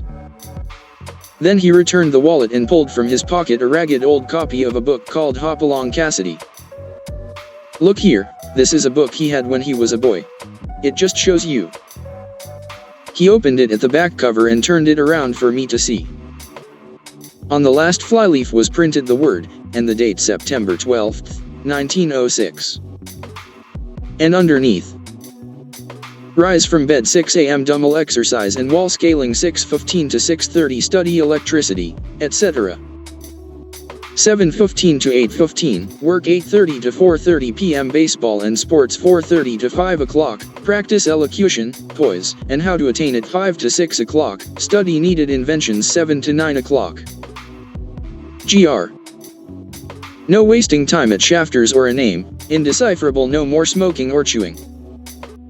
Bath every other day read one improving book or magazine per week save $5 crossed out $3 per week be better to parents. I came across this book by accident, said the old man. It just shows you, don't it? It just shows you. Jimmy was bound to get ahead. He always had some resolves like this or something. Do you notice what he's got about improving his mind? He was always great for that. He told me I eat like a hog once, and I beat him for it. He was reluctant to close the book, reading each item aloud and then looking eagerly at me. I think he rather expected me to copy down the list for my own use. A little before 3 the Lutheran minister arrived from Flushing, and I began to look involuntarily out the windows for other cars. So did Gatsby's father. And as the time passed and the servants came in and stood waiting in the hall, his eyes began to blink anxiously, and he spoke of the rain in a worried, uncertain way. The minister glanced several times at his watch, so I took him aside and asked him to wait for half an hour. But it wasn't any use. Nobody came. About 5 o'clock our procession of 3 cars reached the cemetery and stopped in a thick drizzle beside the gate. First a motor hearse, horribly black and wet, then Mr. Gats and the minister and me in the limousine, and a little later 4 or 5 servants and the postman from West Egg, in Gatsby's station wagon, all wet to the skin. As we started through the gate into the cemetery I heard a car stop and then the sound of someone splashing after us over the soggy ground. I looked around. It was the man with owl-eyed glasses whom I had found marveling over Gatsby's books in the library one night 3 months before. I'd never seen him since then. I don't know how he knew about the funeral, or even his name. The rain poured down his thick glasses, and he took them off and wiped them to see the protecting canvas unrolled from Gatsby's grave. I tried to think about Gatsby then for a moment, but he was already too far away, and I could only remember, without resentment, that Daisy hadn't sent a message or a flower. Dimly I heard someone murmur, "Blessed are the dead that the rain falls on," and then the owl-eyed man said, "Amen to that," in a brave voice. We straggled down quickly through the rain to the cars. Owl Eyes spoke to me by the gate. "I couldn't get to the house," he remarked. "Neither could anybody else." "Go on," he started. "Why, my God. They used to go there by the hundreds." He took off his glasses and wiped them again, outside and in. "The poor son of a bitch," he said. "One of my most vivid memories is of coming back west from prep school and later from college at Christmas time. Those who went farther than Chicago would gather in the old dim Union Station at 6 o'clock of a December evening, with a few Chicago friends, already caught up into their own holiday gaieties, to bid them a hasty goodbye. I remember the fur coats of the girls returning from Miss This or That's and the chatter of frozen breath and the hands waving overhead as we caught sight of old acquaintances, and the matchings of invitations. "Are you going to the Ordways?" The Herseys? The Schultzes, and the long green tickets clasped tight in our gloved hands. And last the murky yellow cars of the Chicago, Milwaukee, and St. Paul Railroad looking cheerful as Christmas itself on the tracks beside the gate. When we pulled out into the winter night and the real snow, our snow, began to stretch out beside us and twinkle against the windows, and the dim lights of small Wisconsin stations moved by, a sharp wild breeze came suddenly into the air. We drew in deep breaths of it as we walked back from dinner through the cold vestibules, unutterably aware of our identity with this country for one strange hour, before we melted indistinguishably into it again. That's my Middle West, not the wheat or the prairies or the lost Swede towns. But the thrilling returning trains of my youth, and the street lamps and sleigh bells in the frosty dark and the shadows of holly wreaths thrown by lighted windows on the snow. I am part of that, A little solemn with the feel of those long winters, a little complacent from growing up in the caraway house in a city where dwellings are still called through decades by a family's name. I see now that this has been a story of the West. After all, Tom and Gatsby, Daisy and Jordan and I, were all Westerners, and perhaps we possessed some deficiency in common which made us subtly unadaptable to Eastern life. Even when the East excited me most. Even when I was most keenly aware of its superiority to the bored, sprawling, swollen towns beyond the Ohio, with their interminable inquisitions which spared only the children and the very old, even then it had always for me a quality of distortion. West Egg, especially, still figures in my more fantastic dreams. I see it as a night scene by El Greco, 100 houses, at once conventional and grotesque, crouching under a sullen, overhanging sky and a lustreless moon. In the foreground, 4 solemn men in dress suits are walking along the sidewalk with a stretcher on which lies a drunken woman in a white evening dress. Her hand, which dangles over the side, sparkles cold with jewels. Gravely the men turn in at a house, the wrong house. But no one knows the woman's name, and no one cares.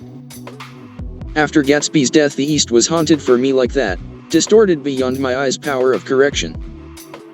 So when the blue smoke of brittle leaves was in the air and the wind blew the wet laundry stiff on the line, I decided to come back home. There was one thing to be done before I left, an awkward, unpleasant thing that perhaps had better have been let alone. But I wanted to leave things in order and not just trust that obliging and indifferent sea to sweep my refuse away. I saw Jordan Baker and talked over and around what had happened to us together, and what had happened afterward to me, and she lay perfectly still, listening, in a big chair.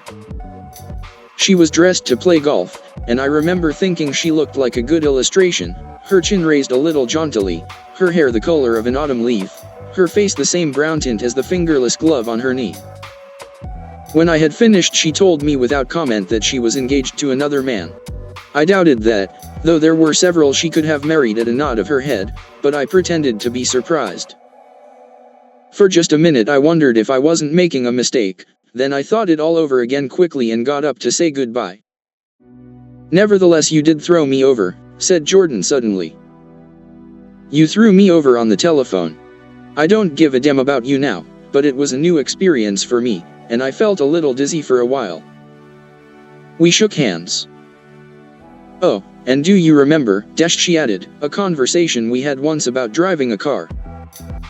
"Why not exactly?" "You said a bad driver was only safe until she met another bad driver?" "Well, I met another bad driver, didn't I? I mean, it was careless of me to make such a wrong guess. I thought you were rather an honest, straightforward person. I thought it was your secret pride." "I'm 30, I said. I'm 5 years too old to lie to myself and call it honor." She didn't answer. Angry, and half in love with her, and tremendously sorry, I turned away. One afternoon late in October I saw Tom Buchanan. He was walking ahead of me along Fifth Avenue in his alert, aggressive way, his hands out a little from his body as if to fight off interference, his head moving sharply here and there, adapting itself to his restless eyes. Just as I slowed up to avoid overtaking him, he stopped and began frowning into the windows of a jewelry store. Suddenly he saw me and walked back, holding out his hand. "What's the matter, Nick? Do you object to shaking hands with me?" "Yes. You know what I think of you." "You're crazy, Nick," he said quickly. "Crazy as hell. I don't know what's the matter with you." "Tom," I inquired, "what did you say to Wilson that afternoon?" He stared at me without a word, and I knew I had guessed right about those missing hours. I started to turn away, but he took a step after me and grabbed my arm. "I told him the truth," he said. He came to the door while we were getting ready to leave, and when I sent down word that we weren't in, he tried to force his way upstairs. He was crazy enough to kill me if I hadn't told him who owned the car. His hand was on a revolver in his pocket every minute he was in the house, he broke off defiantly. "What if I did tell him? That fellow had it coming to him. He threw dust into your eyes just like he did in Daisy's, but he was a tough one. He ran over Myrtle like you'd run over a dog and never even stopped his car. There was nothing I could say, except the one unutterable fact that it wasn't true. And if you think I didn't have my share of suffering, look here. When I went to give up that flat and saw that damn box of dog biscuits sitting there on the sideboard, I sat down and cried like a baby. By God, it was awful.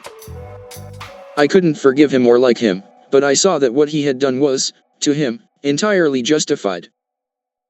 It was all very careless and confused. They were careless people, Tom and Daisy. They smashed up things and creatures and then retreated back into their money or their vast carelessness, or whatever it was that kept them together, and let other people clean up the mess they had made. I shook hands with him. It seemed silly not to, for I felt suddenly as though I were talking to a child. Then he went into the jewelry store to buy a pearl necklace or perhaps only a pair of cuff buttons, rid of my provincial squeamishness forever.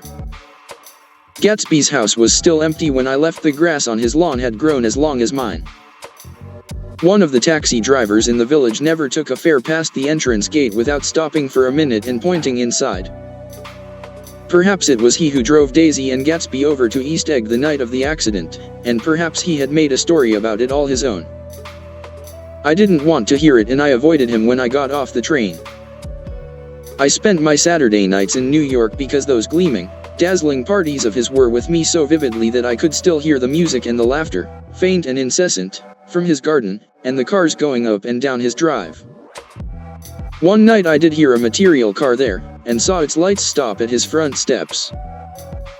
But I didn't investigate. Probably it was some final guest who had been away at the ends of the earth and didn't know that the party was over. On the last night, with my trunk packed and my car sold to the grocer, I went over and looked at that huge incoherent failure of a house once more. On the white steps an obscene word, scrawled by some boy with a piece of brick, stood out clearly in the moonlight, and I erased it, drawing my shoe raspingly along the stone. Then I wandered down to the beach and sprawled out on the sand. Most of the big shore places were closed now, and there were hardly any lights except the shadowy, moving glow of a ferry boat across the sound. And as the moon rose higher, the inessential houses began to melt away until gradually I became aware of the old island here that flowered once for Dutch sailors' eyes, a fresh, green breast of the New World. Its vanished trees, the trees that had made way for Gatsby's house, had once pandered in whispers to the last and greatest of all human dreams. For a transitory enchanted moment man must have held his breath in the presence of this continent. Compelled into an aesthetic contemplation he neither understood nor desired, face to face for the last time in history with something commensurate to his capacity for wonder. And as I sat there brooding on the old, unknown world, I thought of Gatsby's wonder when he first picked out the green light at the end of Daisy's dock. He had come a long way to this blue lawn, and his dream must have seemed so close that he could hardly fail to grasp it. He did not know that it was already behind him, somewhere back in that vast obscurity beyond the city, where the dark fields of the Republic rolled on under the night. Gatsby believed in the green light, the orgiastic future that year by year recedes before us. It eluded us then, but that's no matter. Tomorrow we will run faster, stretch out our arms further. And one fine morning. So we beat on, boats against the current, borne back ceaselessly into the past.